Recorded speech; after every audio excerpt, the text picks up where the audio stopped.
everybody. Welcome back to day number 3 of this summit. Good morning, good afternoon, good evening, everyone. Please let me know, as always, in the chat where you are joining us from, because I love seeing how global our community is. So make sure that you let me know where you are joining us from. Like I said, good morning and welcome to day number 3 and final day of the Workplace Wellbeing and Mental Health Summit.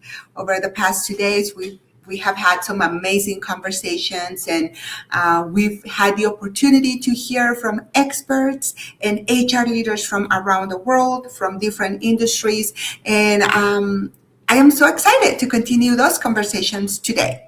So for those of you who are joining us for the first time today, my name is Bricia Ceja Ibarra. I'm Director of Learning and Community Enablement here at Hacking HR, and I am very excited to welcome everybody. And I am joined also by, behind the scenes, we have our awesome Director of Operations, Jessa. So I do want to do a shout out to Jessa, who is the mastermind to make the entire summit run smoothly and on time. So make sure that also in the chat, you say hello to Jessa.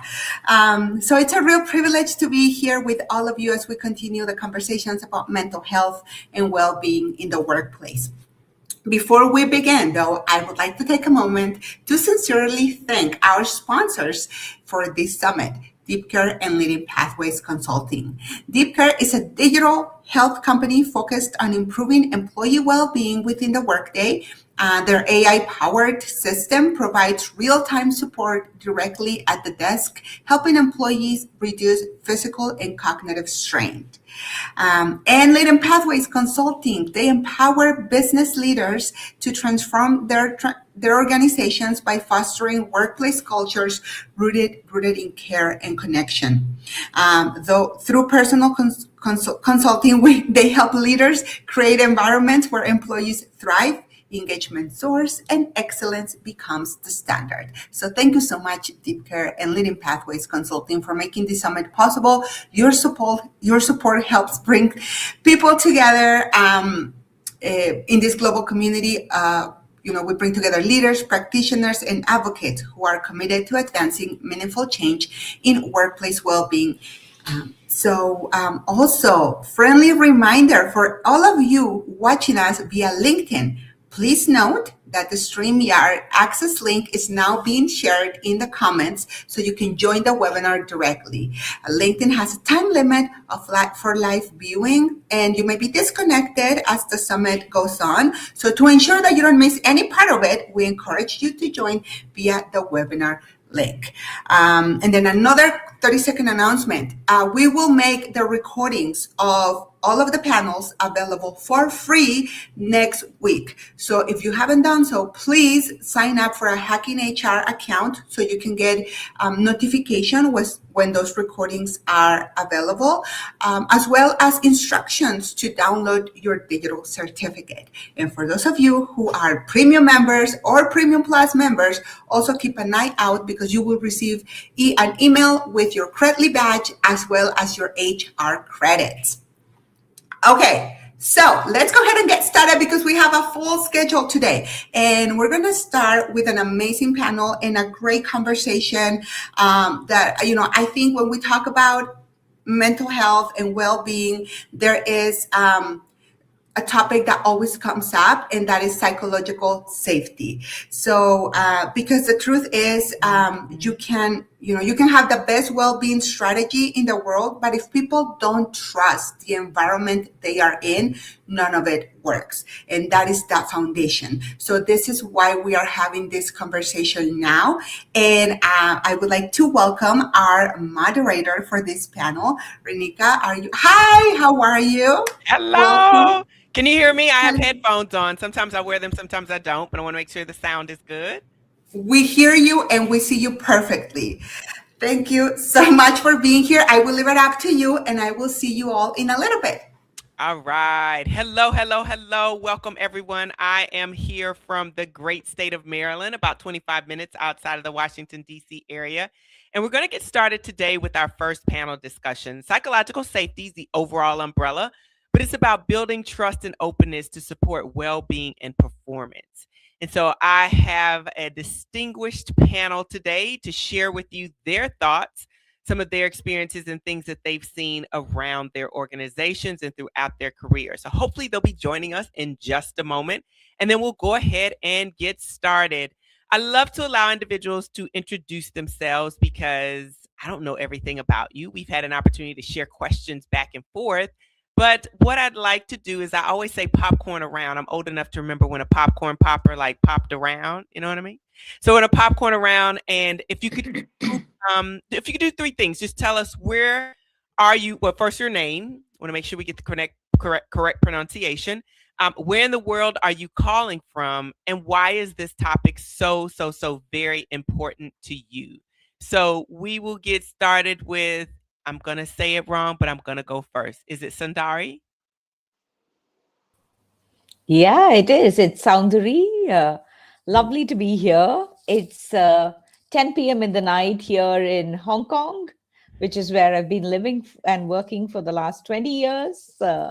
So I'm a business storytelling coach, a leadership consultant. I wear a few hats, which all of which I love, being a visiting faculty, a mentor, a TEDx speaker, coach.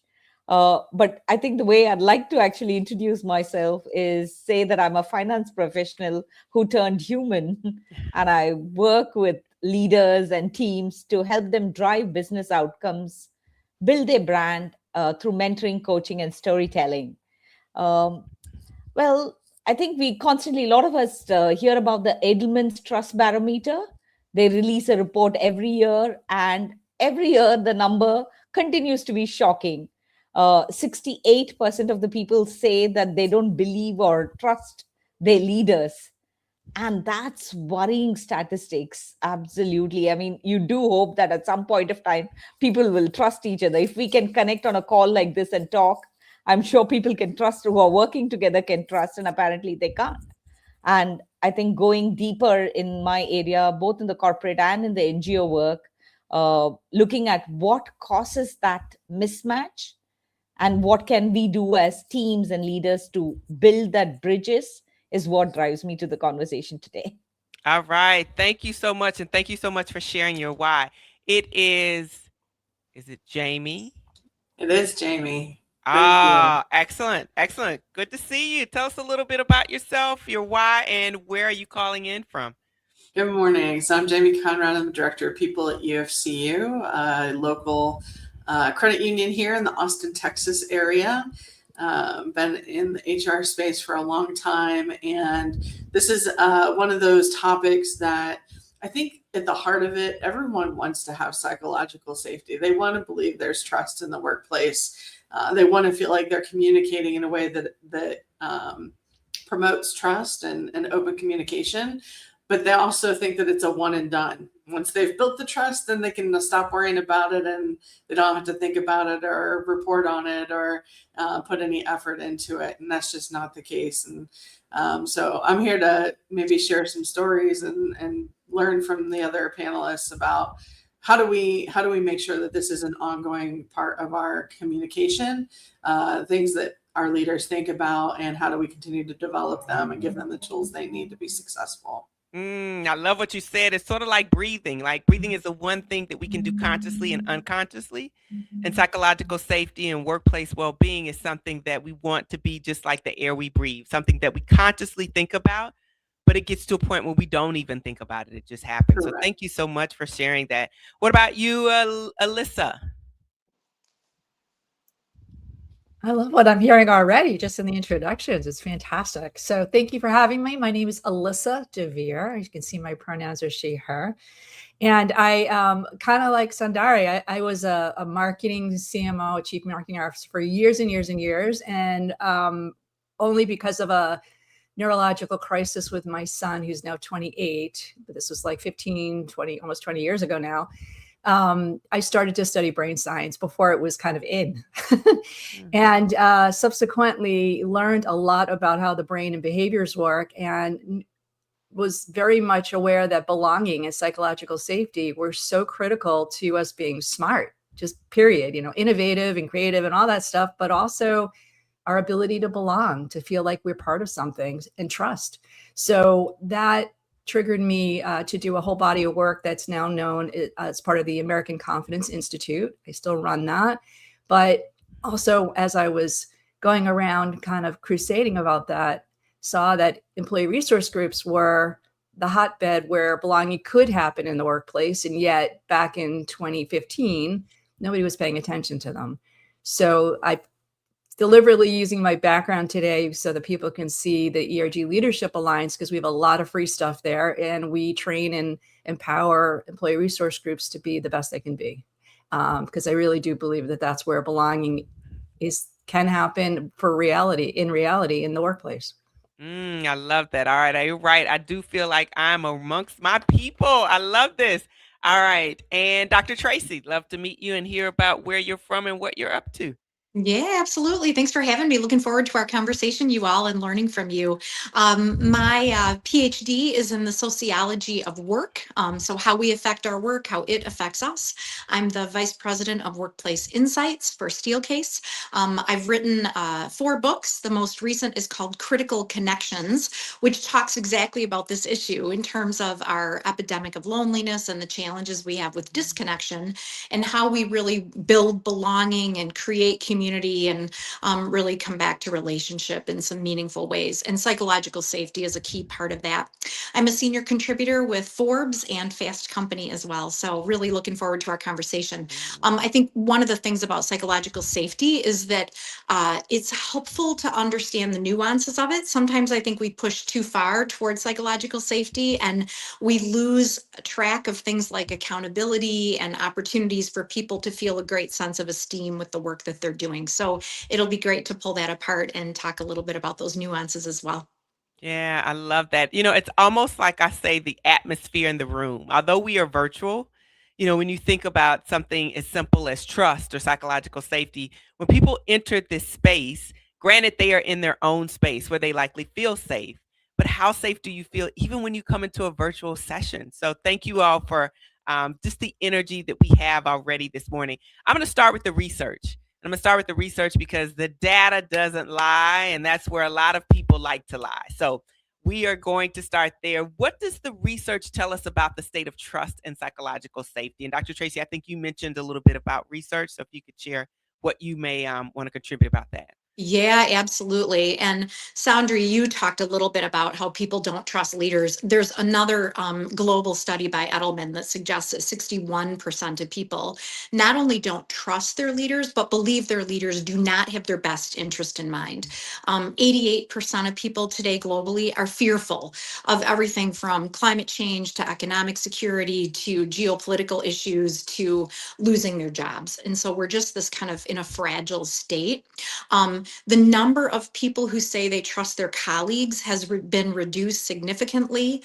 And the number of people who want more trusting relationships with colleagues is around 69%. That's data actually from a company called BetterUp. And so the research suggests that this is a critical issue, not only that it's kind of broken in terms of admiring the problem, if you will, but also in terms of what people want. People want more connection. They want more sense of belonging with their coworkers. They want better friendships with coworkers. Yeah. Thank you. Anyone else want to add any interesting statistics? If not, I've got many questions, so we can move on. If there's anything else folks want to add, I just want to leave a little space. Well, I'll toss in. Oh, go ahead. I'm sorry. Did somebody else turn on the mic? I think it was Jamie. I was just going to say, I think it's important too to share Google's Project Aristotle. If you haven't read through that report, that's a great report to go read through. Identifying psychological safety is the #1 predictor of high performing teams. And then McKinsey had research recently where it's consistently pointing to like rising employee exhaustion, anxiety, disconnection. We've had all these years of disruption, layoff, political polarization, economic uncertainty, and now we've got an AI-driven workforce that is increasing anxiety in the workforce rather than helping to decrease. And so I think those are a couple additional reports that if people want to take a look and dig in deeper, there's some really good nuggets in those. Thank you. Thank you for sharing that. Alyssa, thank you. Yeah, I know we're going to kind of talk about psychological safety and belonging and how they relate, but in terms of, I've got a lot of data as well here. There's evidence that when people feel that they belong, in other words, they feel like there's psychological safety and they can feel an affinity with the group that they're working with, 75% reduction in sick days. And I know we're talking about well-being today. I mean, that's like, hello. And as a result of that, when people are not sick, when they're working and then they're happy about working, you get a 56% increase in productivity. So I think the question today is, why aren't people paying attention to this? It's not like you should. It's like, why aren't you? Yeah, I love that. And thank you for putting, I'm going to say it until I get it right. Sundari, is that correct? Sundari's doing a great job of putting some stats in the chat. So if the panelists could put some of your chats, maybe when you're not speaking, that would be great, because this is the type of content that individuals need in conversations. It's one thing to have a conversation and to hit the heart, right? But we also have to hit the brain, because there's some people that those stats are really important. So here's a basic question. For each of you, could you tell me what psychological safety means to you?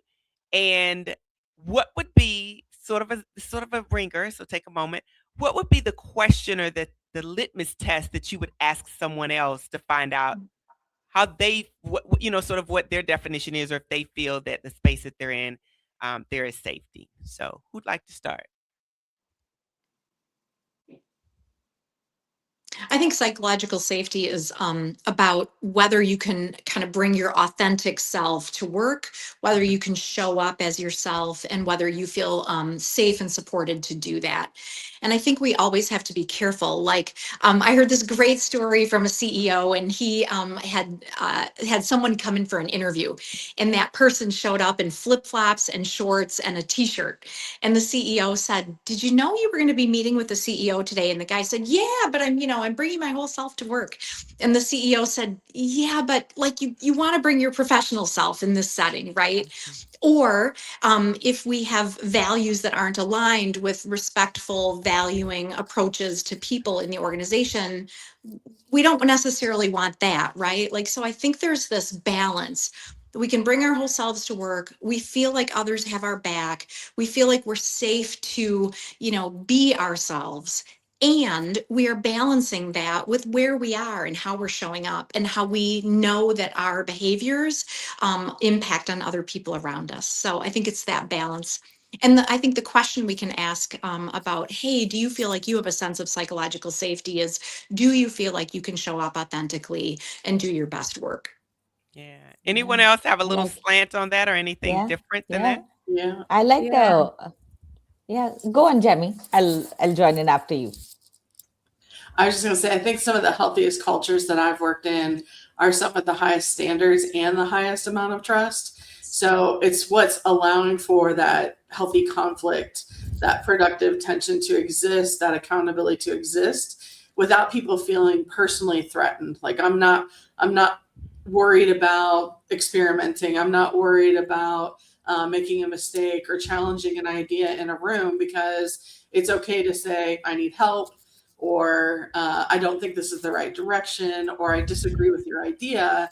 And you're not you don't have to worry about feeling humiliated or punished, or like it's a career limiting move. It allows for those conversations to happen in a healthy way, so that you can continuously challenge each other to be the best selves, to bring the best selves, to show up in authentic ways, and achieve the best outcomes that you're looking for the business. So I think one of the litmus tests that I use is, if I get into a conversation, tell me more about that. I don't think I'm aligned with where you're coming from, and I'd like to hear more about your perspective. And you can usually tell in that moment whether it's going to go south really quick, or if they're going to be open to engaging in that conversation. Yeah, love that. Yeah. I mean, absolutely love the angles. I think each of us are also bringing in our personal experience to what you're saying in terms of the work that we do. So I think it's also easy to say what it's not. Psychological safety doesn't come because you wave a magic wand. Let's just feel safe kind of a thing. It comes through a lot of hard work, culture building. It comes through sharing. It comes through cross fertilization of people and ideas. And it requires what I call the car, which is clarity, autonomy, and relationships. And I think any one of that moves in a different way. If it's a triangle, I love models, and I always believe that all mental models are wrong, but some are useful. So going by that. And I've seen a really great example of how it plays out at the workplace.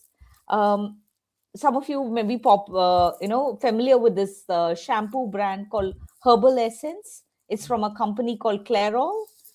So Steve Sado, when he took over Clairol in 1991, the company at that time had been shell-shocked by a significant decline in sales volumes.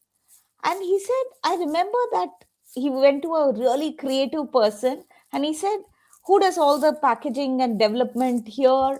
And said, why aren't we doing anything creative anymore? That's what we were famous for.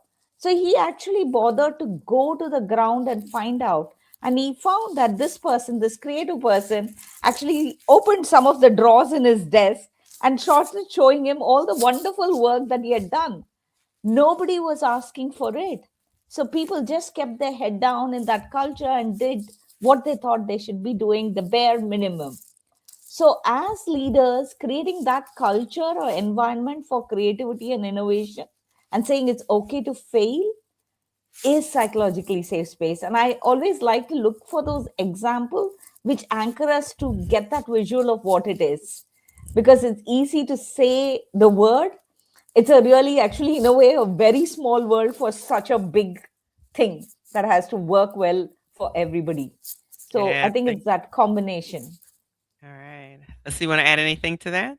I do, the caboose here, but and Sarah in the chat, this is what I'm like. I'm very pragmatic about things in life, and maybe that's a good thing or a bad thing depending on your perspective. But if you're showing up for anything, it could be at work, it could be in your family, right, or your friend group, and you don't feel like what you have to say matters. And this is, of course, my ERG lens showing. But if you like, people are not listening to you, they're not paying attention to you, they're not appreciating you in some way, you're not going to belong, right? And it's as simple as that in some ways. But here's the clinch. You asked this great question, and it made me think, like, well, what's the question I would ask somebody else? I wouldn't ask a question. I would watch. And the reason is because we're so corporatized, right? That there's always this like polished, lovely academic corporate answer that comes back, about culture and alignment. And I think the reality is somebody looking at you? Are they thinking about what you're saying when you're saying it to them, whether it's online or in the person? And subsequently, some people have a habit. I certainly know one. I happen to be married to one that their immediate reaction is no, right? Whatever you say, no, or no, right?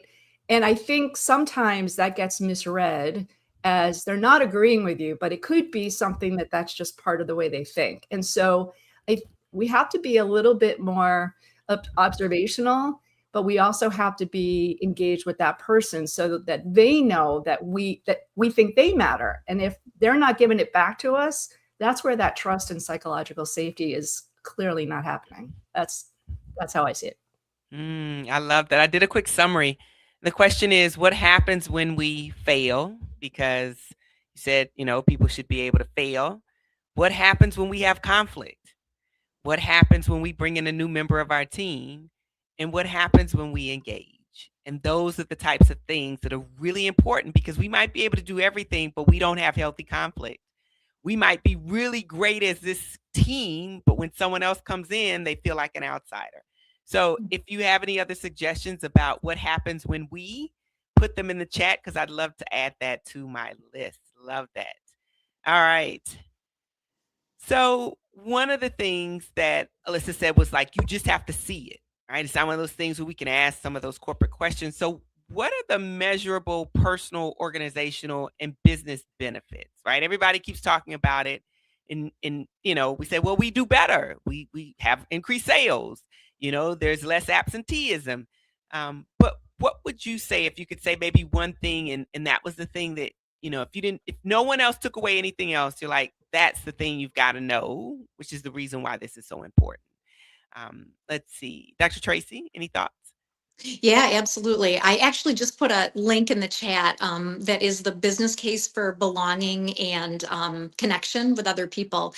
And there's tons of research on this. When people feel lonely at work and they lack that sense of belonging, there's an organization called Sunny Workplace, and they've calculated that that is a $13,300 cost per person per year who feels lonely because of attrition, because of a lack of performance, because of sick days at a physical level. When we feel more connected to other people and feel that sense of psychological safety, our physical well-being is better, our psychological well-being is better, and our cognitive well-being is better. We also tend to share more information, and we tend to be more anchored to the culture in terms of the way that we behave. So when we have broader, denser networks that are healthy within organizations, we have more people to ask for advice, we have more people that we bring into a project, we have more people that we trust and feel a sense of psychological safety with. There is a correlation to something called organizational citizenship behavior, which sounds like our middle school civics class. But organizational citizenship behavior is when we act on behalf of the group. We follow through, we come through on our deliverables, we make decisions that are in our best interest, but also the best interests of the team and the organization. And so a lot of that data is in that link that I shared, but there's definitely a relationship between how we share, how safe we feel in our relationships, and therefore how we perform and can bring our best. So lots of examples. Those are just a couple.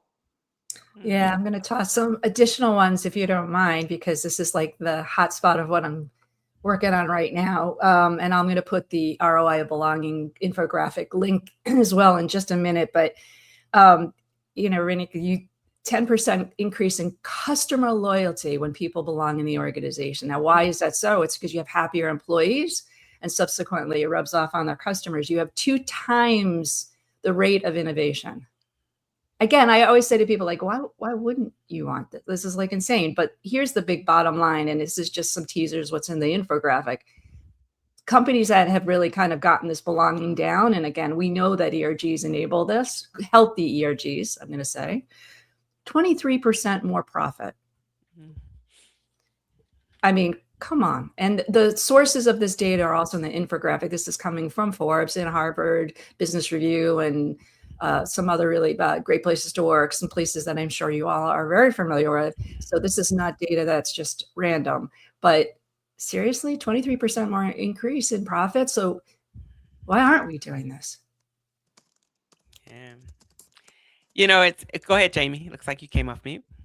Yeah, I agree with everything that's being said here. Faster collaboration, improved adaptability, stronger customer outcomes, and we can share a lot of this research and information.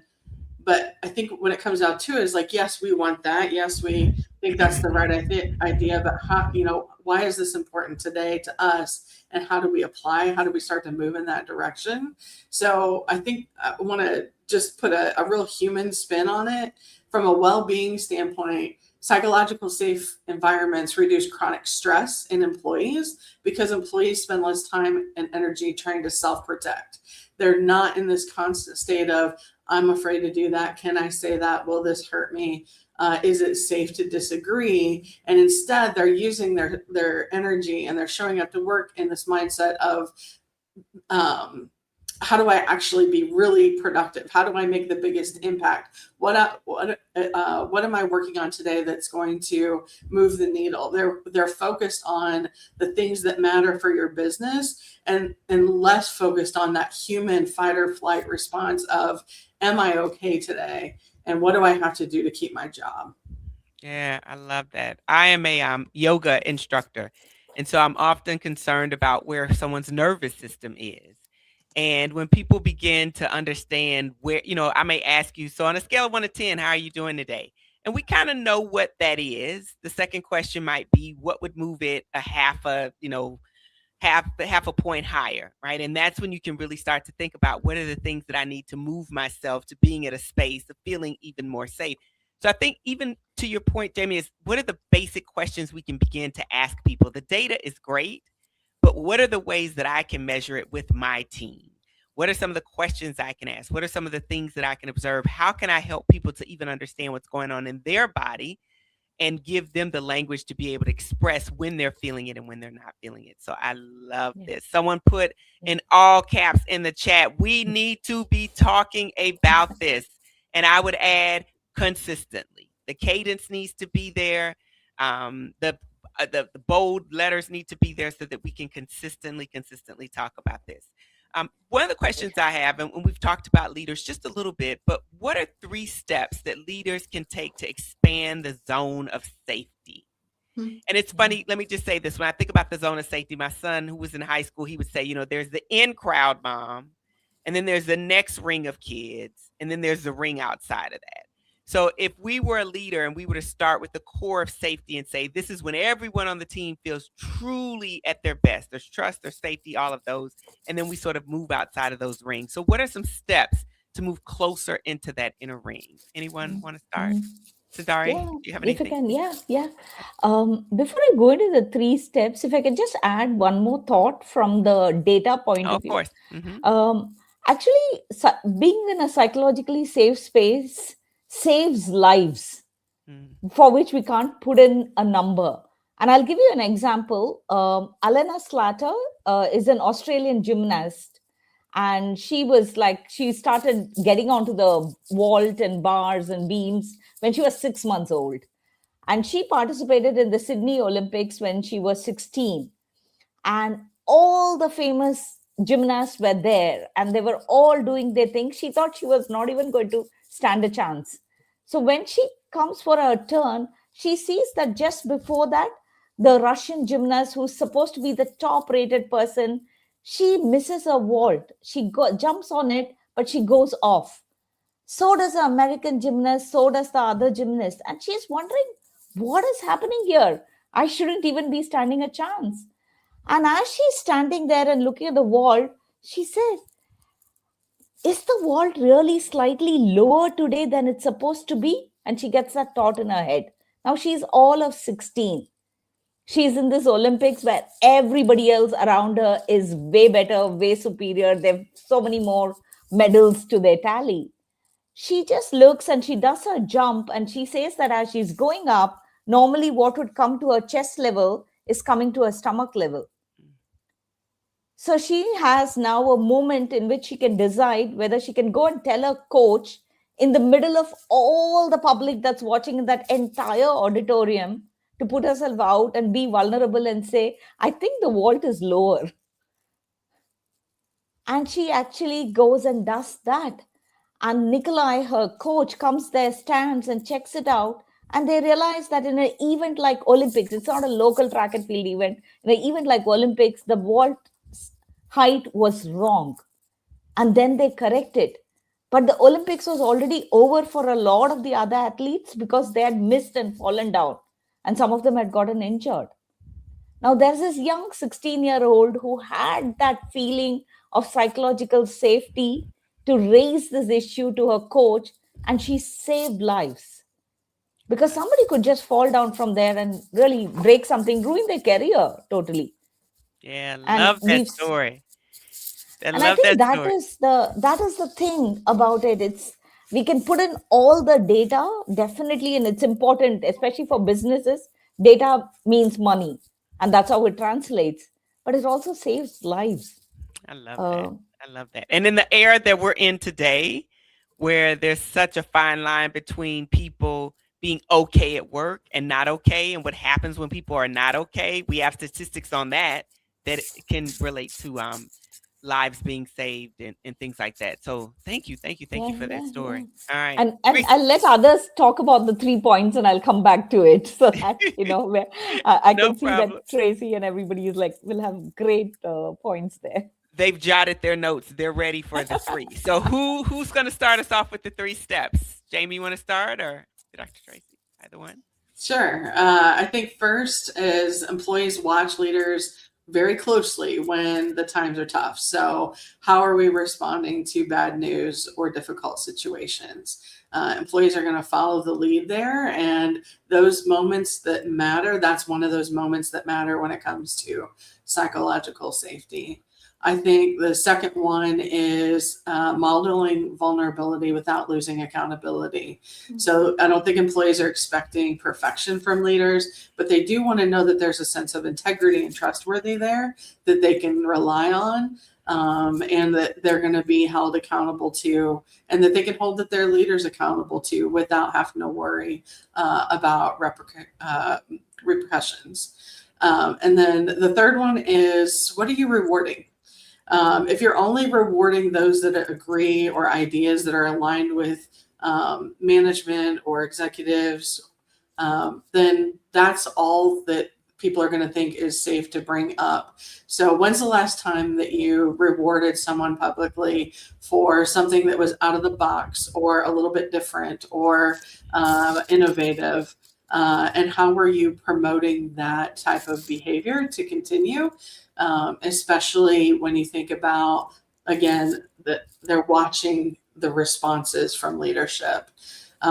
It's not about how leaders show up in town halls. It's not about how leaders present and the decks that they create. It's definitely about those one-off conversations, the responses that happen in the moment. From my experience, employees tend to do their best work when they can stop spending that energy protecting themselves. I can't say that enough. They want to be able to know that in those moments that matter, their leaders are going to show up in a way that allows them to also show up in a psychologically safe way. Love that. One of the basic leadership books that leaders should read is that children's story, The Emperor Has No Clothes, right? And never do you want to be that. So we'll go to Dr. Tracy, and then listen, I want to come back to you because there are a couple of questions around ERGs in the chat, and that you touched on that. So I'm going to save that one for you. But Dr. Tracy, anything to add to that? Yeah, absolutely. I think one of the things that leaders can do is really be attentive and pay attention to how people are doing, ask questions, check in with people. We know that being seen, feeling understood is a critical component of mental health and a critical component of psychological safety. That's one. Another is that leaders can be consistent and predictable and accessible in their behavior. Those are three of the number one things that build trust. We are overwhelmed. There is so much coming at us. And if we don't know what to count on, if we have an erratic leader or an unpredictable leader, that can absolutely erode trust. So even if a leader isn't perfect, I love your point, Jamie. People aren't looking for perfection. They're looking for progress. Even if a leader isn't my favorite, even if their behavior isn't perfect, if I know what to count on, that builds trust and psychological safety, helps me feel more safe and less threatened. And the third thing that leaders can do is really help people link with teammates. It is a myth that the best team building comes from social activities. If you're doing escape rooms or pasta making classes together, keep that up. It's good to build those personal relationships. But when we collaborate on tasks, when we share mutual goals, when we roll up sleeves together, when we have clear shared expectations, those are actually really great for building relationships and for us to start to feel greater levels of psychological safety because we're bringing our capabilities to bear and people are able to recognize us for the performance and the work that we're doing as we lean in. So 3 things for me. Love that. Love that. And then Alyssa, if you would, again, with the ERGs, this is international, so we may have folks that aren't very familiar with that, but if you could just briefly kind of talk a little bit about some of the responses in there. It talks about some ERGs. I think Jenny said there are fundamentals of psychological safety that apply to all, but the presence of the success of ERGs would indicate that different communities may have different needs as it relates to psychological safety. So some of the comments that have been in the chat about ERGs. Yeah, absolutely. I'm happy to, and I appreciate that. First of all, ELA, as in the ERG Leadership Alliance, there's about 25,000 organizations that are part of the Alliance, and it is global, and we do work in every corner of the universe. So if you don't know what ERGs are, again, go to this URL. There's a free copy of my latest book on ERGs there. You can just download that. It gives you a really good primer. And at the same time, there's other incredible resources like that infographic I popped in before. Needless to say, it's a fascinating space, and I'm like one of these curious cats that just like when something is like interesting to me, I'm like drawn to it. And one of the things that I think is most interesting is that originally, and I say originally, back in the 1960s when these were created, Xerox created the Black Man's Caucus as a way to lift those employees who were at the time minority, and I say at the time, I'm kind of being a little sarcastic, but lift them in terms of giving them professional development, visibility, and other opportunities. And somewhere in this history of it, and I'm working on researching some of the details of this, but we lost that kernel of this is helping people who don't normally have those opportunities to becoming kind of a advocacy, maybe even adversarial type of groups. And we lost traction for a long time. I think what has come back is really this beautiful need to give people, no matter who you are, there are ERGs that focus on people's hobbies. There are ERGs that are supporting caregivers of all different types.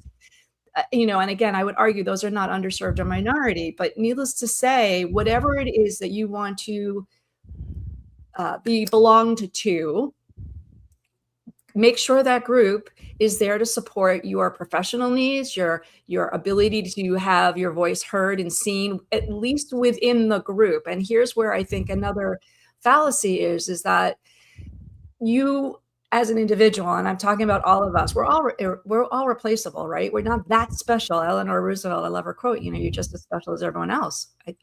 Yeah.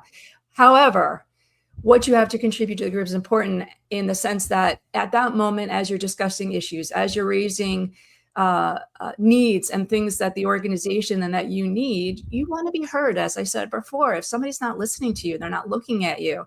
You know that look, Reniko, when somebody's talking to you and their eyes are like planning their next sentence, immediately your trust is gone. If they're not. So ERGs, when they're well formed, when they're well organized, when they're well supported, and it's a little bit of a fuzzy term. Again, more data on that if anyone wants. It enables those people to come together and say, look, these are the kinds of benefits we need at this organization. You're not serving this population well. And if management, and I saw a lot of comments about accountability of management and leadership, of course, it always rolls up, right?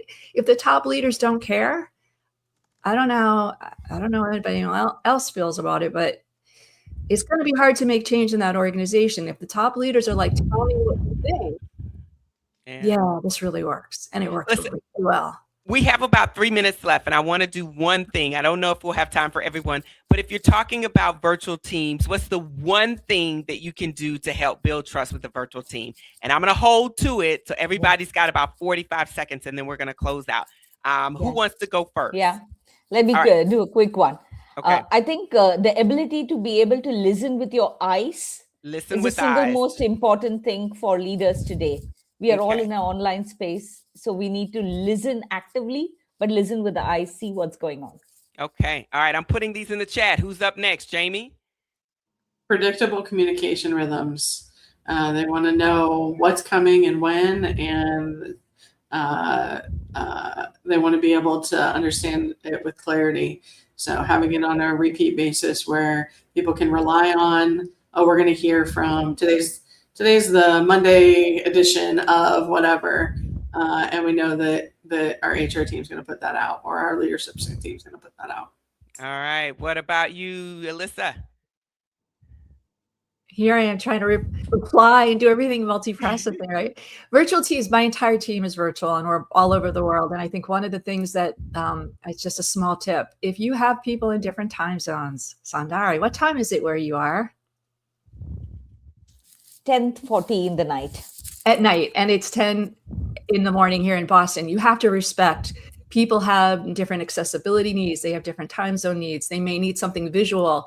They may need captions.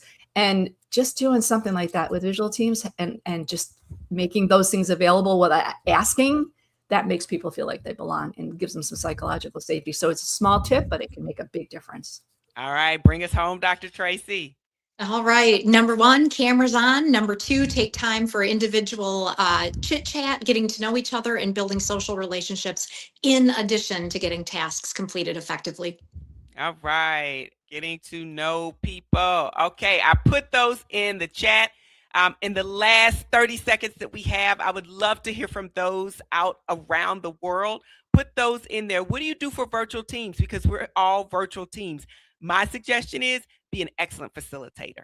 Because as a facilitator, right? Most leaders don't think of themselves as facilitators, but if you have a virtual team, you better be a darn good facilitator.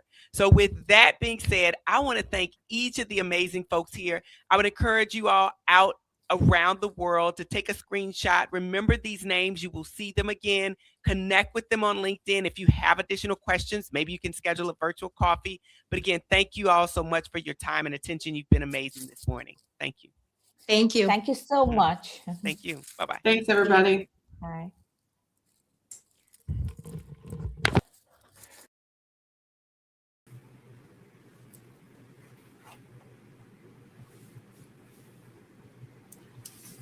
What a great conversation we just had. Thank you so much to our moderator and our amazing panelists for that discussion that helped set the foundation for the rest of the day. And Renika is correct. Make sure that you connect with all of the panelists that you see today, with all of the moderators.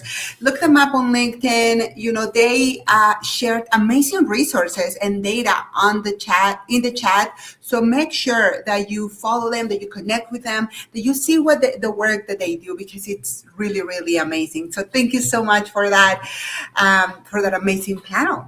All right, and fortunately, though, the conversations don't end here. So even after we're done with this summit, you can still continue having this type of conversations with other HR leaders from around the world, and also in your own city. So in case you didn't know, here at Hacking HR, we have local chapters as well as virtual communities. So if you're interested in a specific topic, you can join one of our virtual learning pods where there are events happening all the time to continue having this type of conversations.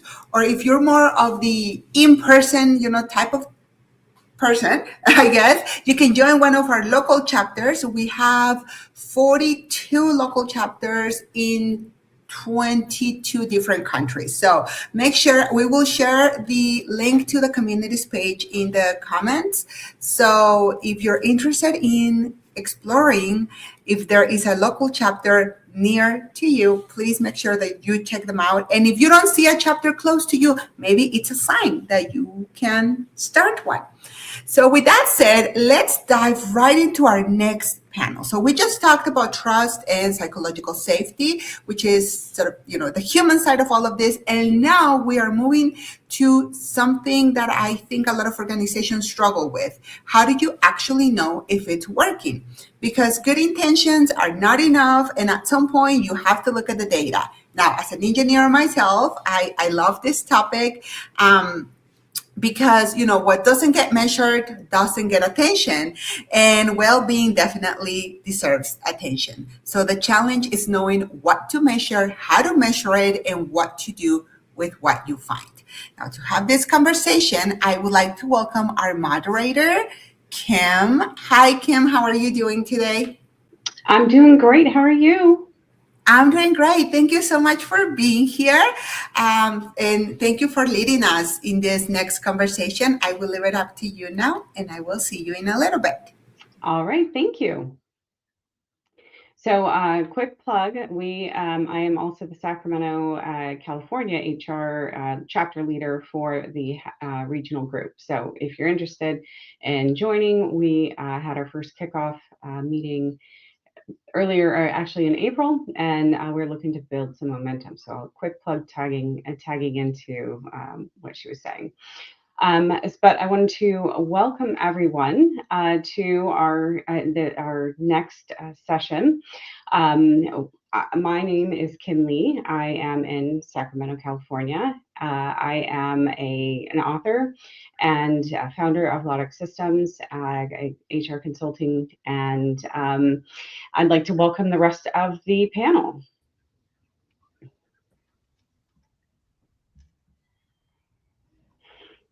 Hey everyone, welcome. thank you for joining us. I know I'm looking forward to hearing where everyone's located. So I will quickly get us started. First, I just want to say that, in the last session, we talked a lot about psychological safety and the conditions that allow people to speak up, take risks, and be honest. That's perfect lens to carry into this conversation, because measuring well-being raises exactly those same tensions. How do you create data and accountability without creating fear? How do you hear from people who don't want to speak up? So let's dig in. We are going to start with Dr. Joanne Simon Walters. Joanne, why don't you introduce yourself? Hi, I'm Joanne Walters, Dr. Joanne Simon Walters, my really long name. And my focus is executive coaching and HR consulting, but really I leverage. Can you? Well, you can? That was Yeah. I'm so sorry. That was a strange sound and I couldn't hear you all. My apologies. I primarily focused on executive coaching and HR consulting. And a lot of my work is focused on helping organizations become more resilient, be more thoughtful and mindful about the organizational culture and well-being. And I'm excited about sharing with everybody today. Awesome. Maurice, tell us a little about you. Sounds good. Thanks, Kim, and thanks, Dr. Simon Walters. My name is Maurice Ducoin. I'm the CEO of Ducoin Human Capital. I've been working as a human capital consultant for the last 20 plus years, and mental health, well-being, in particular, psychological safety is an area that I spend a lot of my time. So very excited of the previous panel, and now sort of bringing some of that into our conversations around mental health and well-being today. So really just across the gamut, and excited to be here. Awesome. And Deborah, tell us a little about you. Hello, good morning. Greetings from Switzerland. It's a pleasure to meet you and to be here. Thank you for the invitation. I've been working in organizational culture now for 15 years, and I'm a facilitator. So I work with group dynamics and really working and leveraging collective intelligence within teams so they can find new ways and smarter ways of working together. And more specifically, the last 4 years, I've niched into trust and addressing the trust gap at work. All right. Well, let's get into it. So we'll start with you, Maurice. What place does psychological safety and trust have in a conversation about mental health and well-being? It's a great question, Kim. I'd say it's foundational. Before we can really discuss or understand what we need to do to improve or maximize mental health and well-being in any team or organization, trust and psychological safety have to be understood and have to be addressed, in my view. At its core, I think human brains prioritize the need for a sense of belonging, because being with others in a group, for whatever it is safer. It's simply safer. So our reward centers in the brain reinforce this need to feel safe in whatever groups we identify with. Now, trust, as mentioned before, is essentially the belief that when we need it, others will give us the benefit of the doubt. They'll back us up. Reciprocally, psychological safety is the belief that when we need it, we believe that others will give us the support and benefit of the doubt. If we don't have these, and this is where I think it's really important to just stress it, if we don't have these basic needs, we're not going to be able to avoid a chain reaction of fear and rumination, self-doubt, and so on, that just continue to worsen and create an unstable environment. So I think psychological safety and trust have to be the first things you think about when you think about mental health and well-being, so that you can really understand what makes people thrive and push them forward. I agree. Any other follow-up? No? Oh, Deborah, go ahead. Yeah, hi. Thank you, Maurice. If I can just bounce off what you said. And in fact, Gallup, the institution that does global surveys annually, they published a survey in 2025 where they had measured that only 23% of people in the workforce are actually engaged. That's like just under a quarter. That means that 3/4 of people working in workplaces, they are disengaged, either passively or actively. And the key determinant of this disengagement is lack of trust. And well, I'll leave it back to you, Kim. I don't want to hog the conversation. No, absolutely. That kind of ties into the next question. I'll go back to you, Deborah. So more and more organizations are talking about the importance of trust. How do you think, or how do you see that trust impacts mental health and well-being at work? So we've been hearing about the trust deficit, the trust gaps over the last few years, and you hear people, especially in very lofty positions, they come out with that sort of noble term. But then when they step down, they're actually most of them, if I dare say all of them, they're so poorly, if not at all, equipped to then be able to address that trust deficit and to actually do something about it. And I think there's a lot of, and the reason because there's a lot of emotional charge around trust. And so with that emotional charge, people kind of can use it, they can actually weaponize it a little bit. And we just go around in the same circles year after year, having the same appraisals, same conversations with the same people, because the trust hasn't been restored and it's broken or it's been eroded. And so going back to why it's, how it impacts mental health, well, inconsistency and relationships, inconsistent relationships are really destabilizing. If you walk into it and you're not quite sure whether people have got your back, or why would they speak up if you're not quite sure whether you're going to be reprimanded or ridiculed because you've come up with perhaps a new innovative idea? And so I think trust has been not spoken about enough. We're just starting to really get our hands into it and start really working with it. And so the well-being and mental health is, for me, people are the livelihood of any organization. And so we need people-centric systems. And we've heard this, it's nothing new that I'm saying, but until we can put trust into the core of everything that we do, we won't be able to start transforming conversations and really listening and expressing ourselves around well-being and helping people sort of move forward with more solid relationships and partnerships in the workplace.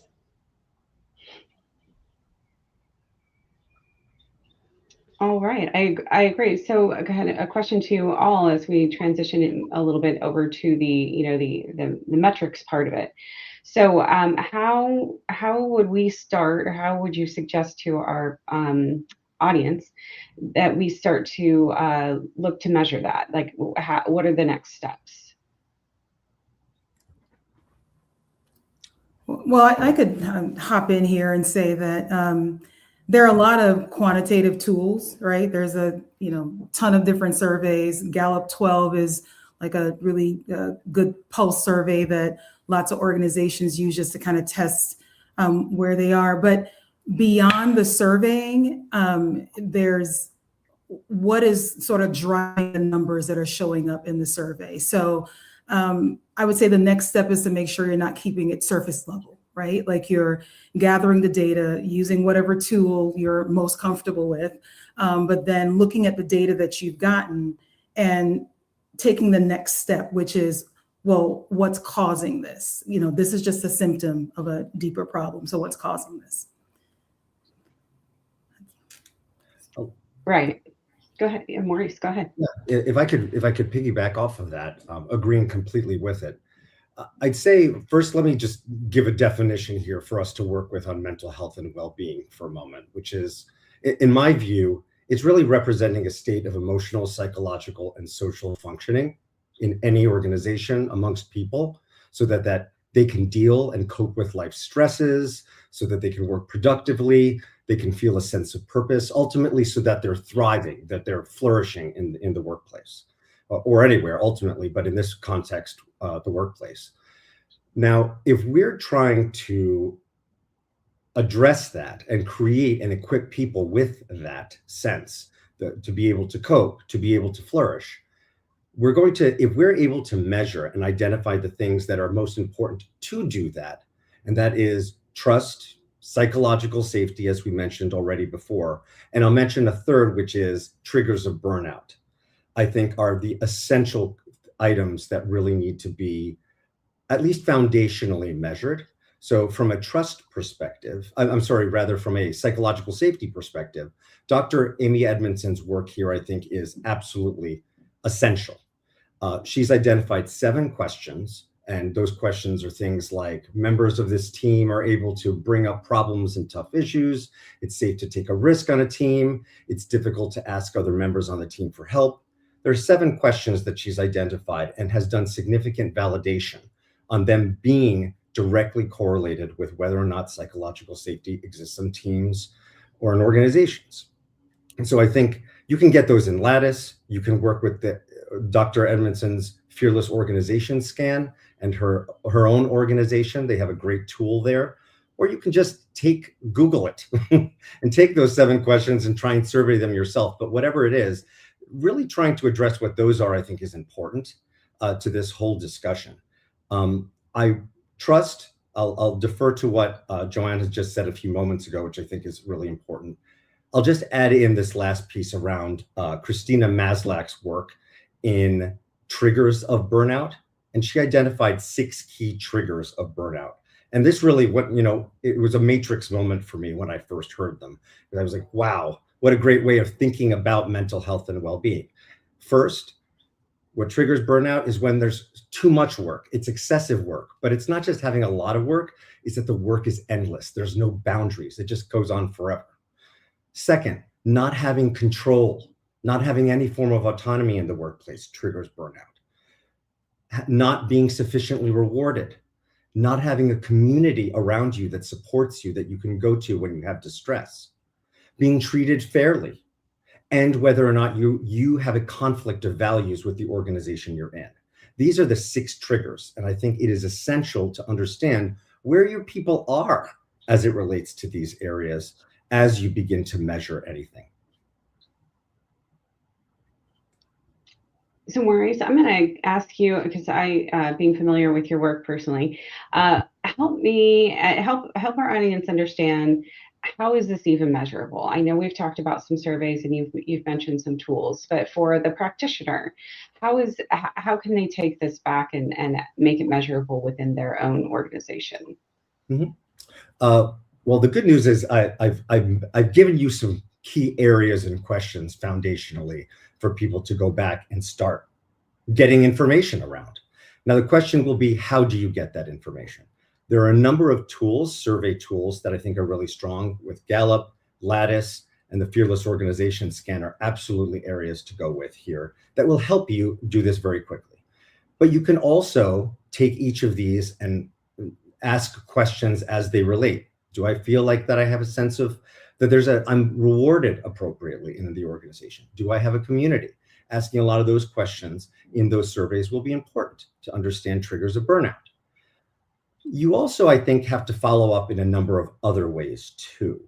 So first, I think it's important for you to be able to extract as much data from one-on-ones that you have with your team, to be able to do certain types of basic focus groups across the team in some of these areas, as well as outsource some of this to third parties when possible, maybe perhaps managers of other teams, et cetera, to be able to give you a sense of whether or not these items are a sign of a problem in your organization and need to be addressed or not.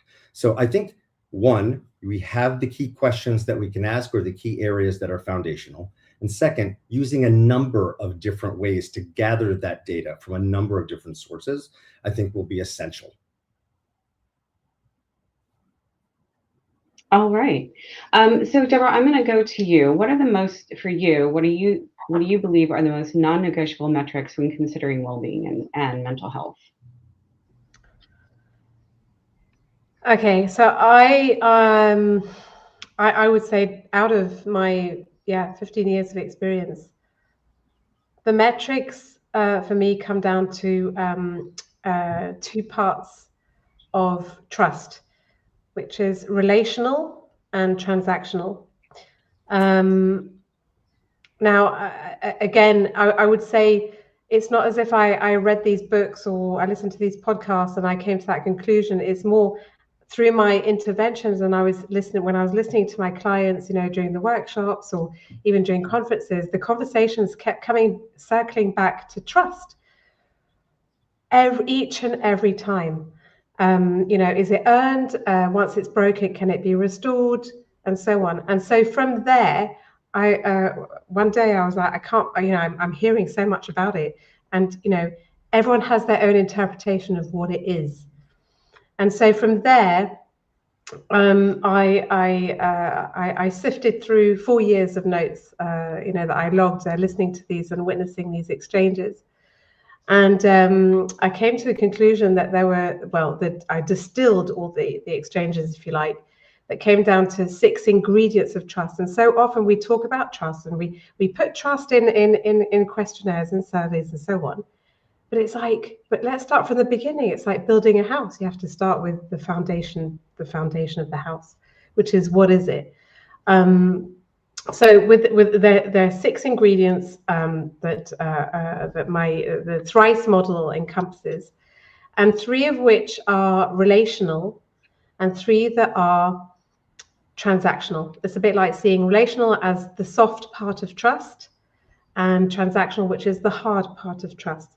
And the model is called the Thrice model, which is very unsexy. It's a 6-letter acronym. I mean, it's nothing exciting at all. The 6 ingredients are T for transparency, H for humility, R for reliability, I for integrity, C for credibility, and E for empathy. So the transparency, the reliability, and the credibility are the transactional pieces to trust. And the other 3, which is humility, integrity, and empathy, are the relational ones. And I think, and these are metrics. I mean, we're all human beings. We're not robots. We're not up against any competition with AI.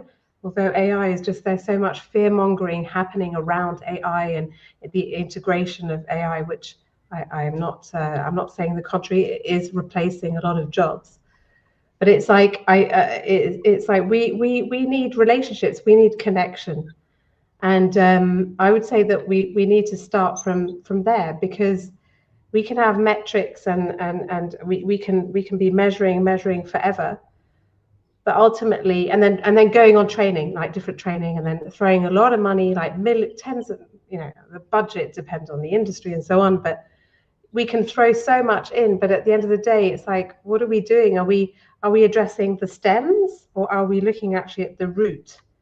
And until we can measure the relationships within a team or even across an organization with these 6 metrics, I don't believe ultimately that mental health and well-being at work can fundamentally change. Agreed. There's a difference, and there's certainly surveying it and having the data, and then what you do with it. There's a couple questions in the comments that I want to get to, and it takes us a little off track, but I see them coming up a couple of times, so I want to make sure that we kind of speak to it. And they're really talking about how heavily do we weigh external factors like the political climate and societal friction. Of course, we all know that across the globe, people are having all kinds of different challenges. So how, when you're talking about surveying and the data and everything else, how do we factor that in? Well, I'm going to hop in here and say that I'm going to say something really profound. We talk to people, which is which is something I think we really forget in this space. What the reason why trust breaks down is because there isn't like accountability. People are giving their feedback through these surveys, and then nothing happens, right? And it starts to feel like it's performative rather than being actually responsive to what the data is actually telling us. So in order to not dilute like the lived experiences of people, then you want to follow up with what the data you've aggregated and say, okay, well, we've, on the sales team, we've had, only 10% of the sales team is engaged. Well, why is that? Have those one-on-ones. Maybe you can't have a one-on-one with everyone, but consider like a focus group where people, are centered around one question and you're getting feedback in that way. And then ask them. Again, nothing super novel, but what can we do to help you feel supported, right? Sometimes, speaking back to Maurice's comments about burnout and Maslach's work, Dr. Brandy Fennell and I, we did a class for Hacking HR just last month, I believe, exactly on those elements of burnout. And as you talk to people, you start to realize, well, you know what? Yes, all of this stuff is going on politically. There's all these socioeconomic factors that are, stressing me out. What would really help is if I could get a break in between this really demanding project that we're wrapping up and the next one. You can't solve potentially like the outside problems for me, but what would really help to support me and help me be more engaged and more creative and more innovative at work is if you, Mr. Leader or Miss Leader, can help create that space and that pause that can then help prevent the burnout. So I'll let others speak on this, but I always find it very interesting that in the world of human resources and organizational development, the last thing that we remember to do is to actually just ask people. Yeah. I completely agree with that. You got to ask people. You got to confirm what you think is going on and what's not. I think from an external perspective, I think there's two things to keep in mind to build on what Joanne said. There's external in things we can't control, wars and government policies and all these other things that may be getting us down. But there may also be external to the organization, things that are happening in people's home life that we can actually do something about, not because we're going to change their home life, but perhaps we might give them additional leeway. We might say, of course, you can leave to go pick up your child, these sorts of things. So what are the things that we can control and what we can't? Certainly get information about the things we can't control. So at least we know, is there a way to support people? What do you think? And then is there a way to support people in the things that are in their home life? And I think if we also just, again, going back to what we said before, connect that with the key operational trust, psychological safety, the great trust points that Deborah was talking about a moment ago, Christina Maslach's work, I think we'll be able to give people enough balance so that even though the world seems really chaotic, we're doing what we can to support them in a variety of different ways. Agreed. I think it is, and it's one of the topics in my book, but it's understanding and knowing your people, and giving them, when we talk about psychological safety, sometimes I feel like that becomes a term that just is, it's not fully understood necessarily. And what it truly means is understanding your people, and you have top performers, but giving them that space to be able to share. I need a break, as you were saying, between projects, or I need to downshift for just a moment. So those are some great points, and it really comes down to connection. I think is truly what it is for me.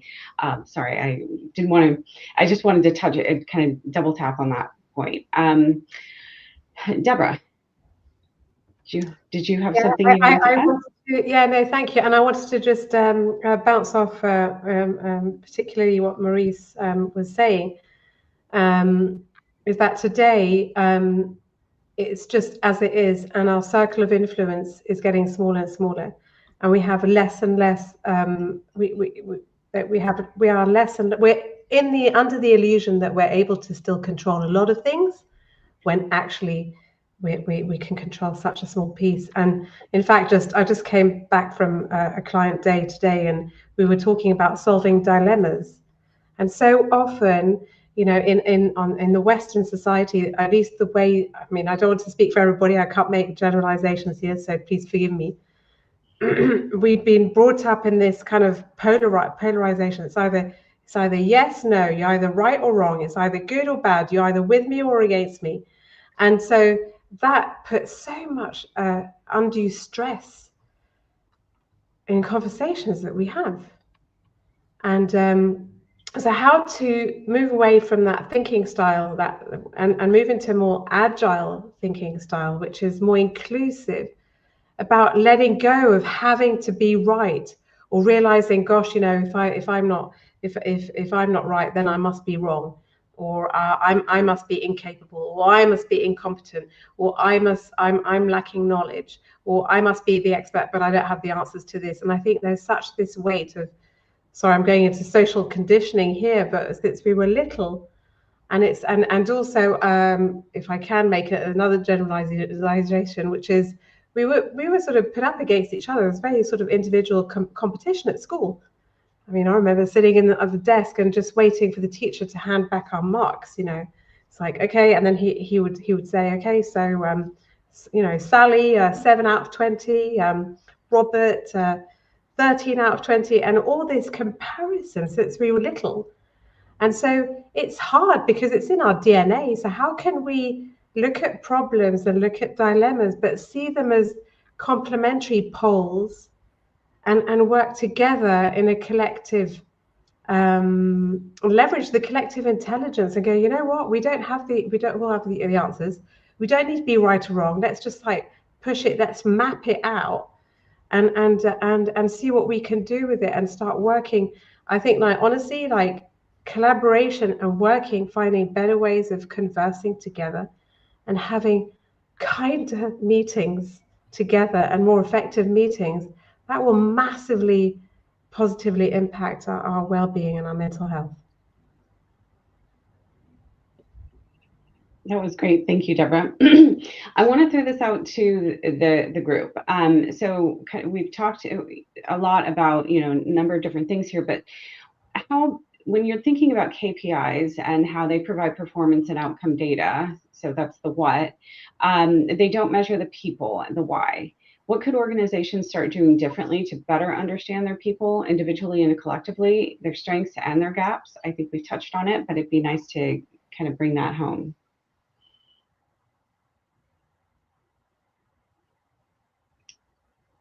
Deborah, do you want to start, or Joanne? It looked like you were getting ready to come off mute.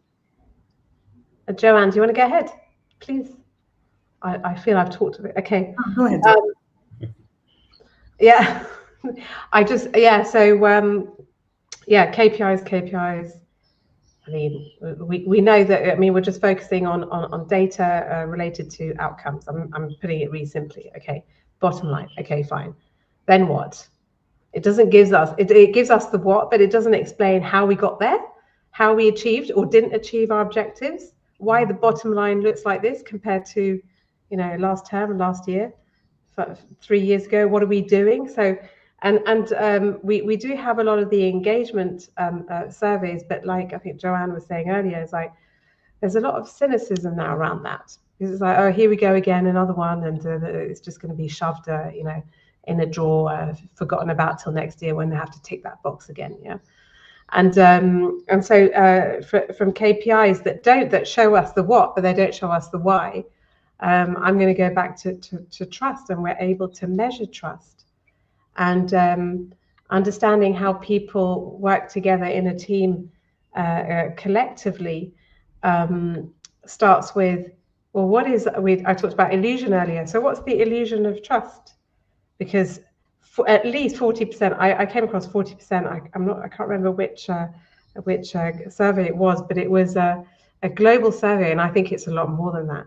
Leaders, so CEOs, team heads, department heads, 40% significantly estimate the level of trust that their people have towards them. So it's a lot higher. So they're in this illusion bubble versus the reality, which is a lot lower, generally speaking. So from KPIs, what about a KTI, a key trust indicator, where we could start looking, well, what are the levels of trust? And gosh, the gap is this much, you know, across, I mentioned 6 metrics, the 6 ingredients of trust earlier.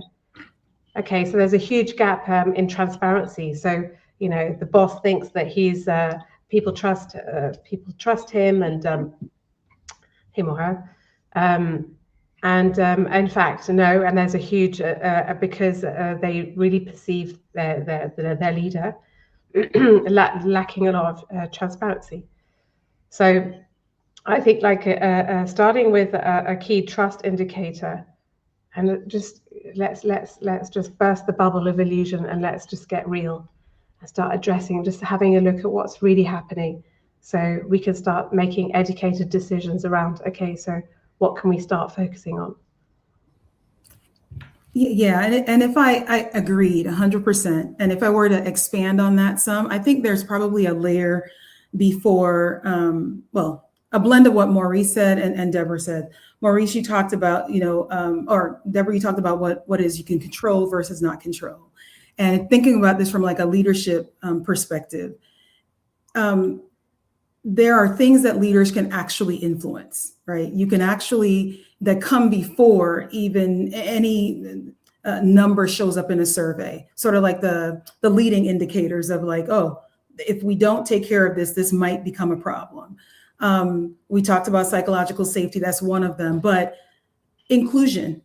An inclusive workplace is a workplace that's already, a leader making decisions around inclusion is already a workplace that is thinking ahead and thinking of like, how do I ensure that I'm getting the perspective from the individuals who are a little quieter, or the perspective from the individuals who sometimes seem disruptive to everybody else, but they're really saying the things that everyone is feeling. It's just probably coming out in a way that is not traditionally acceptable.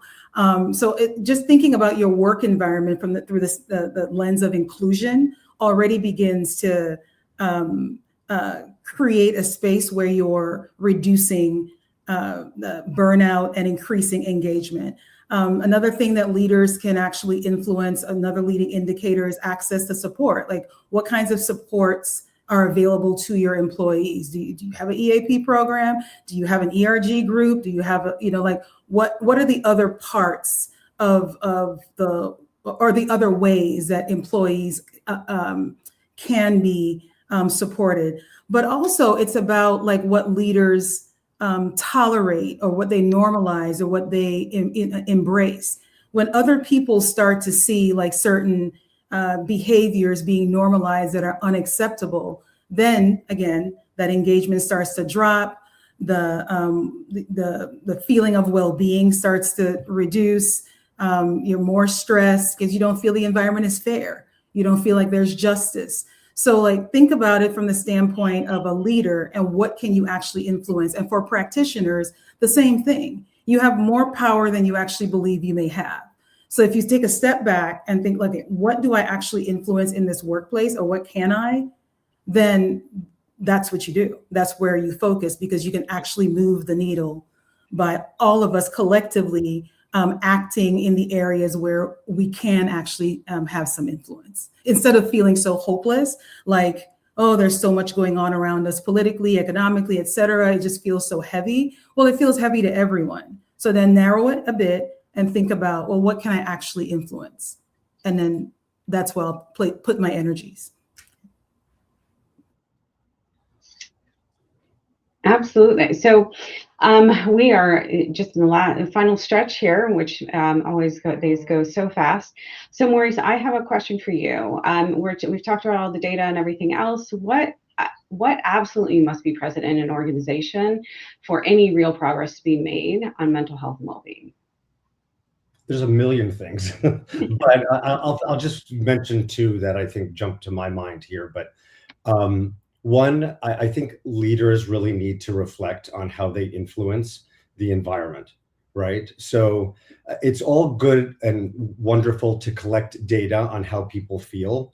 But if I'm not actually interested in doing anything with that information, or if I'm the cause of a lot of that stress and I'm not actually going to change my behavior in any way, what's the point?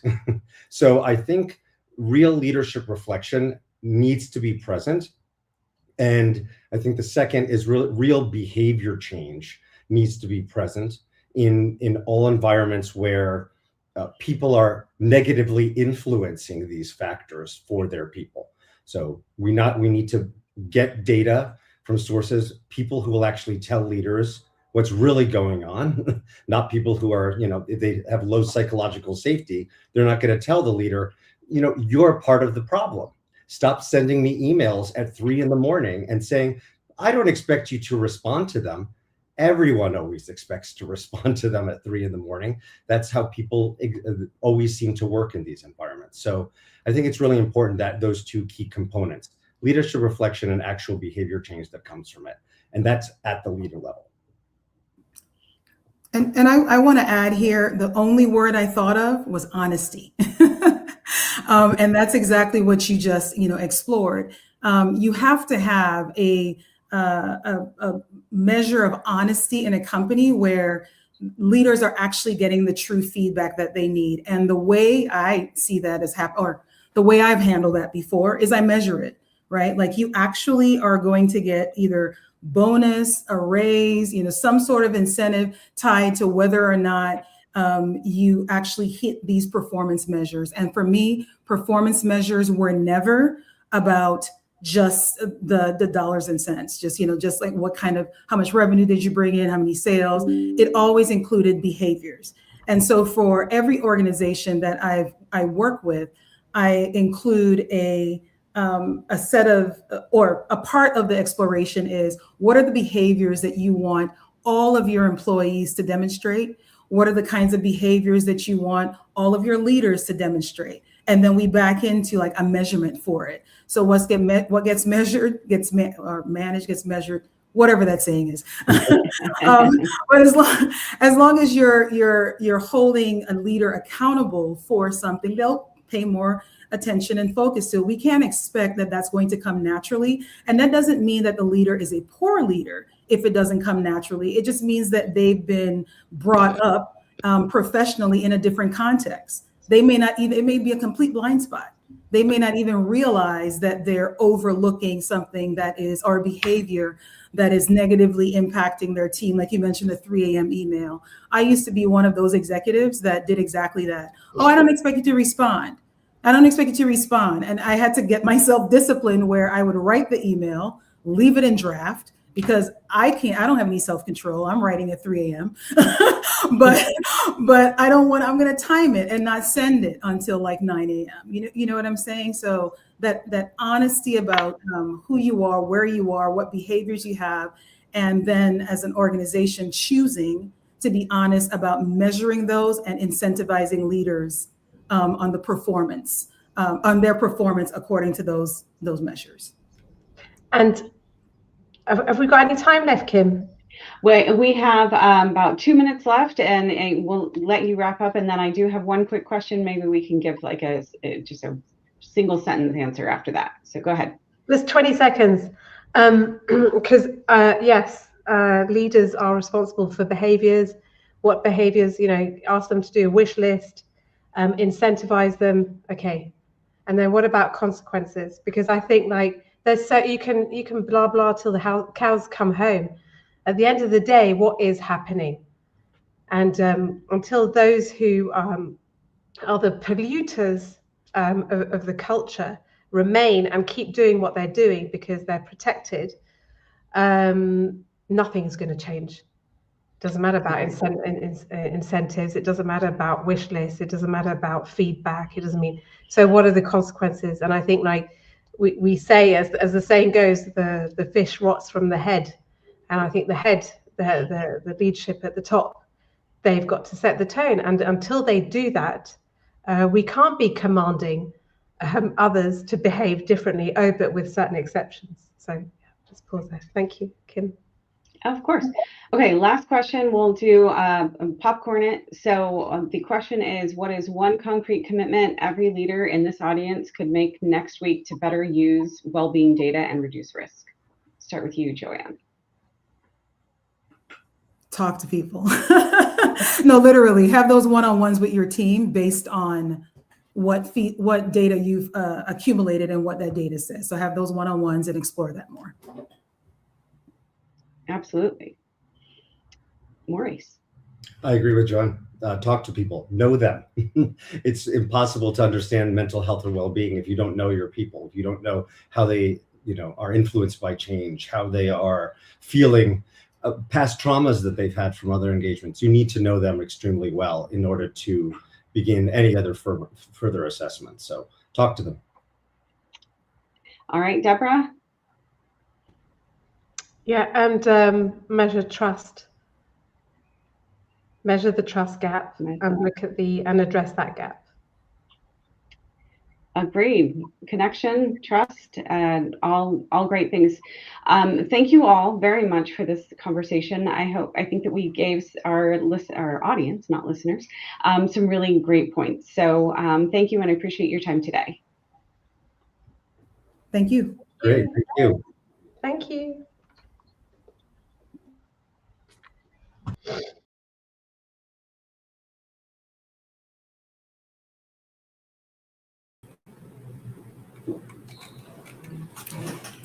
Now, again, that was a great conversation. Thank you so much, Kim. Thank you so much to the panel. And thank you so much for sharing your knowledge with us. It's always so great to learn from experts and from people who are actually out there working with leaders, working with companies and organizations. And that, to me, is much more than just theory. So thank you so much for helping us with this conversation and for joining us in this summit. And so thank you, Kim, who is our leader in the Hacking HR Sacramento chapter. And up next, we are going to move to our next panel. And I would like to maybe change a little bit the subject to we talked about measuring and what does that mean, and we talked about psychological safety also. But then once we identify the risks, once we see those risks that might affect the well-being of our team, what do we do with them? What do we do when we spot those risks? So because there is a window, I think there's this moment between when something feels off and when something becomes a crisis. So most organizations, I think, either miss that window or they see it and don't know how to act on it. So early intervention, it's critical. So it's not about being reactive, right? We always want to be proactive in this type of situations. And it starts with building the muscle to notice and then respond before we have a crisis in our hand. So for our next panel and our next conversation, we have our amazing moderator, Jeanette. Are you here? Wait, I think my internet cut off a little bit, you guys. Sorry. We have our moderator here for our next panel. Janet, are you here? Maybe if she comes on stage. Okay. So I think she's rejoining. There was a little bit of technical difficulties, but let me tell you something. So we talked a little bit before about the hacking HR communities that we have all around the world, and we are looking to expand. So you met Kim already, who is our Sacramento leader.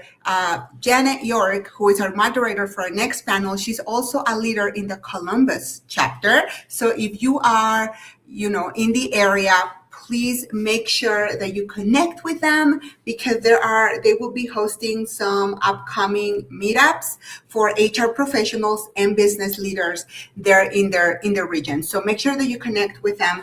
And then also, you met in our last panel Dr. Simon Walters, who was one of our panelists. So Dr. Simon Walters is also a chapter leader in the Atlanta chapter. So we have amazing leaders all over.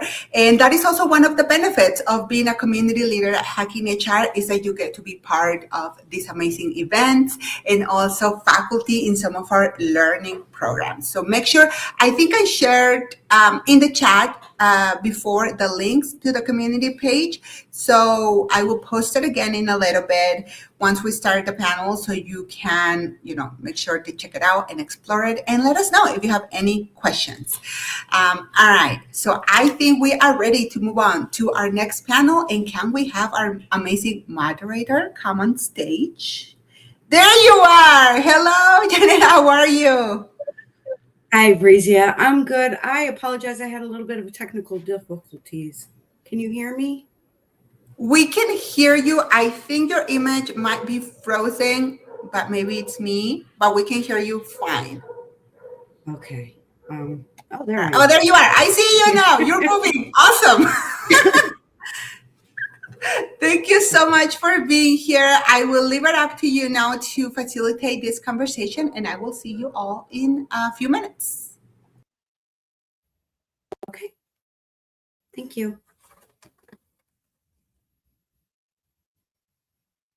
So hello, everyone. It looks like my screen is frozen again, so hopefully you can hear me. I am Jeanette York. I am a HR leader that is very passionate about people first frameworks and well-being. And I'm very excited to present the panel today. So since my technical difficulties got us a couple of minutes late, I will go ahead and get everyone started. Let's see. Yay. Good morning, everyone. So I wanted to start off just with a quick introduction. If you guys wanted to go around and just introduce yourselves to the group. Starting with Mohammed. Yes, can you hear me? Yes. Okay, thank you. Thank you for having me. I am Muhammad Umaid, Director of the Al Fateh Institute of Health Sciences in Pakistan. My work sits at the intersection of education, workforce development, digital learning, and organizational growth. To understand the breadth of this work, I lead an institution that is now ranked as the #1 institute in South Asia for credentialing and global connectivity. This was achieved through painstaking effort of aligning our mission with UN SDG 3, 4, and 17, forging strategic partnership with world-tier organizations including Harvard Business Publishing, Education, IBM, and Oracle. My perspective is also shaped by a deeply personal journey of lifelong learning that has set a global precedent. I am currently recognized as the most unique Credly user in the world, having earned over 1,000 verified digital credentials across nearly 4,000 unique skills. I hold the global distinction of being the first person to earn badges from issuers covering entire alphabet from A to Z, spanning institutions like Wharton Online, Cisco, Palo Alto Network. On the international stage, I serve as a LinkedIn top voice, a global faculty advisor at Columbia University, GCHE, and the deputy global coordinator for Haifa, overseeing a network of representatives across 80 countries. I also contribute to the FIP Pharmacy Technician Advisory Committee and the Hacking HR Experts Council. But despite the breadth of global achievement, what interests me most about well-being is this. By the time the crisis becomes visible in the workplace, the warning sign often existed long before. Having navigated the immense pressure of mastering 1,000 global standards while leading a top tier institution, I know that silence is often the loudest signal of distress. Early intervention is not just an HR discussion, it is a human development discussion. I'm here to discuss how we move from reactive repair to proactive human centered growth. Thank you.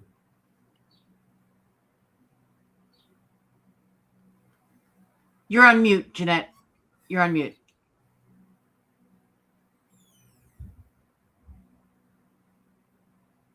You were on mute, Jeanette, so Okay. I'll speak since I'm Jessica, would you talking like now. to introduce yourself? I will.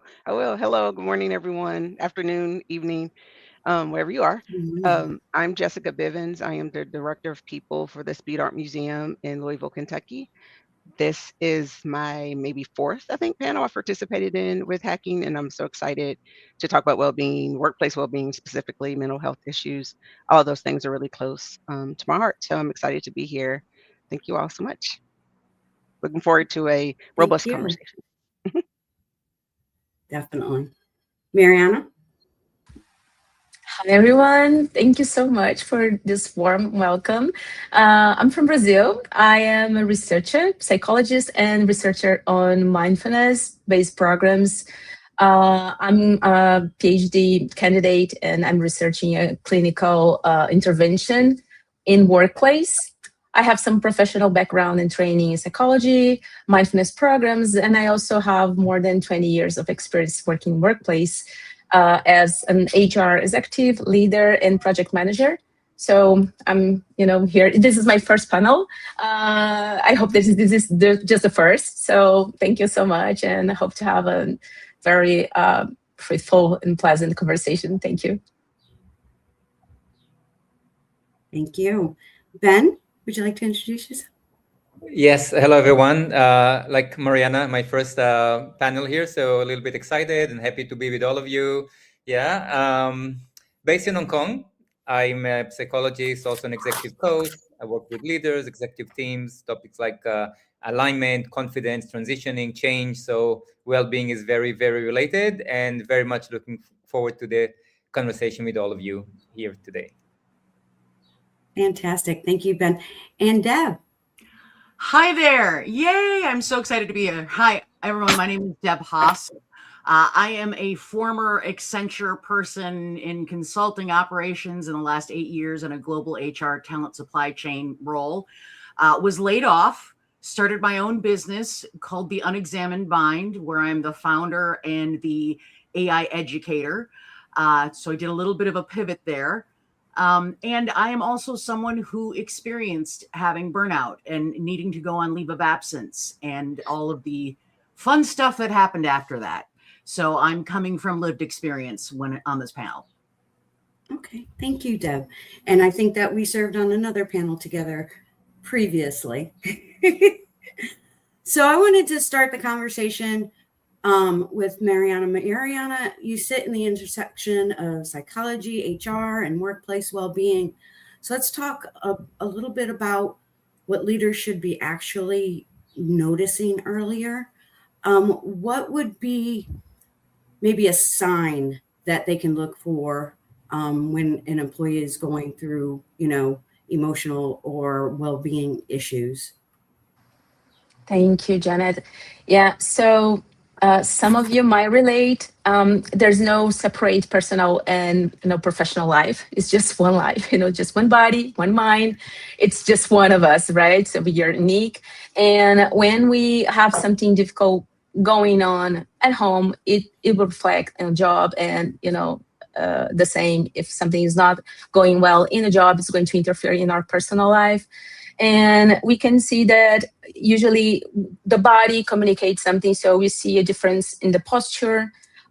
We might face some decrease in productivity. Someone that that is always eager and happy and available, and might find distant, or just having some issues, lack of attention. And sometimes you just put this on a package like, oh, it's low performance, but it's always important to understand that something's happening behind it. Other topics are a bit, other signals are a bit different, like lots of criticism or sarcasm. This is also sometimes, we see the sarcasm happening when the person is detached from or disengaged from work. So we can see like something, it's detaching from culture, but sometimes just it's a personal indicator that something is not going well. This person doesn't trust anymore in the environment or in the team or in the leader. So those are just a few of the signals. We find also some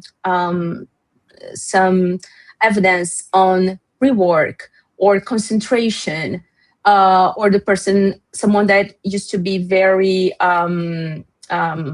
very available, starting to miss work, skip meetings, and this comes with no apparent reason. So in every moment is very important, especially for leaders, because leaders are the first point of contact, to be in touch. So this is why one-on-ones are so important for me, my perception, so they're so important, because it's not just about the work, but how is the person doing? I'm not saying that the leaders, and I probably were going to mention this, they're psychologists, but human connection is very important. So the leaders probably have the opportunity to first identify these things that are not happening well. And depression, anxiety comes in a different range when it comes to adults. So it could be, aggressivity, this aggressive behavior, or cynicism, as I mentioned, or just some kind of distancing. But it's important to understand that if it's different from the usual pattern of behavior of that, collaborator or employee, it's important to just take a closer look and put yourself available as a leader or a colleague, just to understand what is happening. This could be, an early signal of something's not going well. Okay, thank you for that. I had a question for Ben. You deal with or handle a lot of different regions per se. So do you see this showing up differently in different cultures or different regions? Yeah, I do see a lot of differences, and thank you. Yes, I lived in different geographies across my life, and also work with teams from different locations. And one of the things that we notice is especially the level of comfort talking about topics related to mental health and well-being. So could be in mostly, for example, in the US and other Western cultures, it's still a stigmatized topic, and some people feel very uncomfortable, but relatively, compared to the rest of the world, people be more open to discuss anxiety, depression, exactly like Mariana just mentioned. But now I live in Asia now for the last 12, 13 years, and there's definitely a change here. It's a topic that is, we can say, more stigmatized. People don't want to talk about it that much. And what you notice at work is that people will use terms like, I'm tired or I'm stressed, rather than maybe I'm feeling like this or I'm feeling like that. And the explanation will sound a little bit more medical. But I think what we need to add to this conversation, that it's, Mariana just mentioned about the conversation with the leader. So imagine that you're in a situation where both the employee and the leader feel uncomfortable talking about this topic. Then it makes it much more complicated how we address it. And maybe also, depending on the location across the world, it could be more or less people that are available to provide counseling in local languages. So it's getting quite complex when we address mental health at work from a global perspective. Okay, thank you. Yeah, I could imagine that different countries just handle it completely differently, and that is a challenge in itself. So my next question is for Mohammed. What are some organizations, or what could some organizations do to handle this difference, or have programs to, really identify early on that someone's struggling? Yes, can you hear me? Yes, we can hear you. Yes, so basically, I would like to talk about the 5 key talking points that will answer your question as well. Well, the first is the early intervention is better than crisis. One of the biggest mistake organizations make is waiting until performance declines significantly before responding. By the time absenteeism, disengagement, emotional exhaustion, or conflict become the underlying well-being issue may already be severe. Organizations need preventive systems instead of reactive systems.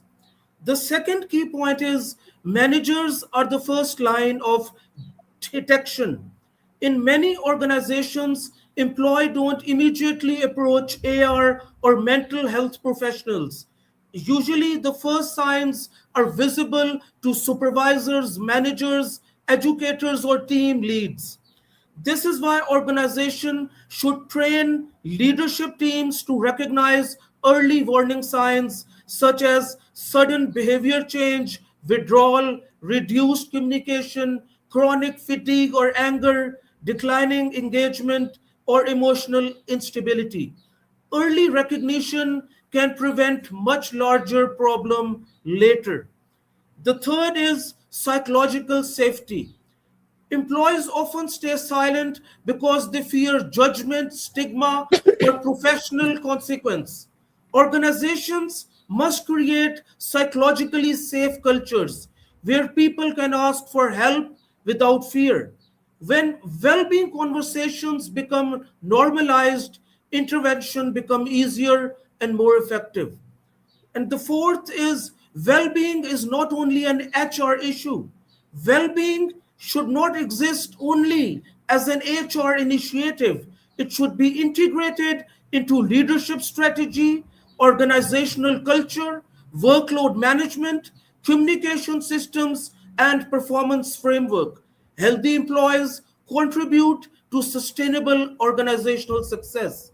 And lastly, digital tools and AI can help. And it's very close to me. As someone involved in digital learning and technology, I believe AI and digital systems can support early intervention through engagement analytics, anonymous well being feedback, behavioral trend monitoring, learning platforms, and support accessibility. However, technology should support human empathy and not replace it. Thank you. Thank you so much for that. My next question is for Jessica. Let me see here. I apologize. I have prepared questions. Okay. What does early intervention actually look like inside an organization, especially the space between being supportive and not being overstepping or saying too much? Right, right. I love that question because early intervention is something that is really important, I think. And Mohammed hit on that with the leadership training or Mhm. leadership in strategy and ensuring that our leaders understand what those warning signs are. And also, they also are aware of the resources that we have available. So just that education, I think, is really important. Um, I work now in a museum and I'm working with a population of employees I've never worked with before. You know, I've worked in manufacturing, automotive, I work for Amazon and other companies, but working in this environment is very different. I'm working with artists, I'm working with, art historians and curators. And I've noticed that, they feel deeply. And so a lot of times probably, something I may not have noticed before, maybe in another life, in another role, another organization, is something that I notice here. There is a level of passion that I think sometimes can be viewed as, I don't know, obsessiveness or just something that's uncomfortable for people, like, they're so angry all the time. It's like, well, no, they're not angry, they're passionate about this thing.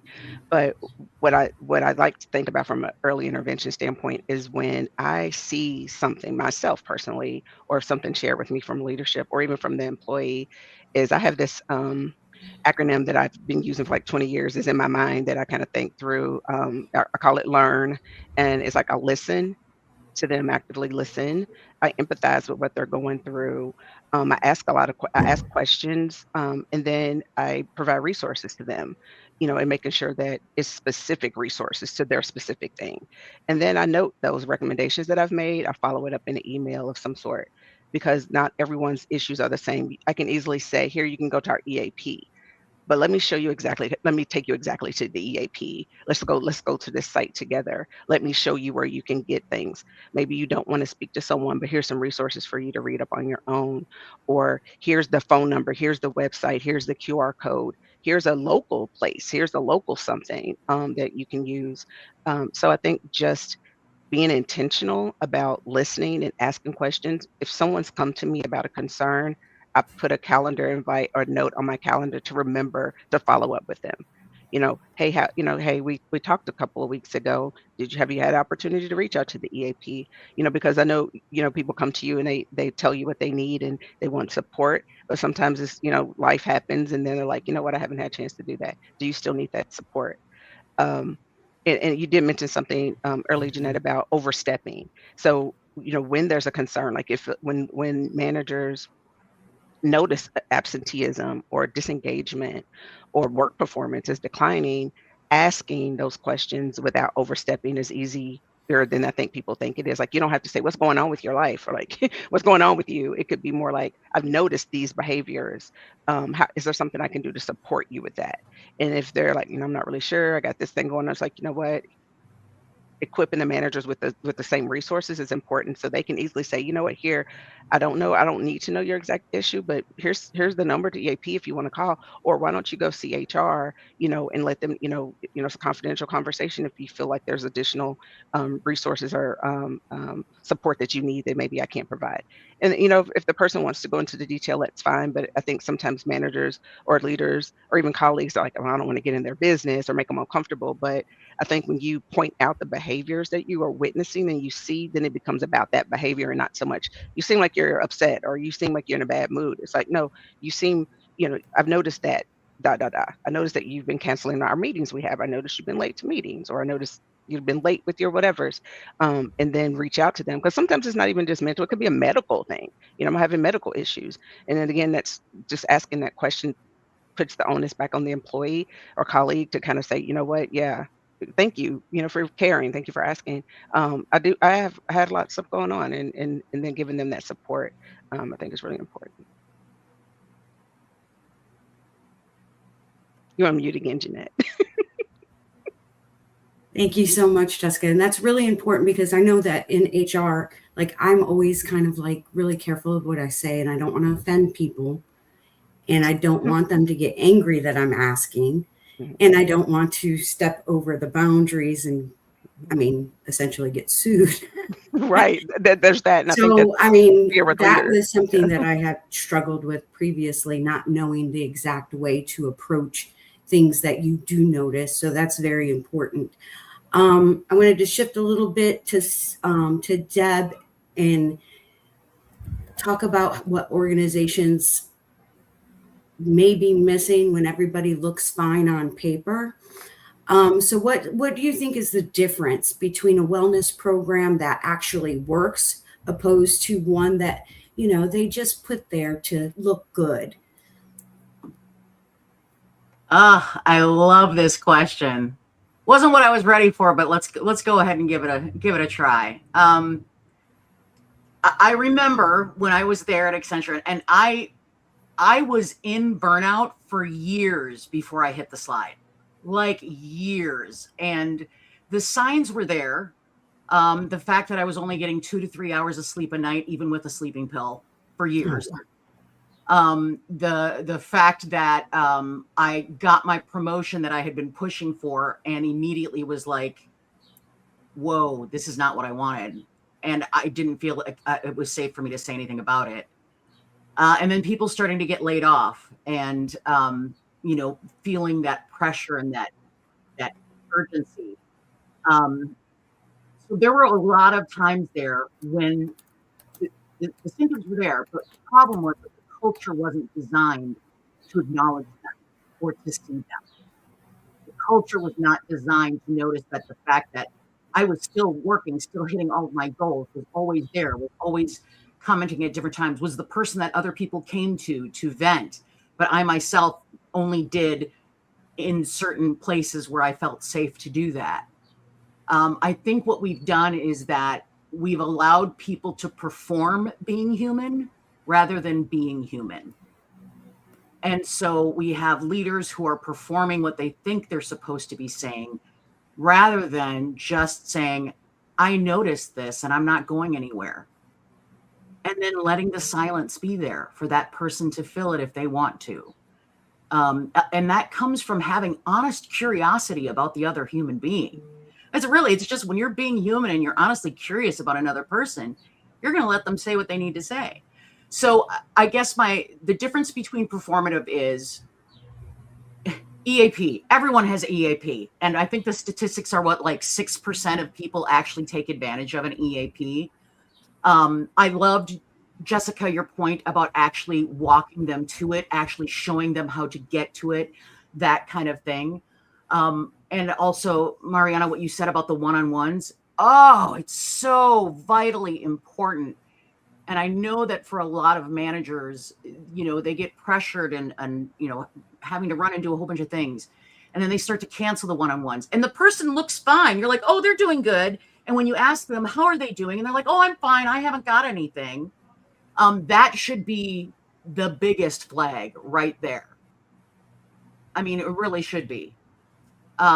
So I guess my personal opinion is that way too many organizations are focused on avoiding the penalties of any kind of legal thing, rather than actually looking at human beings being human with each other.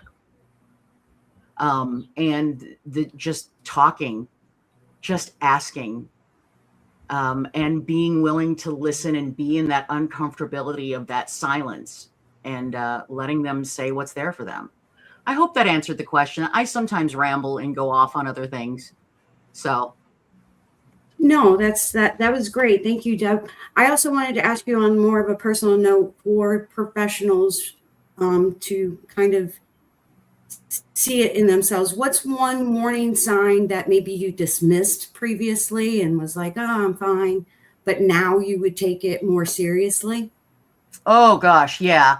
Well, okay. So like I said, I was in burnout for years before I hit the slide. And the slide was literally like a perfect storm of things happening.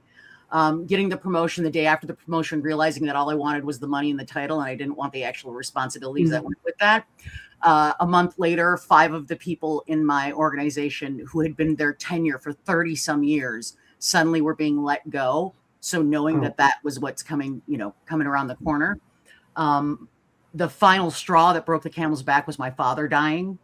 And then having to be the person that organized that whole thing, and then just being like, I need to keep going. I need to keep going. I was like a robot trying to keep going. And that was the slide. But leading up to that, and the other thing for the slide was I was someone who was always on time and early for meetings. And then after, when the slide started to hit, I started to like miss meetings. And it wasn't like intentional or anything. It was literally just not able to keep up with everything. And the people around me viewed it as a performance thing rather than being, or if they did see it as like a health thing or a mental health thing, I never got that impression. And again, that to me points to the culture, and whether the culture is there or not. But the signs of sleep, if your sleep is chronically that bad, and I was explaining to myself, well, it's the pandemic because it started in like 2021. I'm going through menopause. That's already going to be, an issue right there. But the fact that it was chronic, the fact that even with the sleeping pill, I was only getting 2 to 3, the fact that I could still function, still show up, still be this in the midst of that for years, probably should have been a hint. The hypervigilance of making sure that you are always at the right thing, and you're applying that not just to your work life, but it's bleeding over into your life as well, where you have that hypervigilance of having to keep on top of things, and even in your life, the inability to relax. If you're having issues being able to relax at all, like even things that used to like relax you, like I used to read all the time. Like reading was my way of relaxing and kind of winding down. I couldn't read. And the only things I could read was something that I had read before that would hopefully give me a feeling that was somewhat soothing. But even then, I couldn't concentrate and focus enough to do it. I hope that was helpful. Yeah, very much so. Because I think that in some aspect, it's not, we have to be responsible for ourselves as well. It is not all on the company. Now, the company definitely has to recognize when someone's struggling, but the professional should be aware of themselves as and Jeanette, well. Thank you for saying that, because that is absolutely accurate. I did not seek help because I was raised in an environment where anything having to do with mental abilities was taboo and hush, and you did not talk about it. Me too. And it was going on a leave. I was worried about going on a leave of absence. The reason I was worried about I didn't want to hurt my team, and I didn't want to put the company out. So the culture that I was in and my impression of it was leave of absence is shameful. Leave of absence is something you don't do unless you like getting leave of absences to be considered. Yeah, this is just like if you broke your leg, we wouldn't expect you to be walking into, and a leave of absence for mental health should be treated exactly the same. And then the other thing is, for those of you who've experienced it, who are willing to share about it, tell other people about it. I'm very open about it. Everyone on LinkedIn who follows me has heard the story many times. And the reason I do that isn't just because I have ADHD and I tell everyone everything and I have no filter, but it also is because I understand that people need to see that this is what humans go through. This is what we experience. And it doesn't mean anything about who you are, about your abilities, or anything of that sort. It means none of that. Right. Just and normalize the conversation, and people being open about how they're feeling and how they're doing. So I did get the 10-minute mark. So I'm going to start with a question for the whole panel.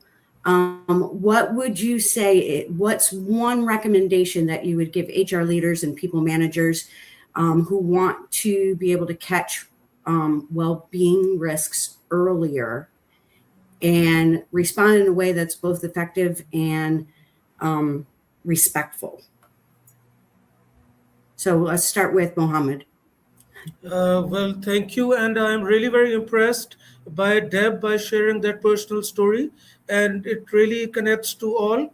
So the final message that I would like to give, the central message is that the future of healthy organizations depend on early listening, proactive support, and treating well-being as a core strategic priority rather than a reactive HR concern.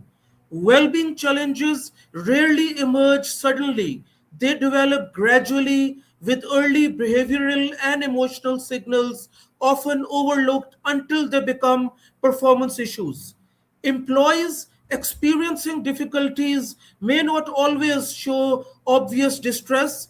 High performers, in particular, are often at greater risk because their identity is tied to achievement, leading them to hide signs such as withdrawal, emotional fatigue, changes in communication, presenteeism, overwork, or emotional disengagement. While many organizations have introduced well-being initiatives such as employee assistance program, flexible work arrangements, and mental health support, these efforts often remain reactive rather than preventive. Their effectiveness depends largely on whether there is a genuine cultural trust behind them. Cultural context also plays a critical role. In some regions, mental health discussions are increasingly normalized, while in others, stigma still discourages openness. This requires organizations to adopt well being approaches rather than applying a one size fit all model globally. Effective early intervention relies on psychological safety, regular human centered check ins, empathic leadership, anonymous reporting channels, workload balance, peer support system, and early recognition of behavioral changes. Most importantly, Okay. intervention must occur before burnout becomes visible. A key Okay, thank you, distinction. Mohammed. I wanted to move up. We only have a couple more minutes left, so I Yeah, wanted to sure. give everybody else a chance to answer this question as Yes, well. please. Thank you Sure. so much. Jessica, one recommendation that you would give people managers or HR leaders Mhm. to. Yeah, I was actually thinking about that, and I kind of saw a comment in the comment section about why are we, just only managers, but also colleagues. I think what can we do? Again, I think it's just the education again of helping people understand those warning signs, or just how to approach. Think about that training on difficult conversations, but just how to approach a colleague that you notice is just different, or you feel like they're a little Mhm. off, or, things like that. But just, how to approach those situations, I think genuine compassion and care, I mean, obviously go with that. EAP isn't the only route. There are outside resources. And for me as an HR person, I've taken it upon myself to understand, or to research and know what those additional resources are, because, there is such a low usage rate of EAP. But I think if repeated education of it, putting it out there, talking about it a lot. I have all staff meetings that I share EAP information with all the time. Just kind of just reiterating it to people, putting it out there. I think are things organizations can do, and thinking outside of the box a little bit. For me, it's like I had a company come in and do mini chair massages for the team. So just little things, just like things outside of just a normal email or a flyer, or Mhm. not that those things aren't helpful, but just like something else, just a little something else that, just, gives everyone a minute of relief, or just a minute to, sort of decompress, having a quiet room, things like that, I think are just additional support outside of EAP, I think, I guess is my answer. you know, Right. me and Deb are both like, I ramble, I have ADHD, whatever. So I was like, I think I answered your question, but in my mind, I'm thinking of just Yeah. things additionally outside of just the EAP resources, something you could think to do Thank for you, the Jessica. people. Absolutely. Thank you so much. Mariana, what do you think? How, one thing that managers or HR leaders can do to catch well-being risks earlier? Thanks, Janet. This looks different in different regions because we have regulation. There are different possibilities of action. So for example, healthcare in Brazil is mandatory mostly, and it's available, for free in the country. And some things that I mentioned are mandatory by law. We have to actually evaluate psychosocial risks. But however, it's not the responsibility of the company manage individual mental health. The company has to provide tools, and I agree with the EAP. EAP, the workers should be able to use it. But I see lots of issues related to trust. People don't trust the information from the company, or the programs from the company, or the data from the company. So there's a issue related to lack of trust. So if somehow managers and HR can be, trustworthy, I think that's a lot already. How can we find ourselves available or willing to provide trust for the team? If we can fix that issue, I think we will work a big deal out of this. Thank you so much, Mariana. Same question for Dr. Ben. What I will add to the wonderful recommendations is to make sure that we have a culture where we care about each other, where people are visible, we see them, we check in with them, there is this connection, and we don't wait for the moment when something goes wrong. Actually, we have this, as Mariana said, just trust and connectiveness between people. And I think when we have that, people feel more comfortable reaching out when they need help. And more than that, we're able to notice when something is wrong, and having the conversation will not feel awkward. So this will be my recommendation here. Awesome. Thank you so much, Ben. And Deb? I'll be quick. 5 words. I've noticed and I'm wondering. That's all you need. I noticed and I'm wondering. And then it's just a matter of curiosity. All the points that you said about trust, Mariana. Oh, I can't can't even put that enough. In a world where AI is rapidly the conversation that everyone's talking about, it's time for us to be more human than ever. And part of that more human is reaching out to each other as humans and being human with each other and being humanly or humanely curious about each other and being willing to be there. Awesome. Thank you. And I think we have one more quick comment from Mohammed. Go ahead.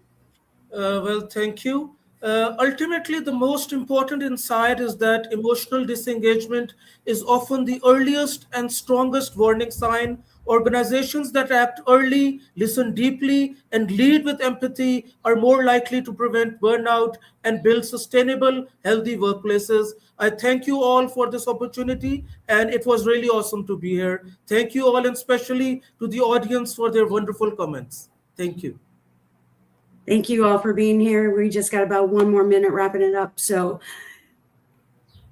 from our conversation and other conversations that I have attended through this summit, education is huge. Psychological safety is huge. Just making sure that the managers are aware and trained to handle these situations. Okay, our next panel is inclusive well-being practices, designing approaches that support diverse needs. Thank you so much to our panel. You've brought wonderful insight and interventions and early detection. So Thank you. thank you.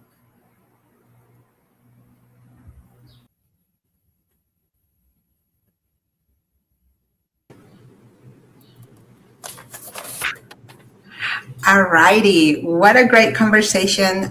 Thank you so much, Jeanette, our leader in the Columbus chapter. So thank you for your leadership and for representing Hacking HR in Columbus. And just a reminder to everybody, make sure that you are connecting with all of our moderators and our panelists. Look them up on LinkedIn and connect with them. It's great to see, what the work that they do. And it's good to create global connections as well. Now, that was a very interesting conversation on early signs. And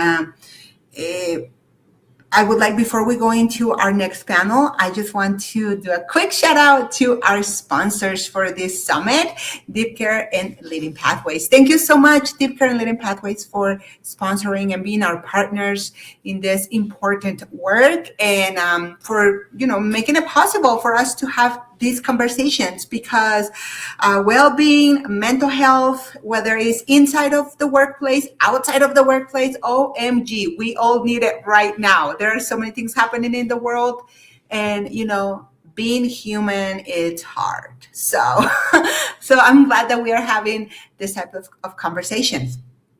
All right, so I would like to now talk about well-being initiatives. So we talked a little bit about the signs, right, or a lot about the signs and what to look for. But then let's talk about well-being initiatives and who are we actually designing them for? Because we know that all of the signs, they show up differently for people.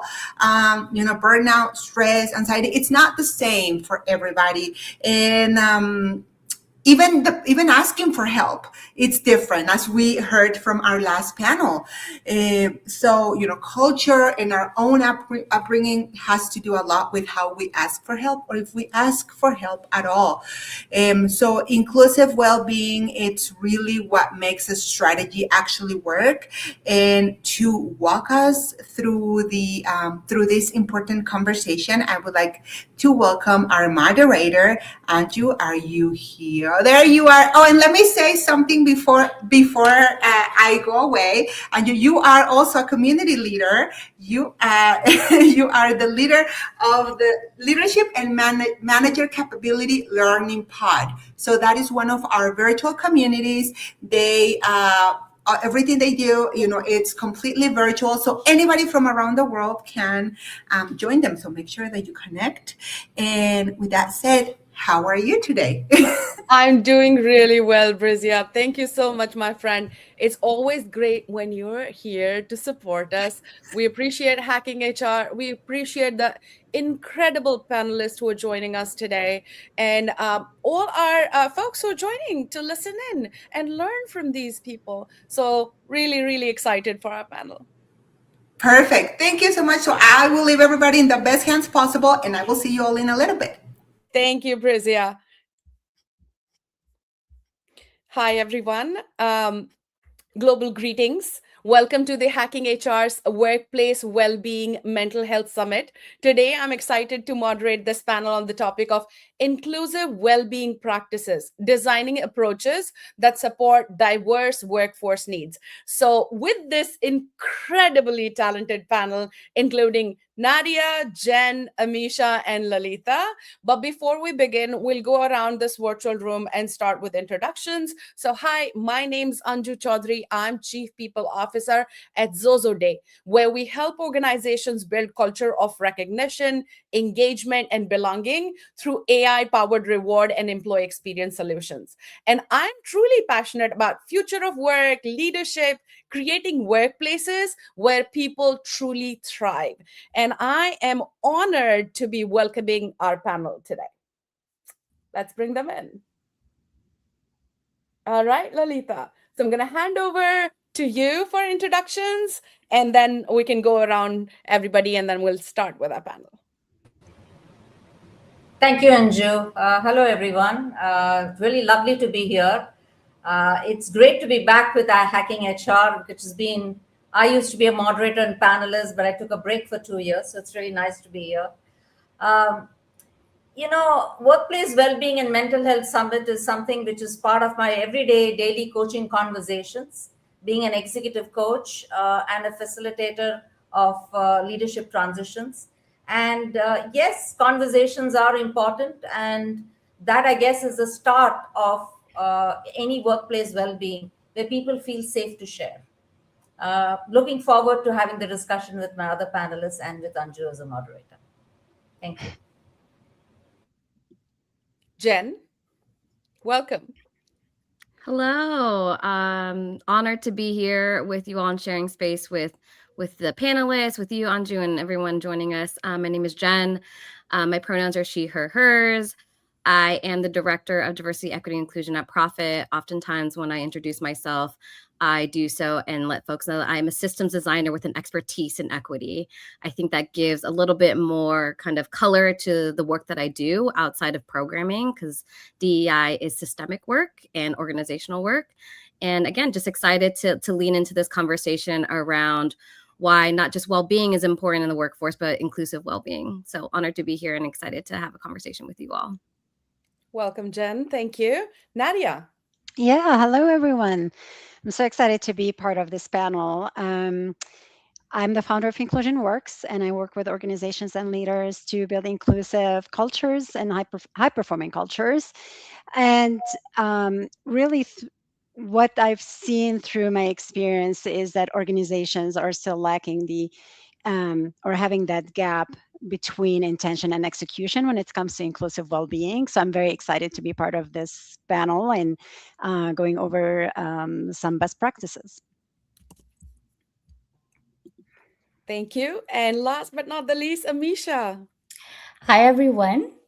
My name is Amisha. I am an HR practitioner whose career has spanned across the mission-driven social services, nonprofits, and for-profit corporate environment.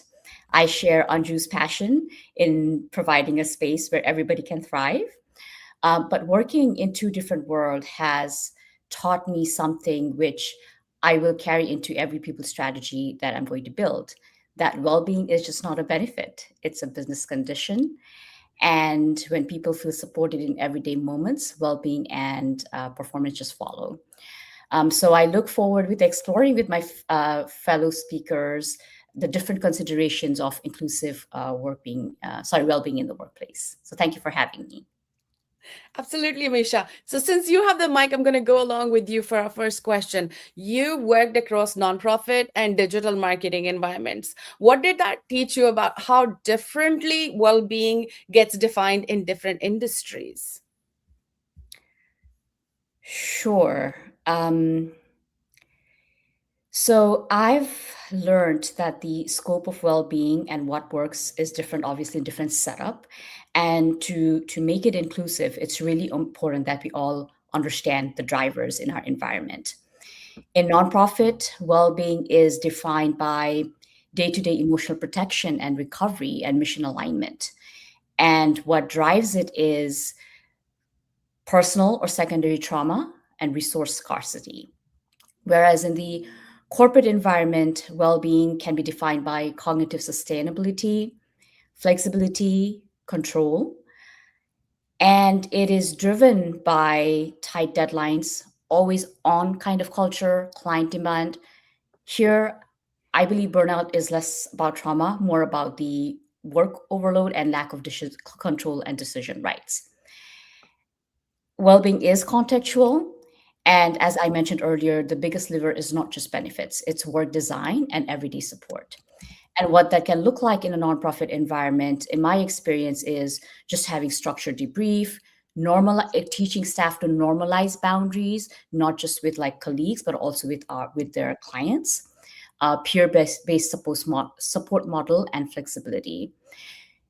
I remember, we during one workplace incident, we brought in a counselor through our EAP services, and that just one act where we provided our staff a safe and open space to talk and debrief was really, really appreciated and really helpful. And in the corporate world, this what works perhaps is workload prioritizations, boundaries around after-hour works, manager capabilities. One takeaway for me was there might be better resources because we have more money in the corporate world, but the utilization rate is really low. And this is something I heard in the previous panel too, because the culture may just not have caught up to the offerings.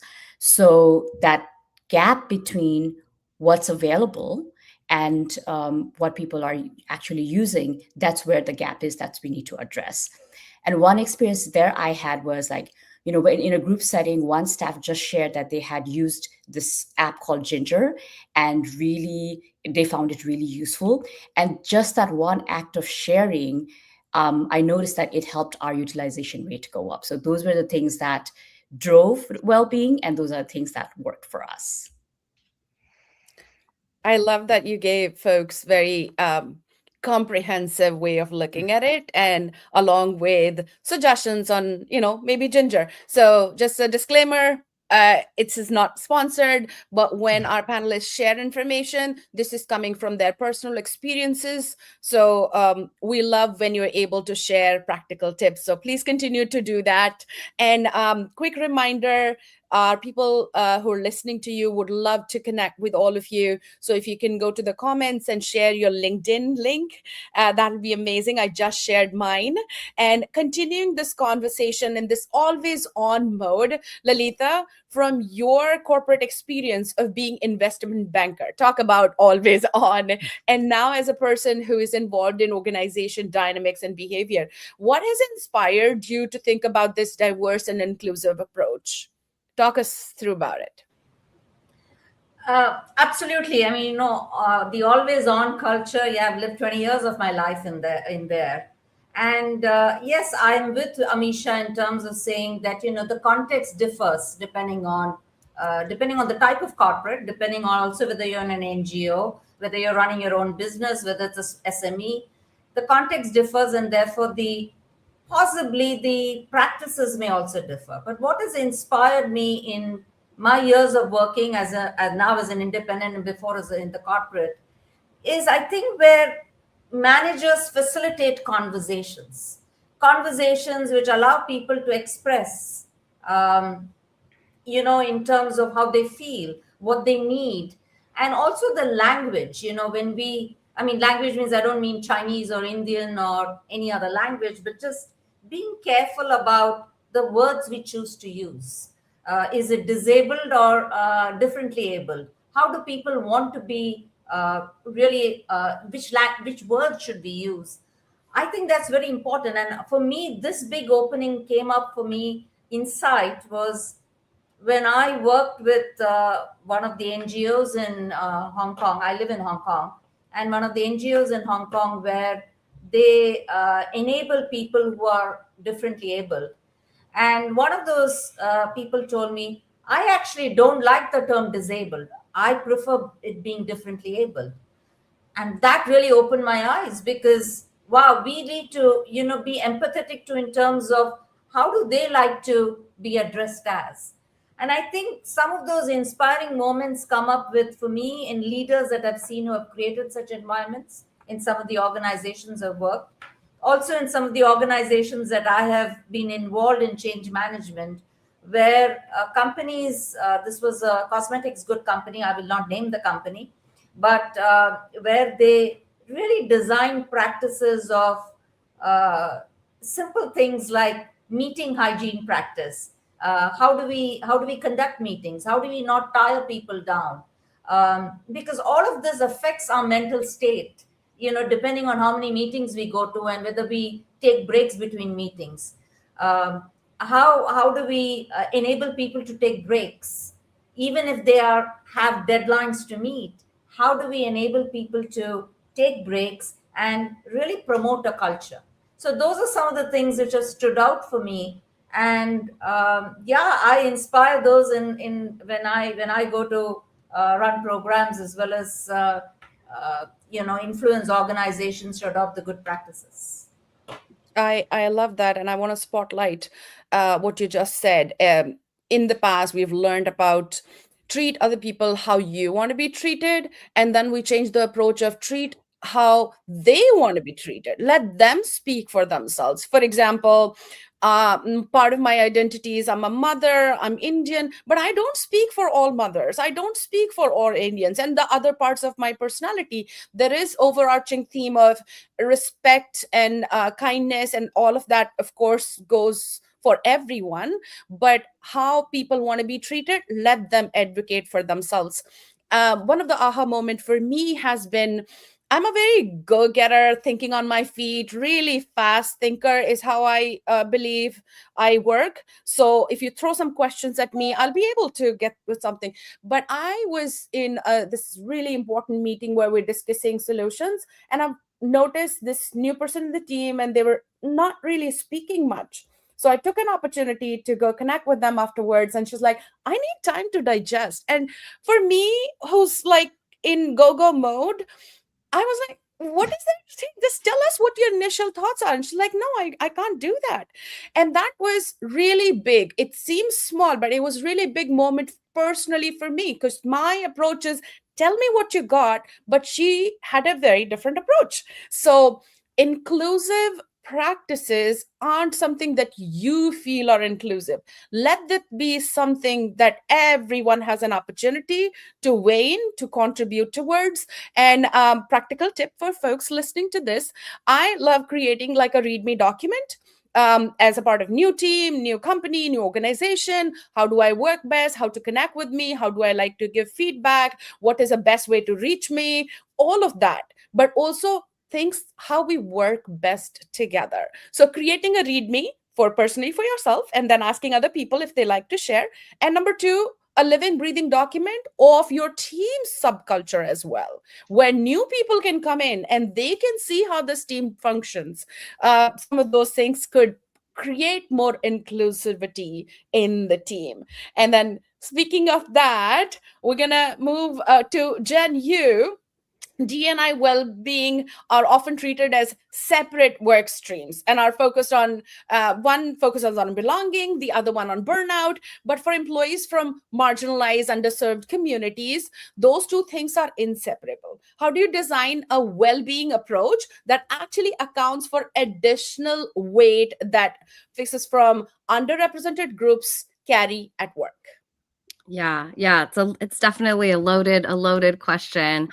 And I'm going to kind of take a pivot to answer your question, because I want to build off a little bit of what Lalita and Amisha named that we haven't kind of pointed out directly, is that we're talking about workplace well-being, but so much of workplace well-being is dependent on the culture that you have at your institution, right? Your culture will inform how people trust the resources that they are given. Your culture will inform if there are boundaries set, if they can trust that those boundaries will be respected.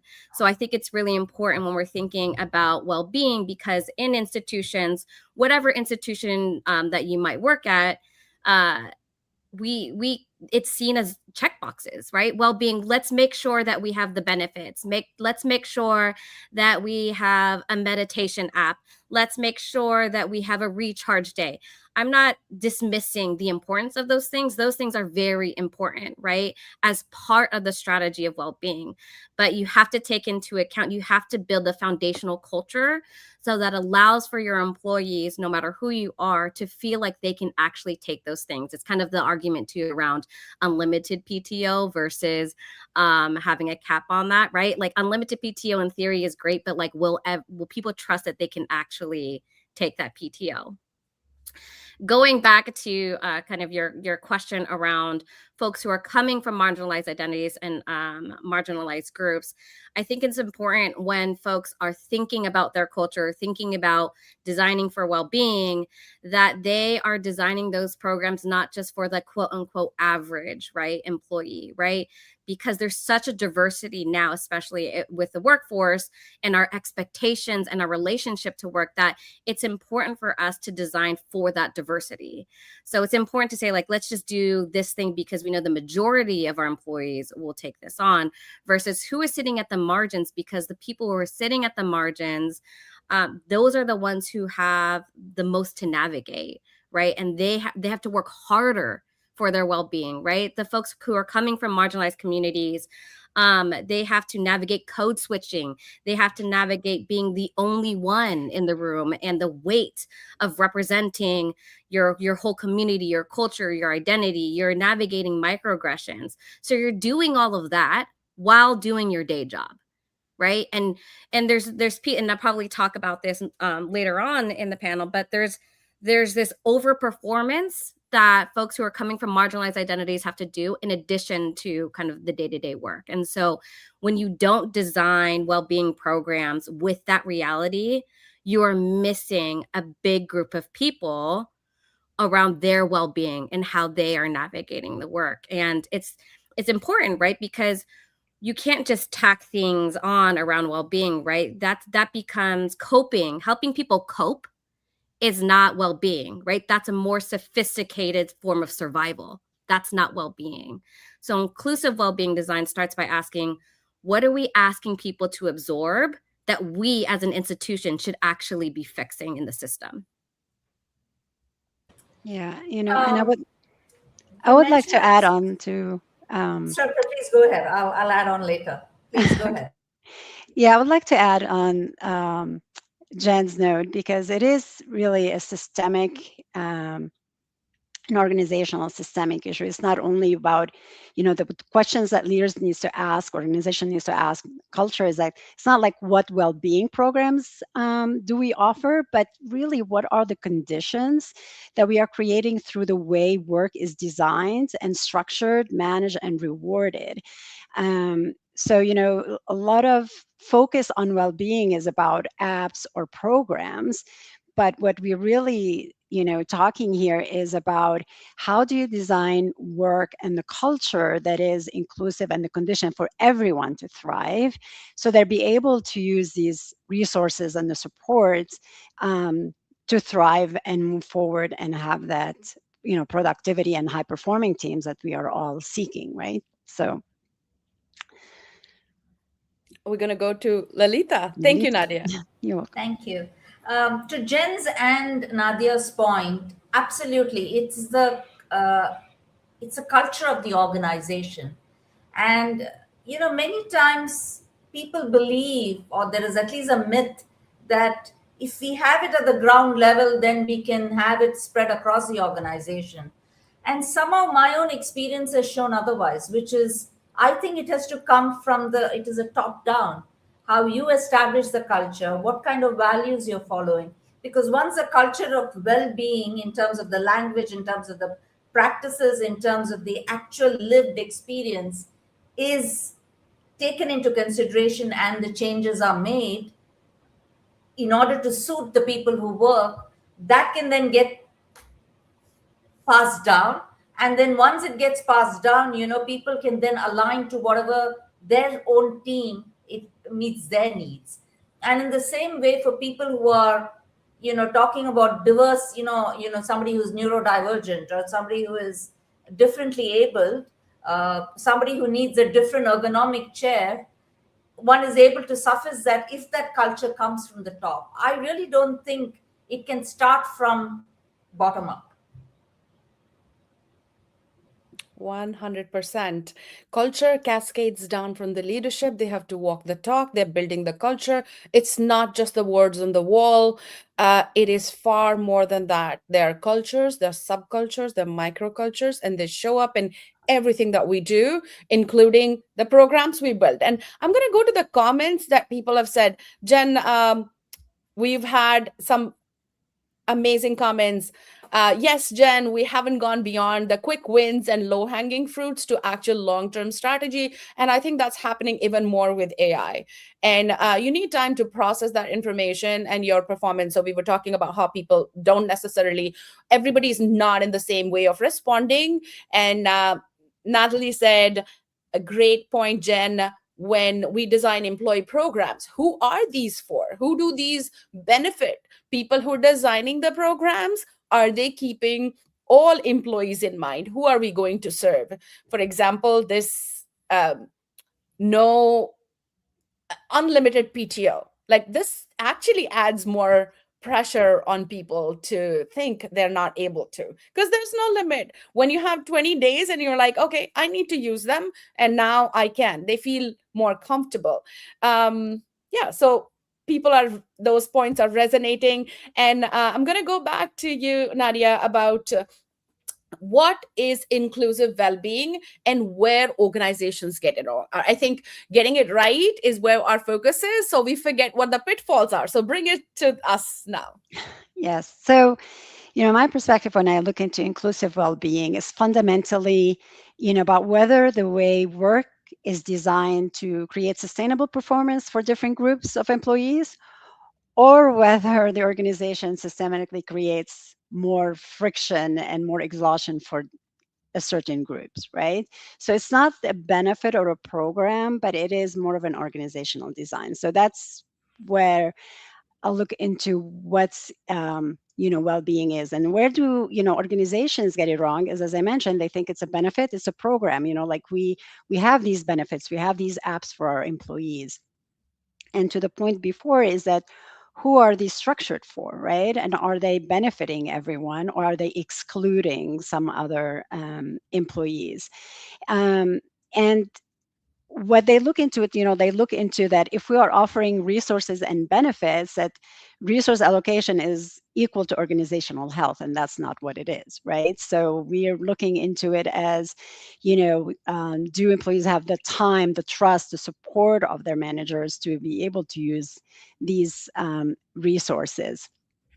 So as I mentioned earlier, it's not, what well-being programs we're offering, but, what are the conditions are we creating for our employees to be able to thrive and grow and be able to whether enjoy these resources and be having that equitable access to all the resources and benefits that really impact them as well. So it could be, areas that they can tackle is not just like with just satisfaction surveys, but, focus groups, people to really putting their input into these benefits, because we all know that, benefits and programs are designed by the organization for the organization, right? So it's really bringing that input and support from all employees, but also, the focus that I've been working, when I work with organizations, the one thing we really look into is really the, on the team level, and really tackling the psychological safety and ensuring these are the conditions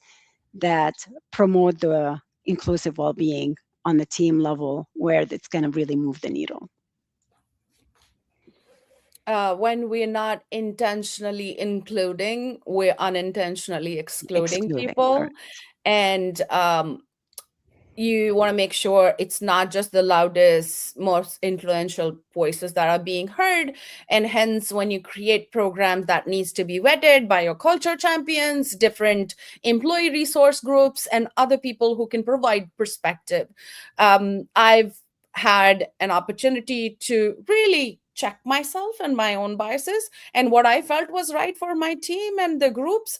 And I was like, oh, I'm sorry, I didn't even think about it. One of that was a team member actually walked into an aisle and said, Anju, in this aisle of cereals, which goes miles and miles in US, what do you see? I'm like, different colorful boxes, different flavors and things. He's like, I can only feel, he was blind. And he's like, there's nothing for me. I can't figure what cereal is it. What is the difference? For me, these are cardboard boxes of different shapes and sizes. And that's pretty much it. And I'm like, wow, yeah, the world is designed to be in whatever they seemed is right. And it's not serving everyone. So keep that in mind.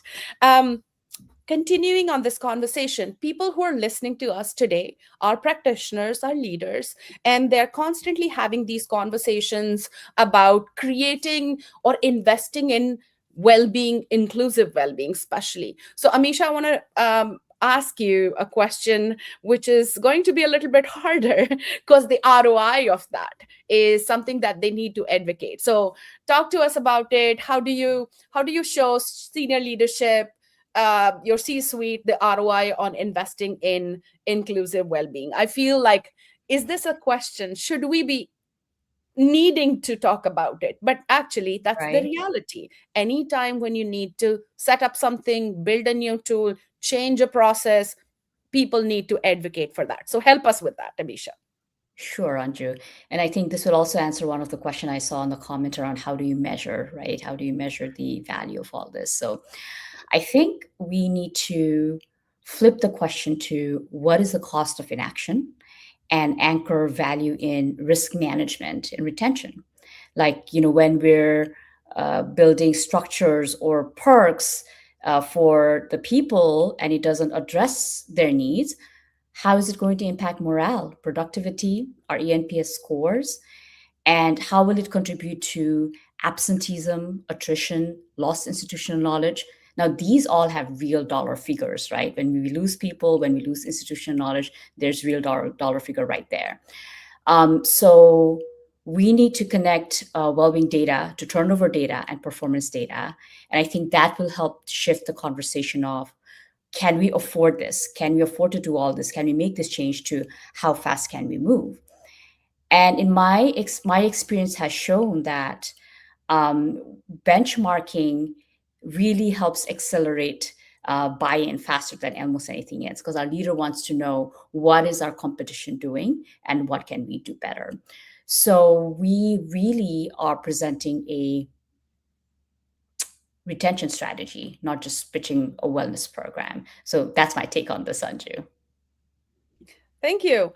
And actually, I want to go back to Nadia because she had actually this amazing thought, which I want to address from work with organization, from where you working with your customers and people that you work with. What are the gaps between companies think they're measuring around well-being and what employees are actually experiencing? I think this is so powerful. This is going to address the gap that currently exists, and maybe it creates an aha moment for people who are listening today. Yeah. This is a very important question. And I think, a lot of organizations, what they do is like most of their surveys and everything is really retrospective. When you do like a satisfaction survey or you get some feedback from employees, it's already too late, right? So you're getting the data maybe once a year, once a month. And what I found working with organization is that one key factor that employees, rated really high in their workplace and it's a driver for high performing teams, is psychological safety.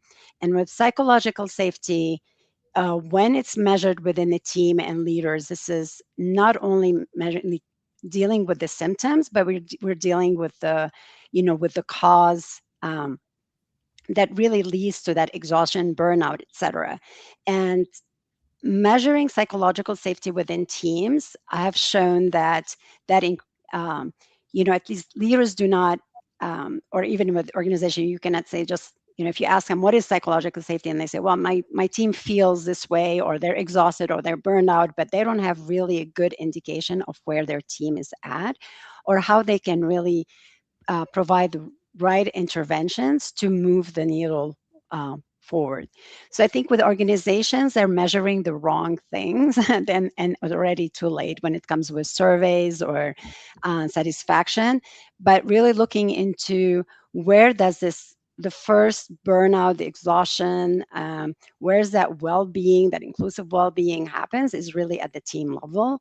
And this is where, from my experience working with organizations and leaders, is that we've seen the shift moving forward is that working with the team, you know, analyzing where the psychological safety is and then moving it. So, and we've seen really high performing teams, and this is where we're able to move the needle forward. So the experience and what the organizations are measuring, but where it exactly sits at, this is a big gap that we found. We're measuring the wrong things, or we're measuring it at the wrong level.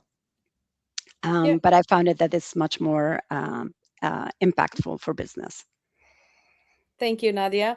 And I'm going to go to Lalita in terms of what are these basics for designing an approach that supports diverse workforce needs? So who do we keep in mind? What's going on? How do you address that? You know, Nadia, you mentioned a great point about psychological safety. Sometimes the silence in the room is data. I often get approached by organizations saying, you know, especially in the Asian culture, a lot, not all Asian, but some Asian cultures, there is more conversations are happening outside a meeting than inside the meeting. And, you know, a business manager will come and, have a request. We need to have more people speak up. That's a really nice thought. Unfortunately, just by telling you need to speak up, you have the right to speak up, is not going to enable someone to speak up because there is something missing. Giving them presentations training or how to improve your communication skills might only do half the job.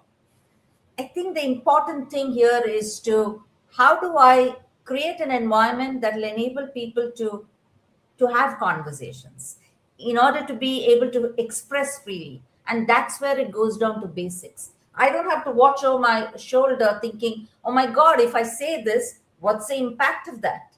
Is it going to cost me my performance evaluation? Because if that fear exists, we have to read into silence as relevant data. And in many organizations, unfortunately, again, it could differ team to team. Some teams, they all feel free to express what they have to express, even if there's a disagreement. And that's the beauty about if you're working in a psychologically safe place. Whereas in some of the organizations, it's all in the meeting, it's all yes, and all the conversations happen outside, and therefore the deliverables don't take place, market share reduces, talking about ROI, all of those then gets affected, and obviously the turnover increases as well. So I think going back to basics of create an environment where conversations is enabled and can thrive and can also make people feel that they belong rather than making I need to fit in, I actually belong. Thank you, Lalita, for giving that perspective. In the chat, I heard people say, so how do you get the teams to feel comfortable being candid? And that's when you're like, speak with data, because it's just not one person's voice. You are allowing people to anonymous surveys. And then Melissa said, the session's title say it all. Organizations must design approaches, not just react to the surveys and the results, etc. Honestly, there's so much surveys that happen in organizations. There's no time to react as well. So now, hopefully, people are using AI for the purpose of being able to take an action on that and take an action on things that are going to be the 80-20 rule, which means there are going to be these 20% things that you can't boil the ocean. So focus on those 20% things that are going to make 80% impact on the organization and their well-being and creating more inclusive spaces for people to really be able to do the best work. Jen, I'm going to come to you. Most of these well-being initiatives are designed by people who are not most harmed by the conditions they're trying to fix, which is place of privilege most of the time. What does it look like to actually center the most impacted employees in the design of these systems? Yeah. I want to answer the question by also building off of a little bit of what Lalita said, and what you were saying around the importance of data, both quantitative and qualitative data, and saying people data. I think or institutions could do better at their people data and how they leverage people data, right? Because what's not measured is not managed. So when we're talking about building programs, building approaches and designing approaches to well-being, if we don't have historical data and also present day data, it's really hard because then you are just reacting, right? You're not being responsive. You're not seeing trends over time. So I do think that starting with foundational people data, starting to collect both qualitative and quantitative data, looking at it through the lens of who is most marginalized, through identity, through level, through power structures, I think is really important, because then you can start to design. This kind of speaks to Natalie, I think in the chat, you brought this up around root cause analysis. And this also gets from the reactive place, right? Of, oh, this came up, so I have to react to it. So I don't know if folks have heard of the groundwater analogy. It comes from the Racial Equity Institute, but essentially it's if you have a lake and there's a fish and it's floating and it's dead, you're gonna look at the lake and say, what's wrong with the fish? Something happened with the fish. The individual, something is wrong with the individual. If you have a lake, you go out to the lake and there are hundreds of fish that are dead. You're not gonna say, let's take every individual fish and see what's wrong with that individual fish. You're going to say, what's going on in the lake? And then if you have 3 lakes that are there and all the fish are dead and all 3 lakes, you're not going to say what's wrong in every single one of those lakes. You're going to say, what's going on in the groundwater? What's happening there, right?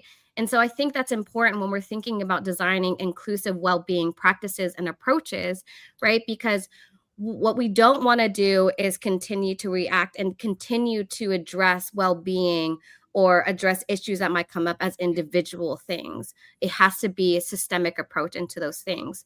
So I'm also thinking about designing for the folks who are coming from the margin, our most marginalized folks within an institution. I think it's also important to, one, do my due diligence as someone who is in leadership, someone who has access to institutional power. I need to be able to look at that data and come with data, right? I shouldn't look to our most marginalized folks and keep saying, tell me what you want, tell me what you want, tell me what you want. It is my responsibility. It is leadership's responsibility to understand at some level, at least, already what is happening there.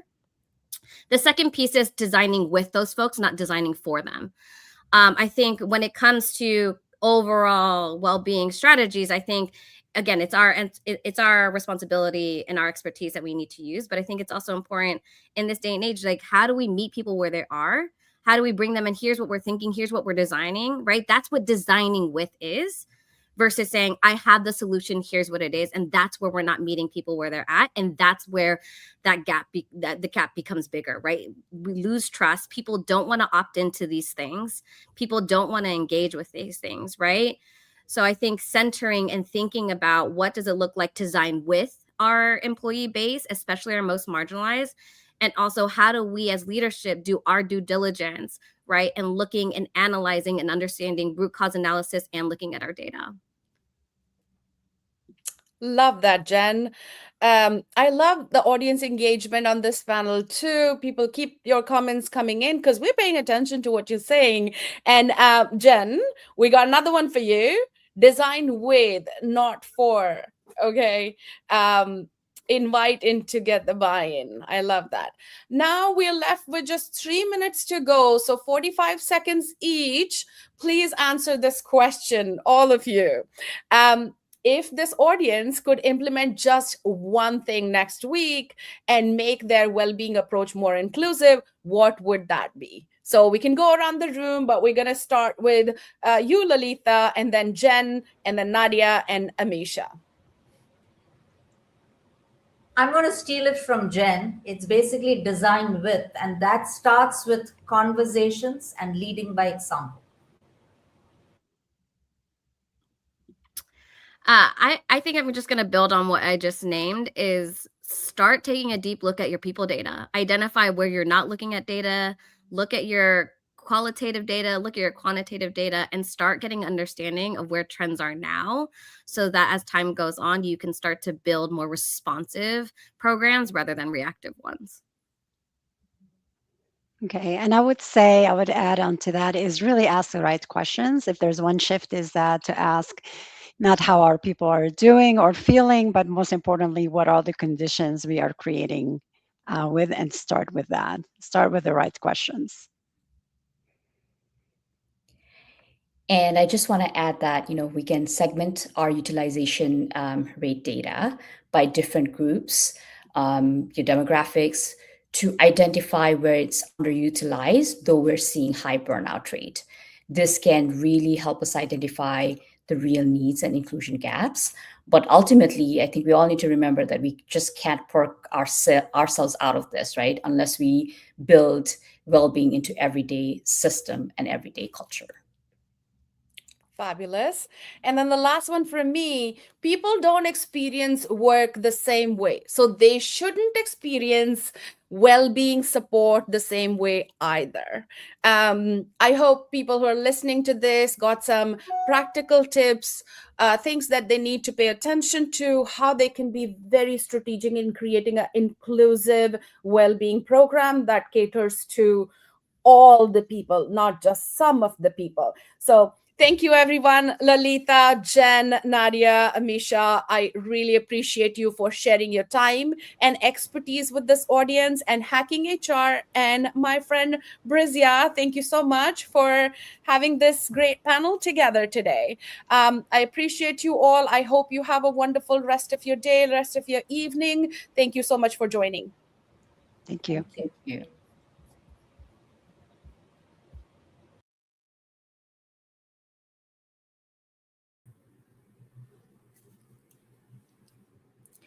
Hi again. Thank you so much, Andrew, for that amazing conversation and for facilitating the discussion on the importance of inclusive well-being initiatives.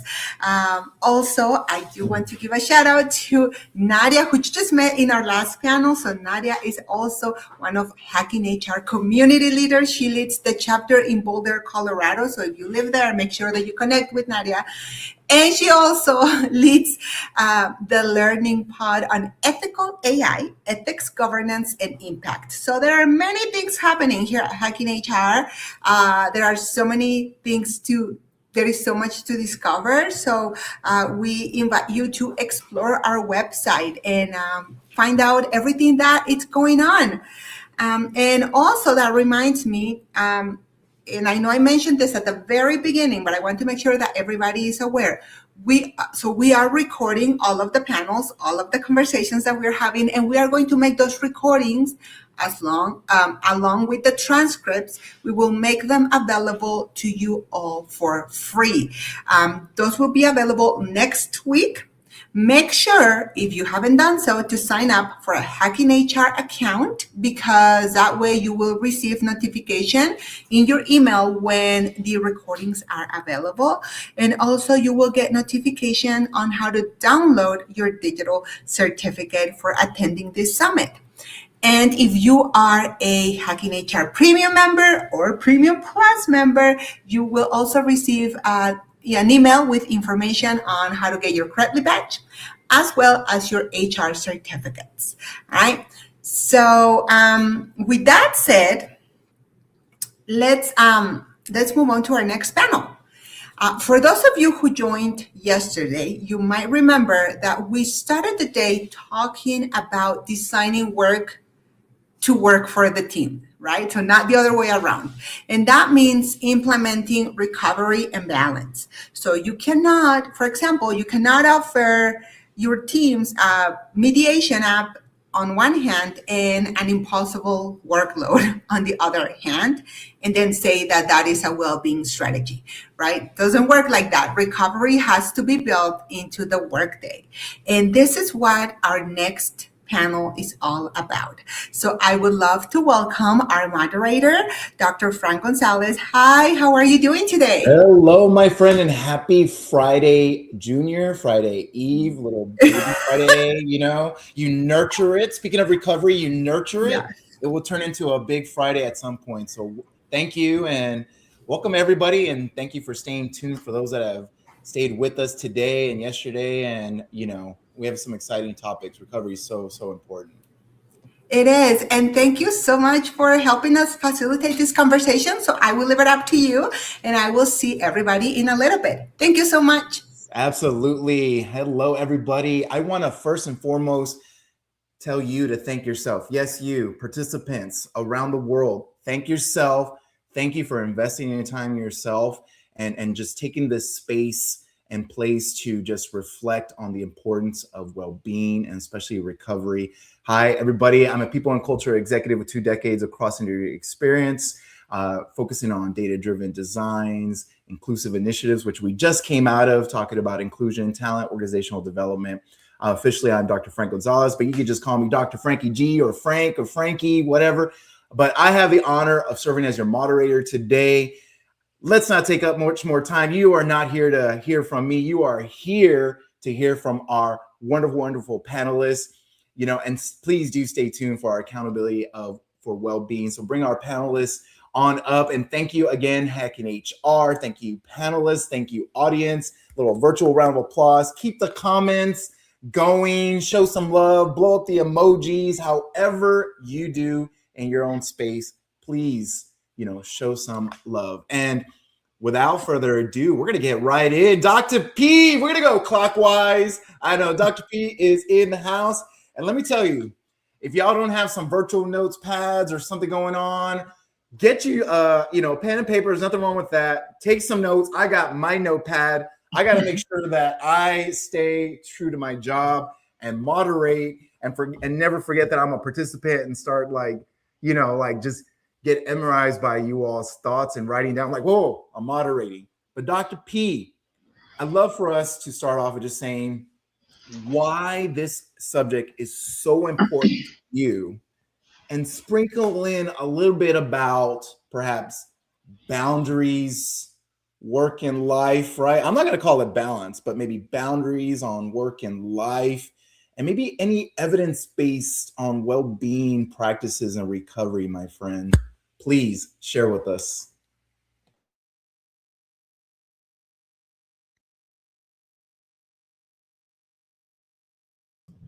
You are on mute, Dr. P. Dr. P, we can't hear you. We can't hear you.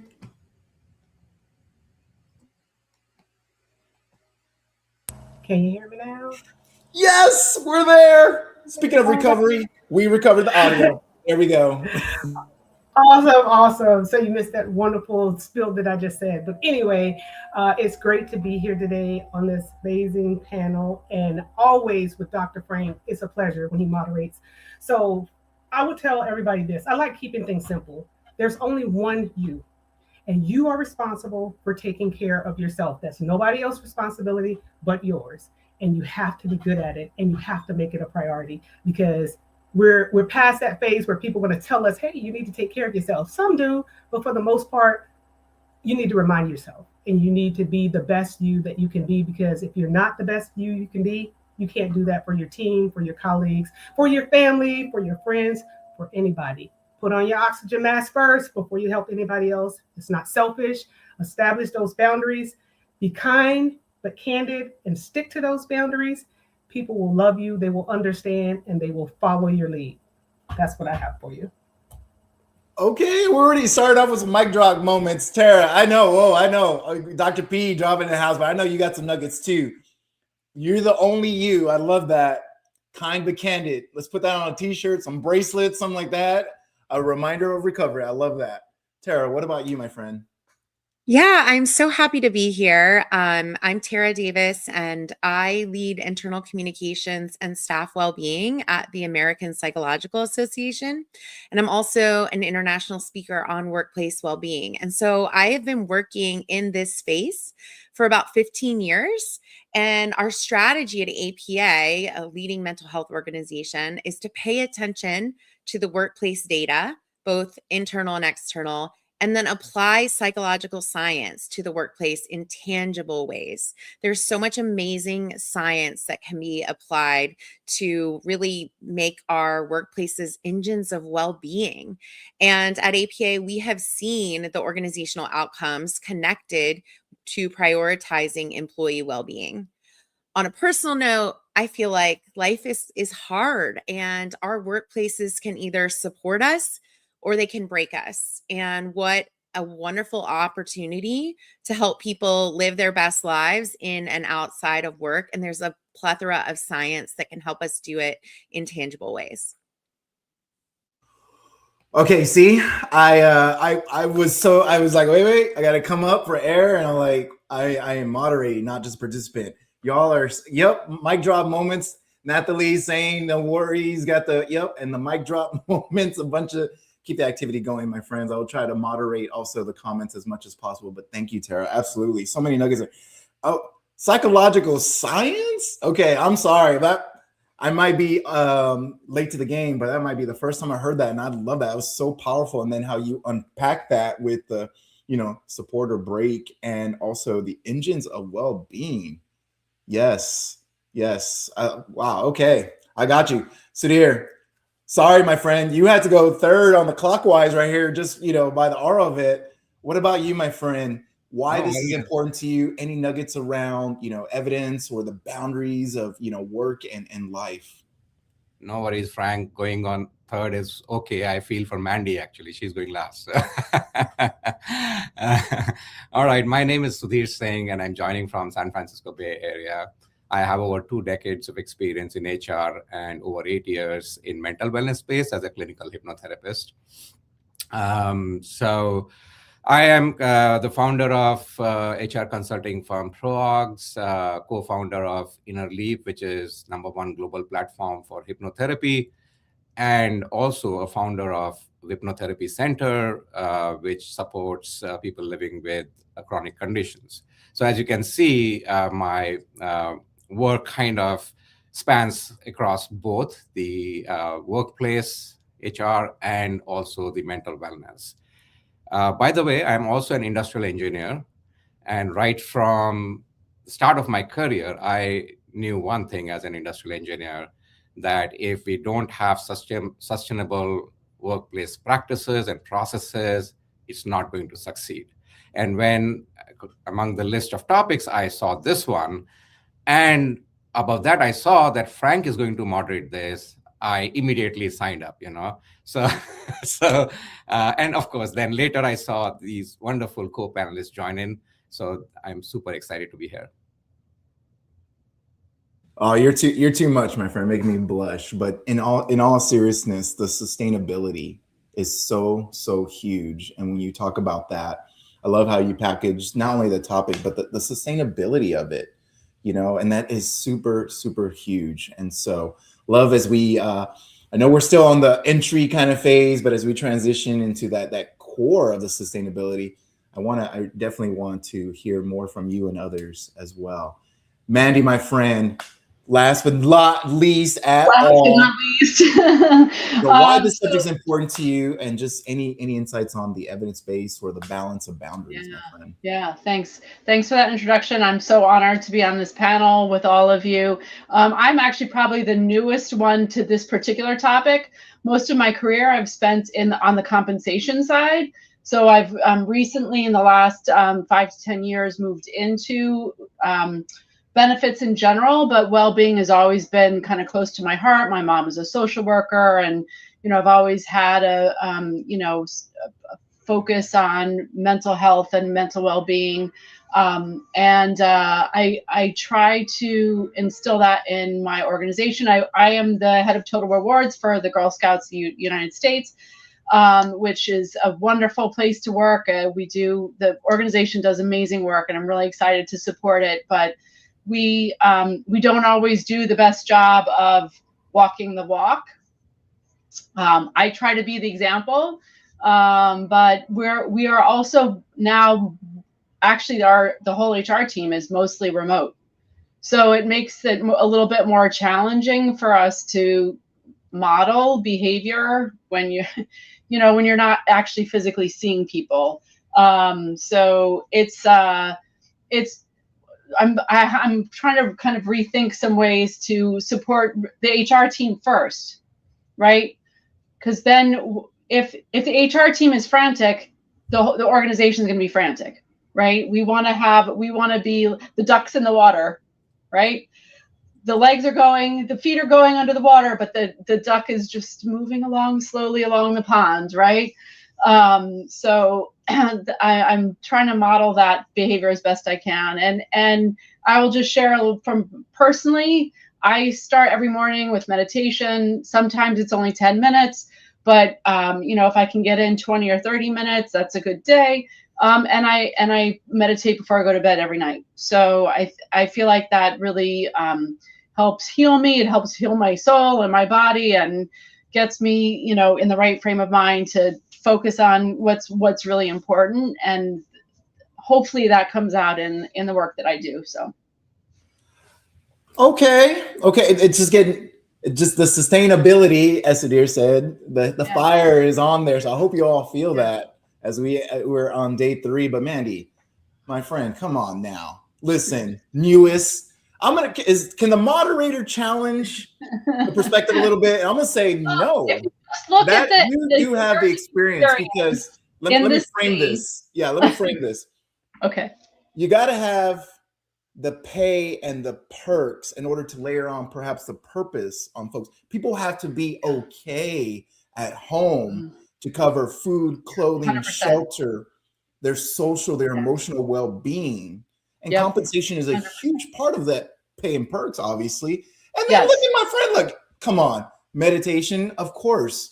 Meditation, reflection, those are all evidence-based things that tell us I can't be in the moment unless I am, mindful. I can't collaborate it and be creative unless I'm okay here. And so, my friend, that's my only challenge, is to say, no, you have lots of experience, and you said it right there, keeping those from being frantic and adding a perspective for others so that we're, trucking along, my friend. And I'm going to challenge this. I'm going to stay with you, and we're going to go counterclockwise now. Okay.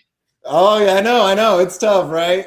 So here's like, yep, I'm so glad I just ended up right here in the middle. And so is Tara, right? But we talk about leadership.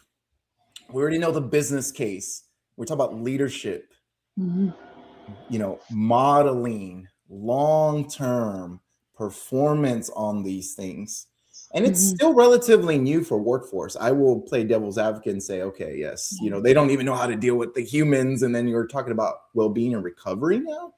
How do we approach, leadership and modeling this and really, really weave in that long-term piece of this for organizations? What are your thoughts on that? I think it really comes down to leaders actually doing what we are recommending employees do, right?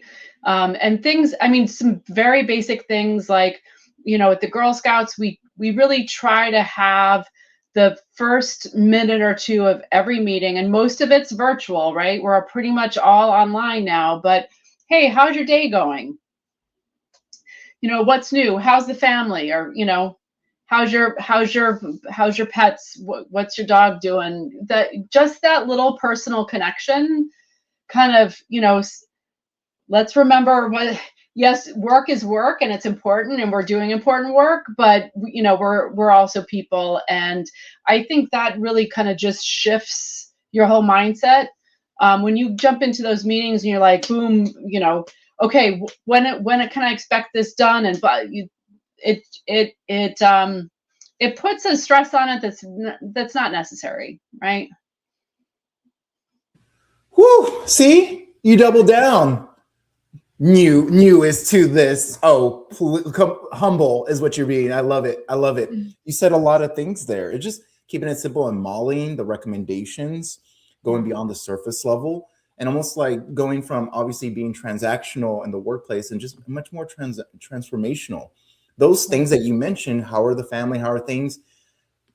It's not when something's gonna happen, it's if something's gonna happen, or vice versa. It's when something's gonna happen, and you're just like, I think these things are the baggage that we bring to the workplace, right, wrong, or indifferent. And we need to reflect on that. And you just checking in with me is really what we talk about on the Seen, Valued, and Heard. And then I will give you my all. It humbles the humanity in the workforce. So thank you so much. Sudhir, what about you, my friend? Sustainability, Sudhir. That's all maybe the new hashtag for you, my friend. What are your thoughts about long-term and leadership and modeling? Yeah, absolutely. Without sustainability, as I said, it's useless. And as Mandy said, like even if it's like 10 minutes of meditation, that's not important. What is important is, are you doing it regularly, consistently, right? So sustainability is the key, right? And to all the participants, take your note takers out, or diary, paper, whatever you have, or just write down the back of an envelope. I'm going to give a 4 ACEs model, okay? That is required for sustainability. It applies to mental wellness, applies to anything that you want to build in an organization. So first A is awareness. There has to be an awareness, first of all, at the business level, right? Why is it important to us, and how is it going to benefit us? What is the ROI on this? Without that, nothing happens in an organization, right? So there has to be a clear awareness amongst the executives as far as the ROI is concerned. Awareness amongst HR, right? In terms of what mental wellness is, right? While some people have gone and understood it a little better than the others, but I interact with a lot of HR folks, and they have near zero understanding of psychological safety, why belonging is important, or like how mental wellness plays an important role. And last but not the least, at the employee level, like we, as Dr. P pointed out right at the start, we have to own it. I have to own my own mental wellness, for which I need to be aware, right? What does it mean? What does it encompass? And so on, right? So that's the first ACE. The second ACE is accountability. We have to have a clear RACI in place. So who is responsible, who's accountable, communicated and informed, right? Or consulted and informed, sorry. So accountability is already well said. It's the individual accountability, but responsibility needs to be defined. What is the role that executives are playing in this? HR is playing in this. Facilities is playing in this. Finance is playing in this, and so on, right? And so forth. Without that framework, it's not going to work. And that needs to be integrated into the typical performance management system, right? So it cannot just hang outside of it, because if it's not there as part of your OKRs, KPIs, KRAs, it's not going to happen, right? If it's not eventually leading to better compensation and better growth in the organization, it's not going to happen. So accountability is not just a chart out there, it's about integrating it with the systems. The third is access. People need to have access to resources, to experts, to time, to budgets, all those things, right? And as of now, that is very, very limited in the organization, right? We don't put any efforts in terms of providing the access to people, access to some time to, recuperate, or access to resources where they can learn more about mental wellness, what it means, and how I can work on it. And last but not the least, the last ACE is award. Unless something is recognized, it doesn't stick. So we need to recognize those practices that lead to better mental wellness for individuals and for everybody, right? And I'm not going to talk about the penalized part. It is the other side of the coin. So when we see there are practices which are not healthy, it's important to call them out. It's important to point them out, right? So it's very, very important to constantly, just the way we have done with values, right? In most organizations, we really, award people for adhering to the values and showcasing them, championing them, and so on.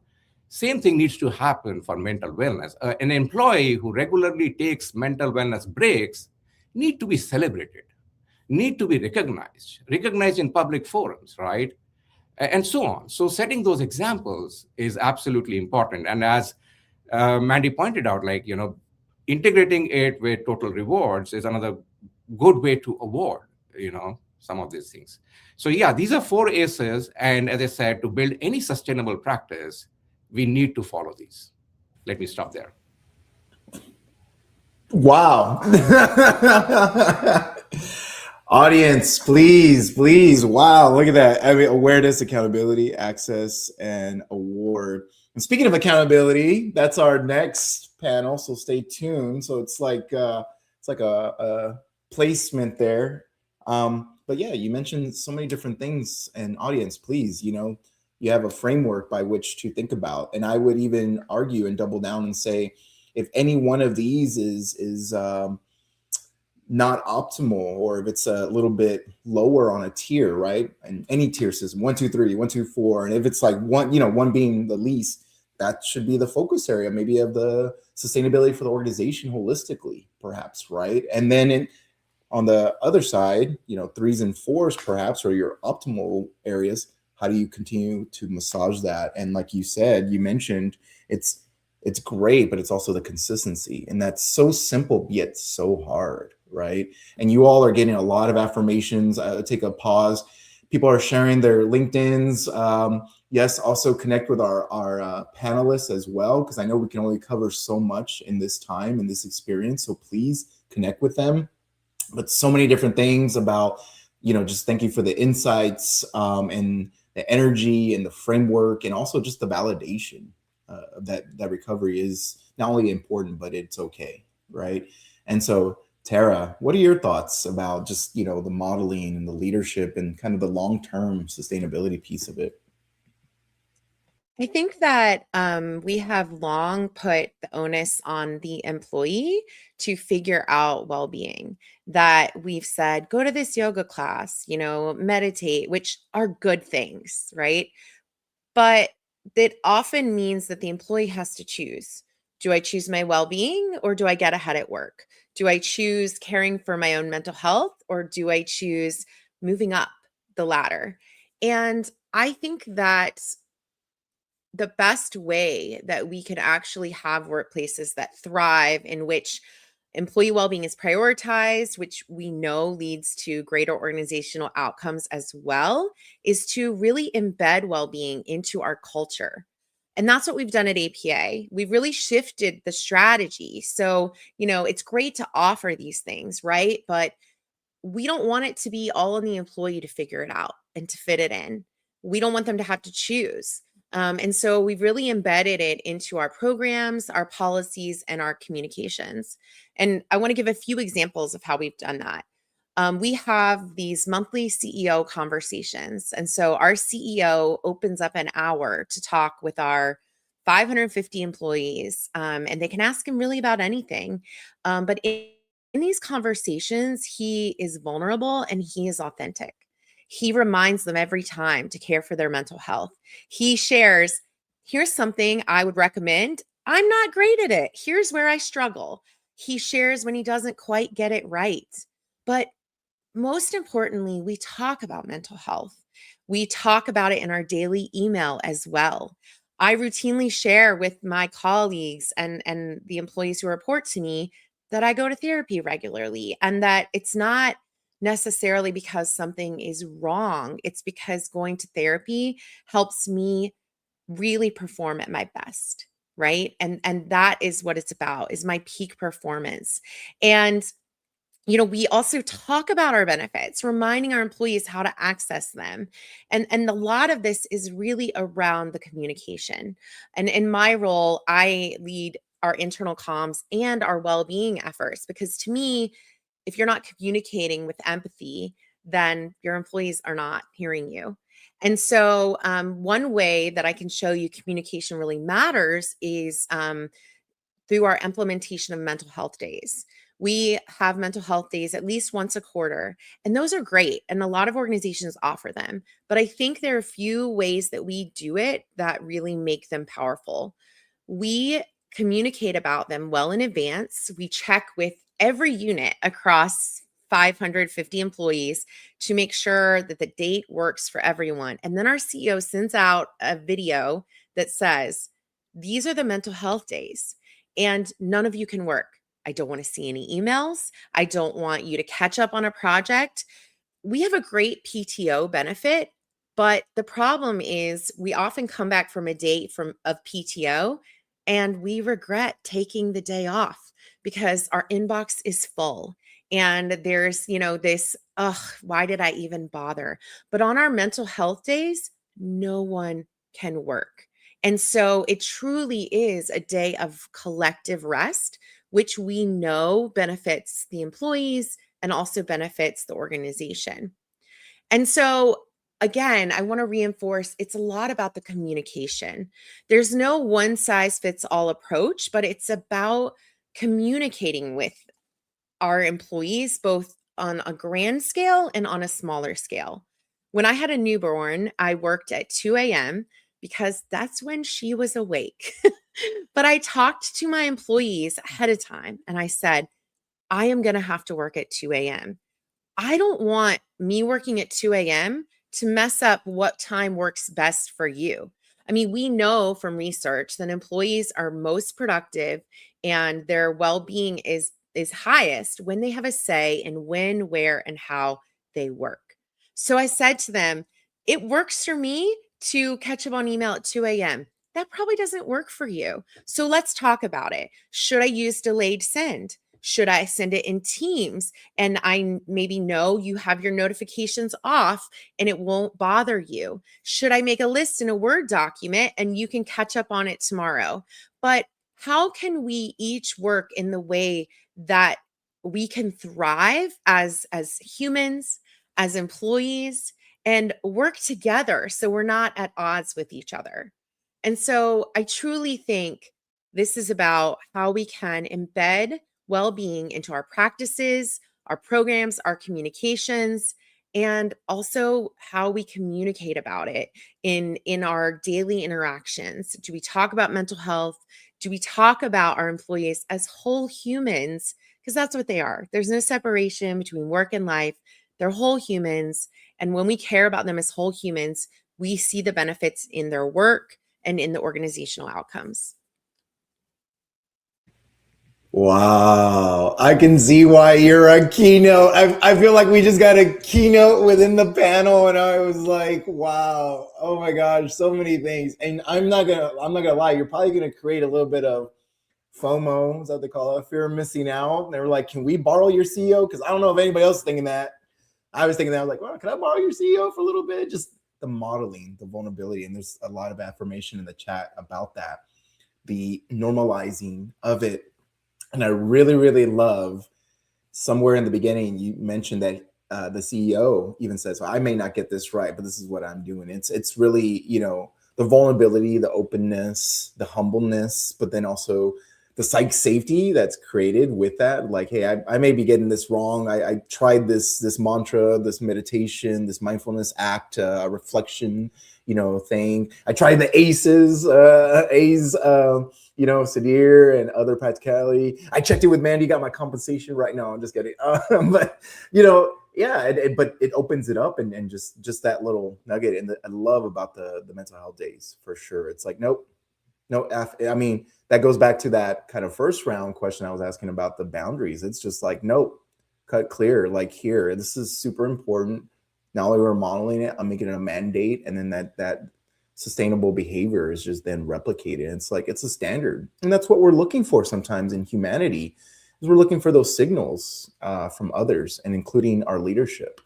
And then for those that are like, well, what about my CEO and stuff? Well, this should be a new expectation then perhaps that we have, starting with your manager, your leader, your coach, and then do the impact of which you can in the seat that you're at, perhaps, right? But thank you, Tara. Dr. P, what about you, my friend? Leadership, sustainability, the modeling, the performance piece of it. What are your thoughts? This is a tough act to follow. I mean, like, how can I come up with something different that hasn't already been said? Such great strategies and things that have been mentioned that are very important as it relates to well-being. As everyone was talking, I was thinking about May should not be the only month that we acknowledge and celebrate mental health and well-being, right? And I saw a comment in the comments where someone said something about normalizing mental wellness and things like that. Yeah, let's normalize recovery and also sharing those well-being resources before we burn out, right? To me, well-being is less about programs and it's more about the leadership behavior that we're talking about, the accountability, and the trade-offs that organizations are willing to make. Employees pay closer attention to workload expectations, this leadership modeling that we've been talking about all day, and cultural norms that they do to those wellness campaigns or benefits. And so if leaders constantly reward availability, celebrate overwork, and prioritize short-term output at the expense of sustainability, no amount of well-being programming will solve burnout. We know that. There's research on that. So real change happens when organizations are willing to examine how work is designed. That is so important. How success is measured. We have to talk about that. And whether leaders are creating environments where people can perform sustainably over time. And ultimately, to me, well-being becomes credible when it's reflected in the daily decisions, the daily behaviors, and not just organizational messaging. Absolutely. And listen, my friend, I'm getting my own behavior of recovery of challenging and say, yeah, it's not about topping, it's adding to, right? Just adding to, yes, and on that. And I really love the piece about just, kind of calling it out. What are the trade-offs? Because listen, these demands are there. And Tara, thank you. And other panelists, thank you. Because, a few folks mentioned that in the comments, right? They're talking about, well, what about being lean or the money piece of it or the prioritization of it? It's like, well, connect with us, connect with our experts here. Let's talk through that because, collectively, we've all been through those kinds of experiences, and time and money are generally your scapegoats to go towards like, yes, we can't get it done because of this, and then layered on to prioritization. But there's mindfulness here or tactics that our panelists have even talked about, the 10 minutes and the A's and just the reflection and the meditation. And those are micro habits that can be woven in up to and including, yes, Tara CEO who makes it a scheduled thing here and definitely models it. So that's wonderful, right? It's wonderful. And we're doing great with timing. I love this, right? And hacking HR, I'm sure you're loving it too. Panelists, you love it, or participants, you're loving it too. We're doing really great. So I think we have time to, I don't want to call it final, but as we transition into kind of this double click, quadruple click, quintuple click on, practical things that we can take away. Because it looks like our participants are really hungry for those kinds of things. I'd love to just, in this order, I'm going to pick at random and go, Sadir. You've been right there in the middle. So I'm going to start with you, and we won't go in any particular order, but, thoughts on, I'm going to leave this panel, I'm going to leave this conference, this summit, and I'm going to challenge us and say, I'm going to apply this, tomorrow or 1 week. What can I apply almost immediately right after that you would double down on? And so I'd love to hear from you, and then other panelists, if you want to just unmute and then build upon, that would be great. Yeah, I was not expecting me getting picked up for this. You caught me by surprise. I was like, relaxed. Okay, this time we are going to start with Dr. P, and I'm third. So anyways, I think as Dr. P said, a lot has been said, and it's difficult to say, things which are different from what has been said already. One thing that we have not talked about, and before I share my pick from this entire thing, let me talk a bit about intentionality, right? I think that is something that is much required. Why are we doing it? As Simon Sinek says, always start with the why, right? And having that clarity at various levels. Why does a business need to do it? Why do people need to do it? And so on, I think might just help getting the entire organization aligned with what needs to be done, right? Having the dialogue at various levels is very, very important. Involving people at different levels, not just like from an organizational perspective in terms of hierarchy, like this is HR's role, this is manager's role, but also like empowering, for example, ERGs to play a role there and so on, could be really powerful in building sustainable practices in the organization, because that is really something that goes deep into the organization. If a body like ERG is working on it. As far as I am concerned, there was a lot of new knowledge that I gained. My pick is consistency. Thank you so much, Mandy, for bringing it up. And I think it's whether it's about improvement, it's about doing anything like we have talked about it in atomic habits and so on, right? It's about doing it consistently, showing that grit, right, which eventually gets the result. So that is my pick for the day. Whatever we are doing, let's do it consistently, and hopefully that is good. I love it. You inspired me. I actually put it in the chat out for our participants. But employee ERGs, for those that are not familiar, and there's various acronyms for it, but essentially affinity or employee groups, right? So employee resource group. You inspired me. In case this hasn't been kind of proprietary to here, I'm going to say employee recovery group. Boom. There you go. Wow. I like it. Don't forget, right? How do you sustain it? So the leadership at Tara's organization modeling, how do we sustain it at the employee or frontline level every day? Perhaps an employee recovery group. I don't know. Has that been done? Any others to build on what Sudhir has? I'll jump in. Yeah, go ahead, Dr. Oh, I'm sorry. You go. I'll go last. How about that? You're not going to let me? Oh, okay. So I'll go. Thank you. So I would encourage leaders to ask their teams a simple but powerful question. And that is, how do we encourage and model recovery in a meaningful way here in your organization? I think that conversation alone can reveal a great deal about workplace culture. Employees often know exactly where the barriers exist, right? Whether it's that meeting overload we've been talking about, that constant urgency. I remember when I was in the military, I had a military boss that said, an emergency on your part does not constitute an emergency on my part. And it took me a while to figure that out, but now I truly understand what that means. I want us to understand that recovery is not just about taking vacation time.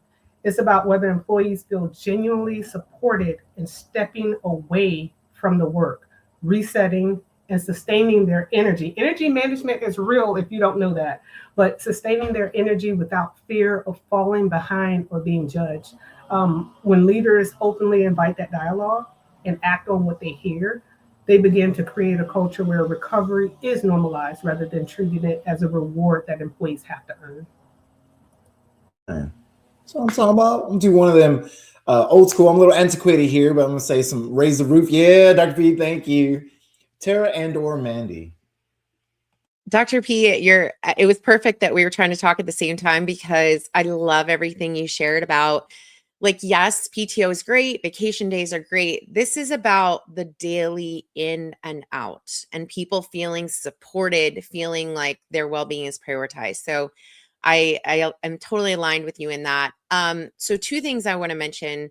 One is our CEO is incredible, as Dr. Frank has pointed out a couple times. And the managers are so critical. There's recent research showing that employees perceive their managers have as much of an impact on their well-being as their therapist or their partner. So the next time you interact with your employee, be reminded that you could impact their day as much as their partner or their therapist. I mean, this is an incredible responsibility and an opportunity. You can definitely have a CEO or leadership team that's incredibly focused on well-being, but your managers, your supervisors are really the gatekeepers. So how can we interact and communicate with empathy? How can we see our employees as whole humans? And so there are a lot of ways you can do that. I put my LinkedIn in the chat, so please reach out to me. The second thing I want to focus on is connection. Connection is so important to our livelihood. And at the same time, the current data shows we are lonelier than ever before. We used to scoff at having a best friend at work. Oh, you're wasting time, or wasting time at the water cooler. But the research shows that not only is connection essential to our livelihood, but also that employees with better connections with each other and their supervisors have greater well-being and have more meaningful contributions to the organization. And so I think a lot of organizations think connection and remote work are at odds with each other. But that's not the case. you can give employees autonomy over how, when, and where they work and build a great culture in a remote workplace. It requires a lot of intention, which one of our other panelists talked about, Sid here. And it does require thought. But we have noticed incredible relationships built in our remote workplace to the point where our survey results show that our employees have greater connection relationships in a remote workplace than they did in person. And a little bit of research shows weak ties are just as important as strong ties, which is definitely a challenge for me. So I think just remember that we need connection more than ever before. It's a key determinant in how well we live, how long we live, and the workplace can really be, an engine to create that, as I mentioned before, an engine of well-being and of connection. Thank you, Tara. And no pressure, managers out there, managers by position and title. You are just as impactful as a therapist or partner, spouse, a paramour. Whoa. Mandy. Yeah, and I will double down on that data that Tara just shared. And from a compensation standpoint, people always say they are leaving for more money, but when you really pull that thread, they're leaving managers. They leave managers more often than they leave for the higher money is just an easy way to, kind of ditch the conversation. But it's the manager plays a key role, and so I will challenge all the managers on this panel today, and the people that are listening in, to try starting every meeting with, hey, how's your day going? I know I've spoken to you 5 times today, but how are you right at this moment? Or how was your lunch? Just those little things to make that human connection with your team, I think makes a world of difference. And we've really actually become much more intentional about that at the Girl Scouts, within specifically within the HR team, but it's expanding out. We meet with everybody in the organization, so being able to just make those connections. And we're 60% fully remote. So where do you live? Like, I don't even know what state you're in. So where are you? What's the weather like where you are? It makes that conversation go. And most of my conversations are not easy. Somebody's coming to me to talk about compensation. The answer is no.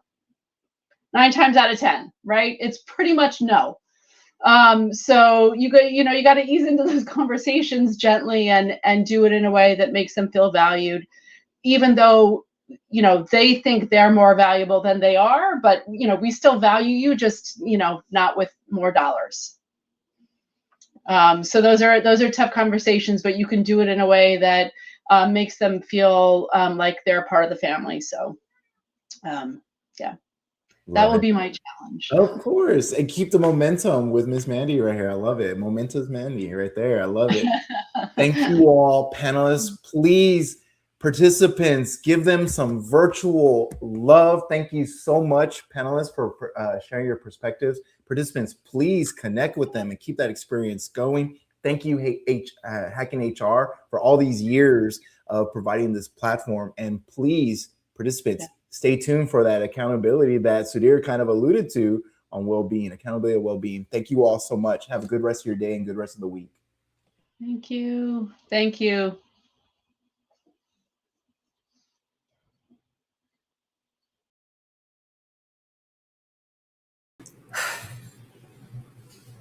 All right, perfect. Thank you, Dr. Frank Gonzalez, for facilitating that amazing conversation. And yes, round of applause for everybody for all of sharing all of your knowledge, your insights, and thank you to everybody that is sharing their comments, their thoughts, their questions in the chat. We really appreciate it. Like, we wish we had a lot more time to get through all of it, but please do connect with all of our panelists and moderators and continue the conversations there. And okay, so we're moving on to our final panel of the day. And I think this is a perfect topic to sort of wrap up everything that we've talked about, everything that we've heard, everything that we have learned about. and it's about accountability for wellness. So we have talked that before that we need to, this is a responsibility of everybody in the organization, not just HR, not just the leaders, not just the managers, not just the colleagues, everybody. So I think this is such an important conversation to have in a great way to wrap up this summit. So to guide us through that conversation, I want to welcome Lisa. Hi, Lisa. How are you doing today? Good morning. I'm well. Thank you. Awesome. Well, thank you so much for being here and for being willing to facilitate this important conversation. I will leave it up to you all, and I'll be back in 40 minutes to wrap up the panel, the summit. Thank you. Okay. Thank you so much. I'm thrilled to be here. I'm going to start with good morning, good afternoon, good evening, depending on where you're all joining us from. And welcome to the Hacking HR Talent Workplace Wellbeing and Mental Health Summit. I am, as I said, super excited about this topic. We've all been talking about wellness in our workplaces and our companies, and it's definitely top of mind. And I'm excited about the panel. So I would like to welcome our panel of experts in all things people and talent. Hello, everyone. It's a pleasure to have you all. Let's start by having each of you share a brief introduction, maybe where you're joining us from, a quick snapshot of your backgrounds and your prestigious careers, and what intrigued you about this topic in particular to talk about today. Let's I can start. Alina, or anyone. Jump in. Okay, I can start. My name is Karen Knecht, and I'm a leadership coach and consultant with 20 plus years experience in the mid to executive level leadership roles in different countries, originally from Germany, then I lived in Britain and now in the US. So I'm in Chicagoland area. And I partner with experts, leaders, and organizations who want to leverage cultural differences and create high-performing teams that focus on the opportunities and unlocking potential. Great. Welcome, Karen. Alinda? Great. I'll follow you, Karen. I'm also in the Chicagoland area. So hi, neighbor. My name is Alinda Durr, and I am a managing partner at the May Green Company. We are a coaching and consulting firm that manages all kinds of HR and talent strategy work. I've been in this field of human resources and inclusion strategies, my goodness, for almost 30 years, but don't tell anyone else that. And I've been in a number of different industries, from oil and gas to consumer. And what I've seen in the area of accountability around well-being is that a lot of the time, the well-being strategy may not be as clear as it could be. And the gaps between what the employees really actually need and what the organization is providing are pretty wide. So I am a proponent of alignment in those spaces, and we can talk about that as we move forward in the conversation today. Great. Welcome, Alinda. Tatiana. Yes, so honored to be here. I'm Tatiana. I'm based out of Germany. Right now I'm in Frankfurt. I have about 20 years experience in the HR people space. My last role has been Chief People and Sustainability Officer in the financial services industry. I've predominantly worked in high-tech industries, so everything fast-paced, high turnover, high change, and everything big and high. So clearly lots of challenges as to setting up something sustainable, long-lasting, and really kind of anchoring it in people's heads so that they carry it forward no matter the industry and no matter the pace of the business. I'm excited to talk about accountability. I think it's one of those topics that some people think just comes by itself, where I'd argue it has to be at the beginning. So really excited to be here. Great. Welcome, Tatiana. Thank you. Brief introduction. I've been doing HR, talent operations, and finance and tech in the San Francisco Bay Area for over 20 years. I think that you all touched on the exact reasons that I wanted to moderate this. Accountability around well-being and wellness in companies is kind of like a hot potato, right? Like people throw it around like nobody really knows who owns it, and then are they actually own it? I'm a proponent, or I'm if more than one person owns something, it means no one knows it, owns it, right?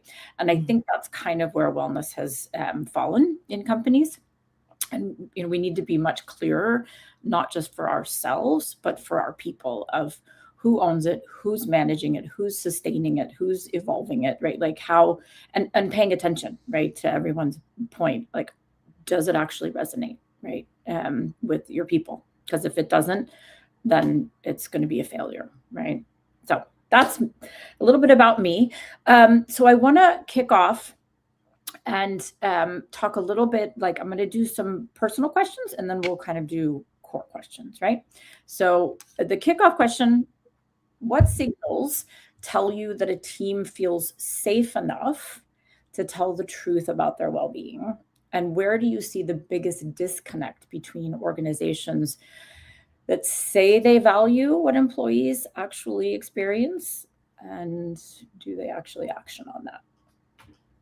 Let's start, Alenda, and we'll go that direction. Sure thing. Thank you. What to me signals that employees are, I'll put it like this. When you have employees who are able to come forward and feel free enough to ask questions, when they can tell you the truth of the matter, like, truth telling to me is one of the biggest things that signals to me whether or not psychological safety even exists. And sometimes, even as a leader, I would ask questions that I already knew the answer to about things that were broken, just to see whether or not people were feeling comfortable enough to tell me the truth. And I would encourage my leaders to do the same thing. A lot of the time, when you keep your ear to the ground and you're in the cracks and the crevices of what's happening within the organization, you can tell when there's truth being told. So the fact that they would ask questions, they would bring forward potential solutions, they would try to experiment with things like that. Those are things that to me show that there was actual psychological safety, enough for people to move without defensiveness and not be afraid of being blamed, not be afraid of being said that they were wrong if something didn't go as planned. Yeah, thank you, Linda. I think that I'm just going to ask your opinion on this, but early stage startups, which is mostly my experience, I join usually, in part of the founding team. So obviously smaller, right? And me being at the center of that. How much do you think that coaching people managers, and especially in a startup where most of the time it's their first time, is critical for us to lead, to make sure that that psychological safety is there? And what's the right way to approach that? Is it one-on-ones? I usually have any people manager is mandated to have one-on-ones, and I send a rubric. What ideas do you have around that? So do you mean coaching towards the leader, toward the individual that's on their team? Yes, their team. Yes. Well, as a coach, I'm a little biased in this conversation, so I'll say that up front. What I've learned is that the biggest part of my role as a leader is to be a coach. It's, yes, to manage the work, yes, to make sure that the workload is getting completed, and that it's about the relationship. So in an organization that's just starting up, you have to be able to model that it's okay for certain concerns to be surfaced, or, for people to admit mistakes when they happen. You have to be able to model that. And the only way that you can do that is not only if you are behaving in a way that's aligned with the values, but if you're coaching people to do the same and make sure that those values and outcomes are known up front. So I've spent time with clients who have not really known where they stood with the organization or with their leader, which is why having those one-on-one meetings are so tremendously important. And not for you to come and talk about, I need you to do this, this, this, and this. No, come have a real conversation relate to this person, understand what their pet's name, understand what's important to them, in achieving, so that you can find ways of helping them drive the work so that they can become a part of not just getting things done, but overall seeing how they're contributing to the success of the organization. So I do see coaching as an extremely important part, and it's something that I think leaders can, they would do well to carve out time to do that in the conversations they have. I agree 100%. It's important for us to be as vulnerable and open about our things, because it opens the door, right? So I agree. Because we all have things. We have things. Everyone has things. Exactly. Karen, what are your thoughts on that? Yeah, and I'm actually going to piggyback on what Alina said, like the qualities of a coach, and I'm a coach too. It's about listening. It's about the other person. And if we can, as managers or leaders, really stand back and think about what does the other person need? How can I support them? And taking us totally out of the equation, because we are living in a me world. And it's really like being a coach, you have to step back and really think about, it's not about me, it's about the other person. And having these regular conversations and really thinking about, yes, what do you really need? I think that's the question, not what do you need, what do you really need? And digging in there and helping them to analyze that. And then I think for me, a leader is a role model. So they really have to walk the talk. And a lot of times what I see in organizations, the values, it's really great here, we do this, but do we really do it? Like putting ourselves, like look in the mirror and was like, really think about it. Like, do you really walk the talk? Because people don't listen to what you're saying, but they will see what you're doing. Absolutely. It's very important. Core values can't be words on a wall. They have to have stories behind why. And I think that's missed a lot of the time. Thank you, Karen. Tatiana. Yeah, if I could just add on this, not about me, but about you. I love to watch for the signals. So where's the most angry person? Where's the most quiet person? Where's the one always saying no to everything before you even, made the proposal? And a lot of people hesitate because they've never learned to manage conflict, or they don't like to be the one to blame, or you name it. And I think this is, to me, been the most kind of valuable source to really dig deeper and say, where does this emotion come from? Like, why on earth are you so angry? This is just a workplace, after 8 hours, you can go home. So what's wrong with you? And I love that discussion, because what it tells you is much, much more than any survey or any how are you and life is good discussion. And it's really about asking a few times until people feel comfortable. So yes, you have to invest. But I've learned to go to those places which are uncomfortable and to ask, where does this come from? What else is there that you are not willing to share? What else is there that has happened to you? What is it that we can do together so next time something like this happens, you don't burst like this, or you don't blame, or you don't complain, or you don't just, leave the room. This is not helpful. And based on that, you gain a lot of trust. You gain a lot of kind of openness, and people really then share the real stuff, which is the good, the bad, and the ugly, as we know. But that's helpful because it helps clear the ground. And then only you can really build on that and build the work and build a healthy workplace and environment. And then you can start setting up some rules for the future.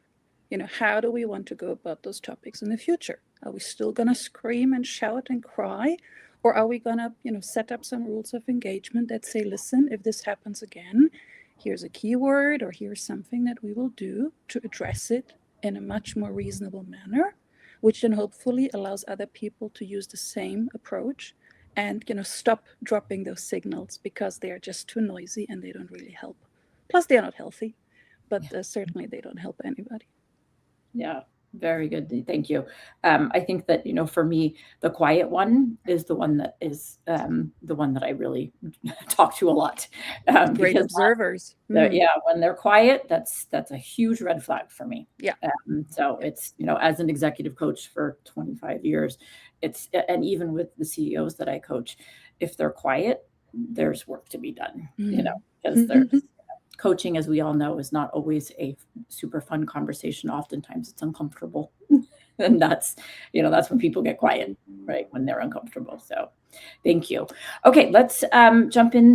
Karen, so you help people change their perspective. Can you tell us a little more about that?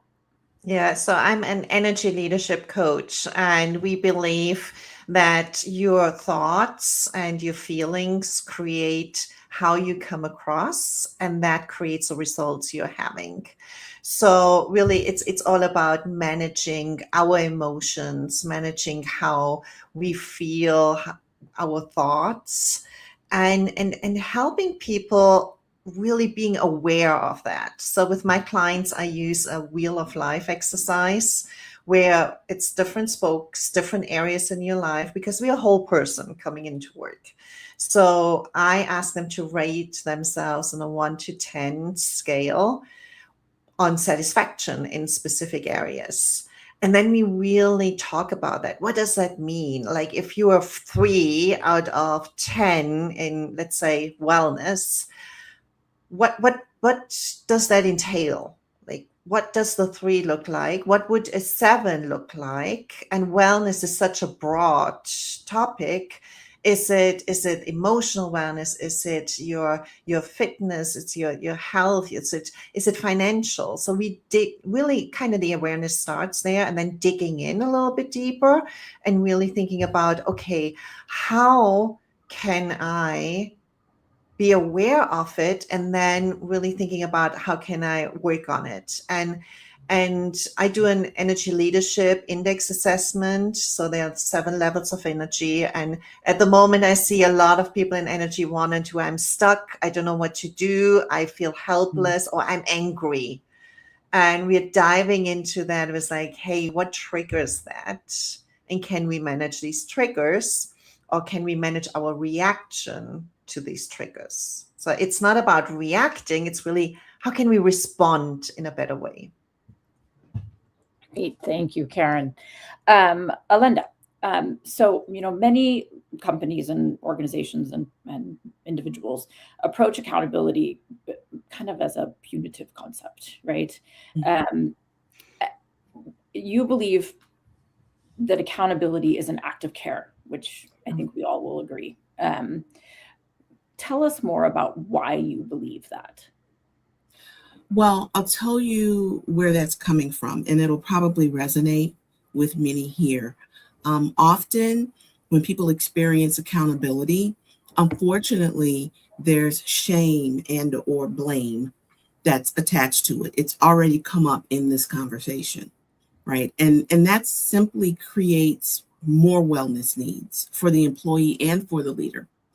And it creates a wider gap to close. So it ultimately may end up rendering your efforts worthless when you've not addressed accountability and defined it in the very beginning.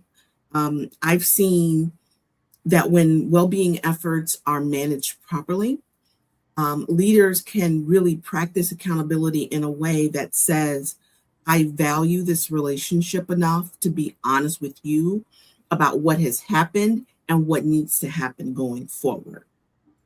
And really, when you think about it, this whole principle extends beyond the workplace and into life, and you'll experience a whole new world of difference practicing it this way. But this relationship-based approach provides psychological safety, as we've mentioned, and people always know where they stand and what to expect. So one way that I've done that in the past was having each employee, and this was a brilliant idea from one of my former employees, having each employee create a user manual.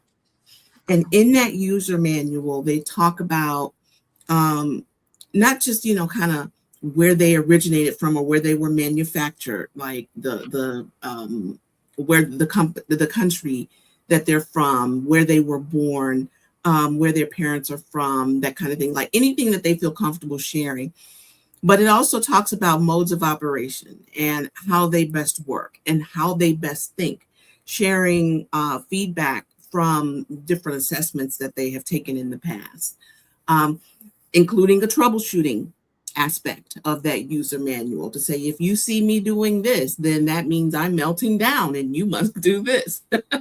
Like those conversations come in really handy when your team is in the thick of it and there's a lot going on. You don't have time to really pull back, but you realize it's important that you have to, because as you see, the person that's quiet or the person that's loud or the person that, just has completely checked out altogether, like you can go back and understand how to troubleshoot these situations. So I saw that exercise as something that was so very valuable, especially when things around you are melting down and you still have to rely on one another to build things back up. So that kind of exercise, sharing it with the team, I saw that as being useful. Also setting up agreements with the team on what's your best way of working. When is it best for you to work? Not everyone is able to get up, be on a strict 9-to-5 schedule. Like life is different, especially post-COVID. And asking those questions acknowledges that diversity in the ways that we live nowadays. So understanding, is it best to reach out to you via, Teams or on cell phone or email, or, when is your shining hour of the day? So, there's a lot of different ways that you can communicate with your teams and communicate with your organization about what's best for them. And using that care-filled approach is what I'll call it. That acknowledges the employee's value and their dignity. And it strengthens the culture of your organization because it aligns values with behavior. So you'll hear me talk a lot about that alignment because it's something that I feel is lacking in a lot of our systems and our initiatives. And we have to find ways of designing them so that we're bringing it back. Yeah, absolutely. I think I typically, and in my one-on-one rubric, part of that is to get a pulse on how do I best work, right? What mode of communication is best, right? How best to basically get the outcome that you're looking for.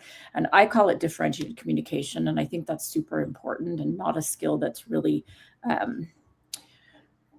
encouraged in companies. A lot of leaders feel like, well, this is just the way I do it and everyone needs to conform, right? And that's not going to get the outcome that you're looking for, right? So many times I've had leaders in my office like, well, I told him what I needed. It's like, well, but is that the way he responds? Because if you've been noticing the pattern that it's not, then you need to change it up, And I found that there's this great platform called ChartHub. And I implemented it in one of my companies. And one of the sections that the employees are required to fill out as part of their About Me is how do I best work, right? What communication, to your point, mode. Is it Slack? Is it text? Is it email, right? What times? What do I respond to best, right? What type of communication? That is a huge game changer for managers because they can see it, right? If they're left to figure it out, that never really works. Okay, Tatiana, we talk a lot about psychological safety, but I would say rarely about psychological accountability, right? Which is why we're all here, right? What's the difference and why does it matter? I think psychological safety has been associated a lot with the desired outcome. So how do I want something to be? How do I want to feel and to relate to this place or to this group of people? Do I feel acknowledged, heard, safe enough to say what I want to say? Or even if I don't feel safe enough, but I have ways of expressing myself to a certain point. So it's very much outer-based. It's what I get to see, what I get to choose to be part of, or not if I withdraw for various reasons. Psychological accountability is much more of an inner game. It does result in something outside, but first and foremost, accountability is about what do I choose to do. And I think where we sometimes drop the ball is the I is only pulled to the HR person or to the manager or to the leader, whereas it's a mutual game. So what do I need to be safe? What's my level of accountability in this environment? What is yours? because that is always ping-ponging back and forth, because we are human beings, we are social animals, so we interact, and we have to if we are in a certain leadership employee relationship or otherwise. So accountability does start with oneself, but the outcome has to be joined up. So it doesn't help if I say my level of psychological accountability is to get it my way, because then work gets done. To your point, Lisa, I want it this way, and why is nobody following? Versus the other person needs something else, and their definition is different. Now, I could impose it and say, in this company, psychological safety is A. If you want B, it doesn't exist. Okay, good luck with that. Or you may say, I'd prefer A. I'm open to listen to B, C, and D, and then let's see what addresses the most needs of all of us, and not so much as a, charity type of environment, but rather what will guarantee the best possible outcomes. So what will make you wanting to work here? What will make me wanting to be here and lead you? And what will make all of us wanting to be here for the longer run, not just for 3 weeks? And that has to be a discussion. It can't be I choose for myself and you choose for yourself, and eventually that will click, because this is, I think, where it just doesn't work. Accountability has to be outspoken, and it has to be worked on. As you also said, Adina, from the beginning, it has to be there so that I can choose whether I want to be part of it. Because at the end of the day, it's just an organization. It's part of my life, but it's not my life. So how willing and how prepared am I to subscribe to this environment? What am I willing to give? What am I able to give? I'm not always, at my 100% because life gets in the way. So what can I afford to do and not to do? And does this suffice for this organization, and the other way around?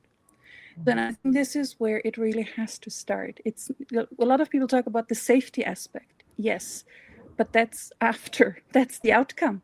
And that doesn't happen by itself. It's like the culture discussion, right? Everybody wants a great company culture. That happens by what you do and how you make people feel. So it's the same here with the accountability part. I think the most important lesson is that I've taken, it's mutual, and it has to sink in, and it has to be open, and it has to be clear so people can choose whether they will subscribe to it or not. Yeah, I agree. I think that, the accountability needs to be split 100%. I agree with you. For myself, for my mental health and, well-being and self-care, a lot of that sits with me, because I know what I need most of the time, not all the time. But having that, being able to have that conversation, right, and understanding that you do hold, as the individual, some accountability around that. You can't just give it to me and say, fix it, right? Is a big step in the right direction to having, to your point, the psychological, the safety around that, right? And the difference between accountability, right? And what our responsibility is, from an HR and an organizational standpoint. And I find that, and I don't know, I'd be interested in your all of your thoughts as well. I do find that a lot of times that taking personal accountability is hard work. And so many individuals don't do that because they don't recognize that they hold some of that, right? And it's this, well, it's everyone else's problem, and, you need to make it better, right? For me, because I don't know how to, or I don't have the tools, or I don't have the support, or whatever. But that requires a conversation that's deeply vulnerable, right? That you can have that. And I, I have had them. It takes a while. I have to build that relationship and rapport with people before I can actually do that, right? And sometimes I'll give little, recently I had one of my employees that was having a meltdown, just completely and I'm like, all right, in 20 minutes, I want you offline. I know that she loves to go to yoga. I said, I want you to go online and make choose a spot for yoga. And then I want you to go have a matcha latte, because I know she loves those, right? And I could see in her face, she was like, oh, you actually, know me, right? And that's the knowing of what will help them, then giving them the accountability to do it, right? Okay, these are the things that I know you love. I want you to do all the things you love and disconnect. And I don't want to see you until tomorrow. Right, was huge because I gave that to her. I can't do those things for her, but because I recognized and remembered that those are things that she loves, that for, around personal care and well-being, it gave her that, okay, now I need to do that, right? Because she could have easily gone and sit on the couch and watch TV, right? If that's what works for you, great. And at the next day, she's like, I made an appointment immediately. I reserved my spot and I had the most amazing matcha latte at this place that I never get to go to because it's too far from home. So it's those kinds of things, that rapport and those relationships is so important for us as well as just people managers in general, right? So I agree. That's the investment you made, right? Nobody asked you to. You could have said, I don't care. But that's what I mean about accountability, because I think where we forget is that we shouldn't be waiting for people to ask permission. Mm-hmm. I see this too often. It's like, am I allowed to now say what I really think? Like, really think? Mm-hmm. Am I allowed to drop the ball here and say, I've had enough, I can't handle it anymore, I have to leave now. I'm sorry, but I can't. Or I really need time out with my children now because they give me energy and pleasure and fun, and I need something else in my world right now. So why do I have to put a person down and make it so little, or the environment, that they have to even ask if that's possible? And because you did the pre-investment, you knew what they like, you triggered them. And I think the more often we do it and the more often people see it, they will feel empowered to then really take accountability. And next time, I would hope she would go and say, Lisa, I need a yoga session now. I need my matcha latte. Excuse me, I'll be back in 2 hours. Then it's really sticking because she will carry it forward. Exactly. Yeah, exactly. And giving people permission to do that, right? Mm-hmm. Like, if you need that, just that's what you need, right? And that's okay. Just tell me, right? Exactly. Yeah. Thank you. Okay, Karen, why do you think people are not successful in improving their well-being? I think it really starts with commitment and like understanding, what do I really need to feel better, and then committing to it. Like it's like project management or agile project management, problem statement. What is the problem? What is the real problem? And what do we want in the end? Mm-hmm. So helping people to clarify that problem statement, and then, okay, now we know what the problem is. Let's look at, where do we want to be? Like, visualize, this is the environment you want to be. This is the well-being. This is how you want to feel, how you want to think about it, how you want to come across. What do you want to do? And then really thinking about, like, how are we going to get there? So working with somebody, and you can do it by yourself, but I do think having a thought partner often works much, much better. So having a coach, a mentor, a friend, your manager is like, here's where I am, here's what I need to, where I need to go to feel better. Help me get there. And then really having that plan, and don't do, I want to lose 20 pounds. I was like, okay, what am I going to do next week? One little step I'm going to do. What behavior am I going to change? Mm-hmm. And what am I going to do? And how can my manager, my partner, my coworkers, whoever, support me in that? So I'm a firm believer of having accountability partners, somebody who nudges you, is like, hey, you said you're going to do this. Mm-hmm. Have you done it? And that's where coaches are coming in, but anybody can be your accountability partner. Or like even going to the fitness center, if you say like, hey, I want to go to the fitness center once a week. Or I want to go every day. I was like, okay, whoa.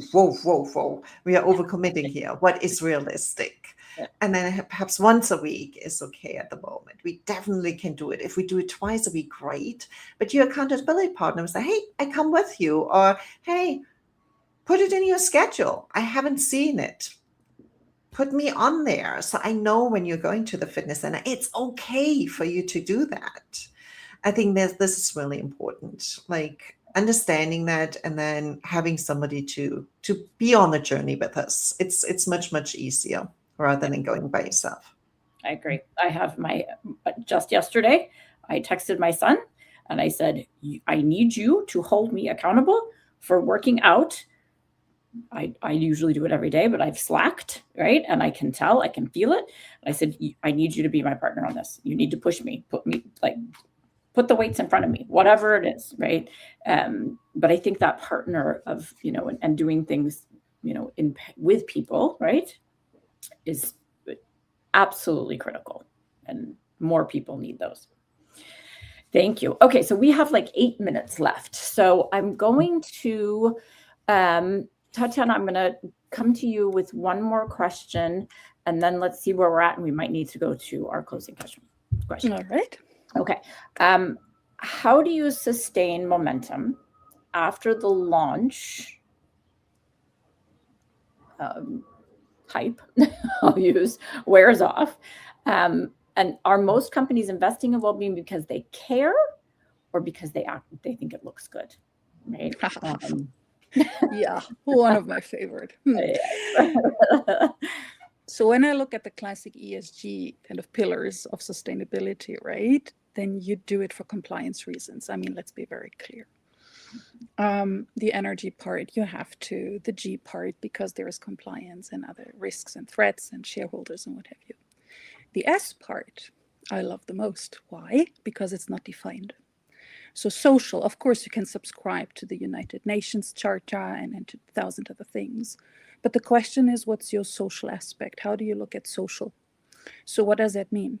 And I've always looked at defining it as holistically as possible to catch everybody so nobody can escape. And yes, it's physical well-being, but that's, of course, mostly governed by law anyway. There is safety at workplaces and hazardous stuff and what have you. Then you have the mental, of course, which is front and center, and we speak about it now. And then we've extended it to social well-being and to financial well-being. So social is all about relationships. So how do I behave at work? With coworkers, with subordinates, with the upper ups and everybody else in the middle. And then you have the financial well-being, which obviously drives a lot of compensation and benefits discussions. Are we compensating well? If not, if we can't afford it, what's the other things we can do which also count as financial well-being? It can be time off. It can be a substitution to education. It can be childcare in bumpy times like summertime, or somebody's grieving and they need extra care. So what are the elements that we need that really are tailored to us? Not what ESG guidelines say and what our big strategy paper says. That's all valid, but that's there to stay for years. So how do you fill it with life for the moment you're in? And what I've seen time and time again, it really frustrates me, is people sign this up once, write it down once, put all the programs in place, put all the money down, and then they leave it at that. They never look back if those points, if those requirements are really tailored to the needs of that place in that moment. So if you're growing, if you're adding more and more people across multiple continents, maybe you have different needs. If you're shrinking, if you're reducing your product lines, then maybe there is something else people read right now. And it's not the next, yoga session. It's maybe, will I have a job in 3 months' time? And maybe I need a reskilling program. Does that fit into social? In my mind, big time, it does. So I think the biggest failure in my mind, and where momentum lags or stalls, is really you write it down once and you live it forever. Whereas I think you should really keep it alive. You need to look at key numbers that everybody understands. Absenteeism, sickness rates, redundancy, own resignation rates. Things that do exist that are measurable. Pick one and dive deep, and you will find 5 answers that you can address immediately.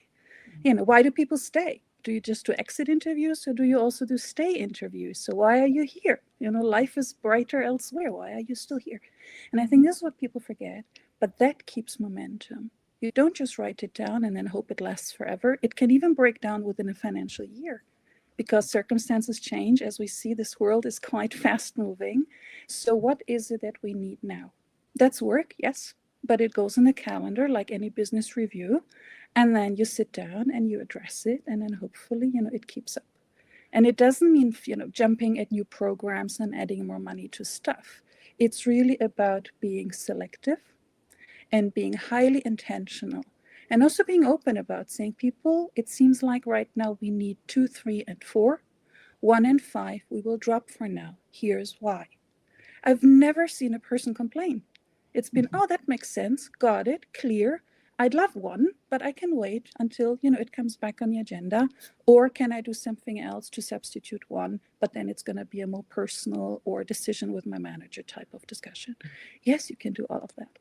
But I think that's the important part. We have to lead by watching the status quo and the needs of the organization, of its people, rather than fulfilling some sort of where's your program and where's a strategy paper type of agenda. I agree. I think that so many times you put something in place and then you forget it, right? And I believe that of all the programs we put together, this is the one that can't be stagnant, right?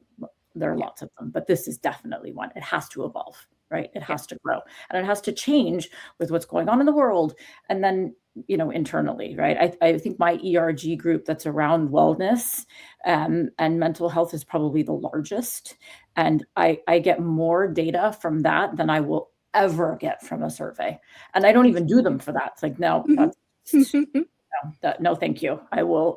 I make decisions based on what people are talking about, right? Yeah. And I think people appreciate that, right? That if, to your point, people aren't really using one, it's not really resonating because of the data that you've collected. Let's swap it out for something that maybe we don't have, right? That is loud and clear. We need to look at, but you can't have it be stagnant and just leave it and walk away, and that's a very dangerous thing to do, because the message is we don't really care, right? Just use it or don't, whatever, Yeah. Put it there. It's your responsibility.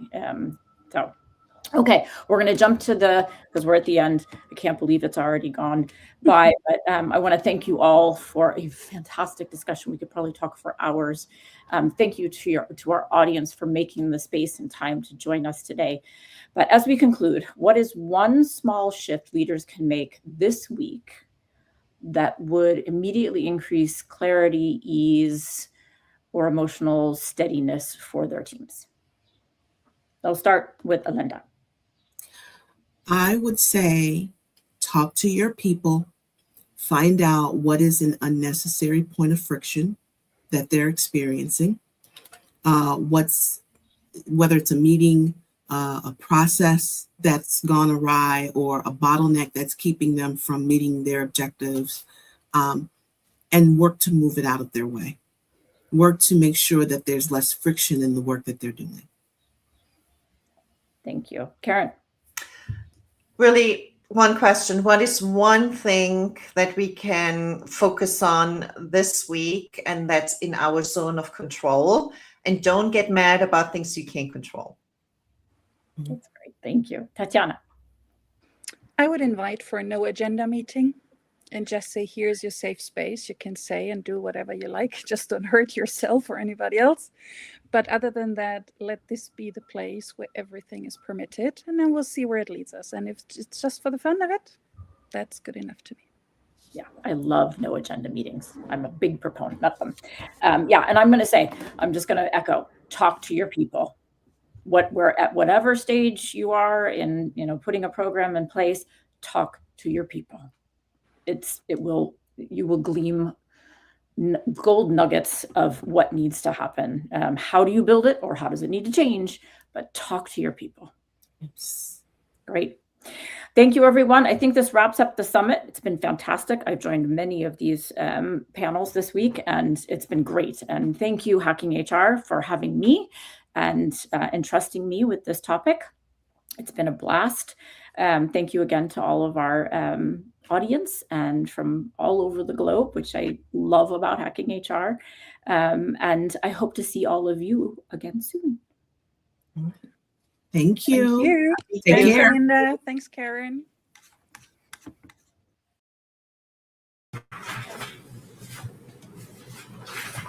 What an amazing way to wrap up the summit, talking about accountability, because yes, wellness is a responsibility for all of us, and wellness is for all of us. So thank you so much, Lisa, and to the amazing panelists for walking us through that important discussion. And so that is a wrap on this summit. Thank you. I mean, this has been 3 amazing days. I want to take a minute to thank you. Obviously, thank you to all of the moderators. Thank you to all of the panelists that took the time to be here. Thank you to our sponsors, Deep Care and Leading Pathways, because we wouldn't be here without them. And of course, thank you to all of you watching us. Thank you for staying engaged in the chat, for asking the questions, for your thoughts and insights. Thank you. And I'm going to just shout out some names because I see they're very, very engaged. Stefania, Natalie, Melissa, Carol, Ferdinand. I don't see, I think he left. Renee, everybody, thank you so much for being here. I loved reading your questions, your comments, your thoughts. It is our hope that you are leaving this summit with new ideas, new strategies, new connections, of course, to continue doing this important work. And the fact that you are here today and the fact that you dedicated time is a sign that change is possible. So let's not stop the conversations here. Of course, please take care of yourself, take a break, and when you are ready, we will be here. The Hacking HR global community is always ready to have important conversations and to empower the future of HR. So thank you for being part of this movement, and I will see you around. Thank you, everybody.